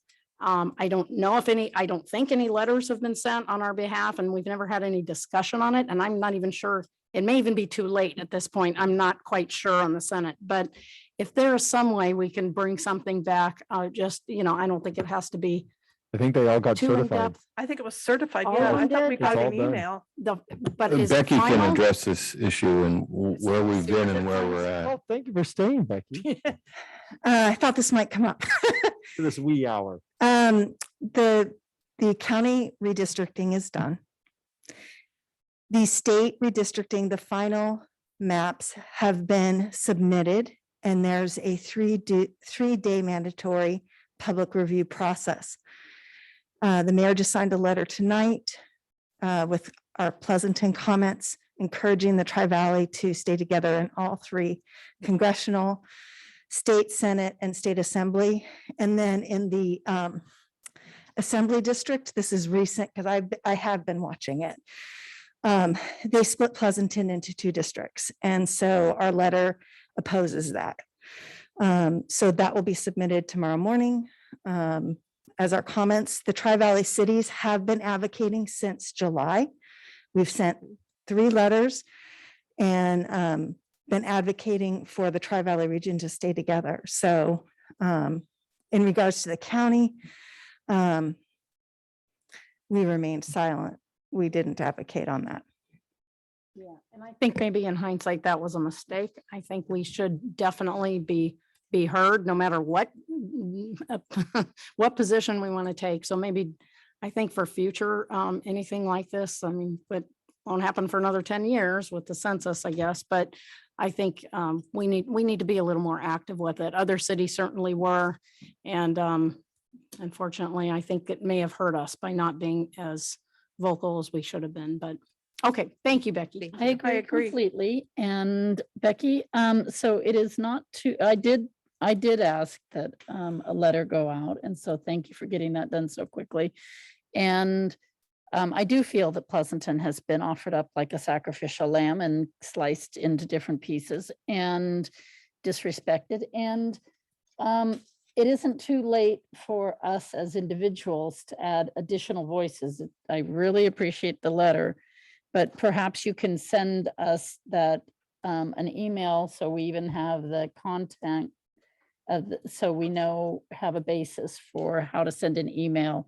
And there's a simple link that we can use, right? So anybody can go to we draw the lines ca.org and view the final maps and submit public comment. Anybody can. And it's an online, easy form to fill out and submit.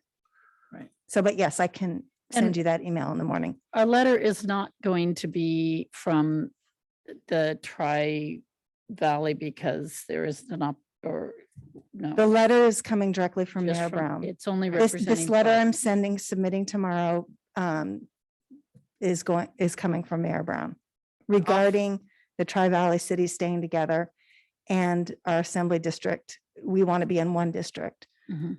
And we recommended District 16. Okay, and are we sending that to our fellow cities and asking them to send a letter as well? I know we don't have much time, but more letters would be better. I can definitely share it with them. Unfortunately, the timing of it, a lot of staff are not here. So All 5 mayors have sent letters. all and 5 mayors have previously. sent letters. This is not, we're not doing this at the last second. No. We've been sending letters and sending letters, all 5 of us. The 5 mayors spoke about it at the mayor's summit. It's been an ongoing conversation for sure. Mhm. Okay, thank you. Sure. I would appreciate getting that email, so Sure. I have the Anything else? content. Yeah, I've got one. Okay. So I'd like to see see the mayor establish a rules and or a subcommittee for our 1995 Rules and Operating Procedure Manual to begin to get that rewritten and up to date, reflecting what's really going on. You mean the 1995? I Yes. would be very happy to do that. And I wondered, Kathy, you I have don't been know. on council the longest. Would you be on a committee with me?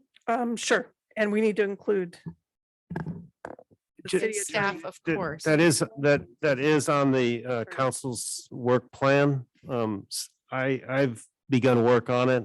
And it's not so much of an issue as for staff time as it is for council time, because my thought is that it will take the council some time, depending on what level of review they want to see with that and what changes they want to make. So, and I had planned on bringing it back in phases, the first phase being almost a simple legal update. The second phase being input from council on other procedural changes. And then the third, if the council wants to go in that direction, a possible addition of council protocols and best practices. So there's a phasing that I envisioned. I'd be happy if the council wants to establish a subcommittee, but that's what I've envisioned so far. And that's the kind of and I've just been waiting to find a good time to plug that in the council's work plan and the timing and other issues that you're No, we have dealing with. district So I know it's really late, but if we've got a lot on our plate with the housing element coming up and districts if we can do some of the work in advance and then bring it forward, maybe even have a special meeting one Tuesday, like the 2nd or 4th Tuesday, and bring this forward. Would you be open to that? Okay. All right. Thank you. A special meeting. Okay. All right. Let's Special council meeting. yes, Yep. special council meeting. Is that all workshop. right with you? We need to, it's just, yeah, for a little small subcommittee then. Okay. a subcommittee with the two of us. And Dan. And then we'll, of course, and you, of course, and then bring it back to the council in that way. Maybe we can give you some guidance and help from there. Okay, all right, thank you. Anything else? Wow. Okay, well, I want to say this is the end of the year and I know it's late, but I have truly enjoyed working with each and every one of you. I think this is the last meeting of this year. All four of you bring creative ideas. Look how we work through things tonight. You bring your homework, you bring your intelligence, you bring your history and your background. And I just want to say thank you and Happy New Year. So, would you like to take us out? Sure. Pleasanton City Council adjourns this meeting with a tribute to our nation's men and women serving in the military and with gratitude for every United States veteran who has bravely answered the call to service. Further, we wish to honor the memories of those who have made the ultimate sacrifice in conflicts, both past and present, in defense of our country. Amen. Thank you. Meeting's adjourned. Night. 2021 is wrapped.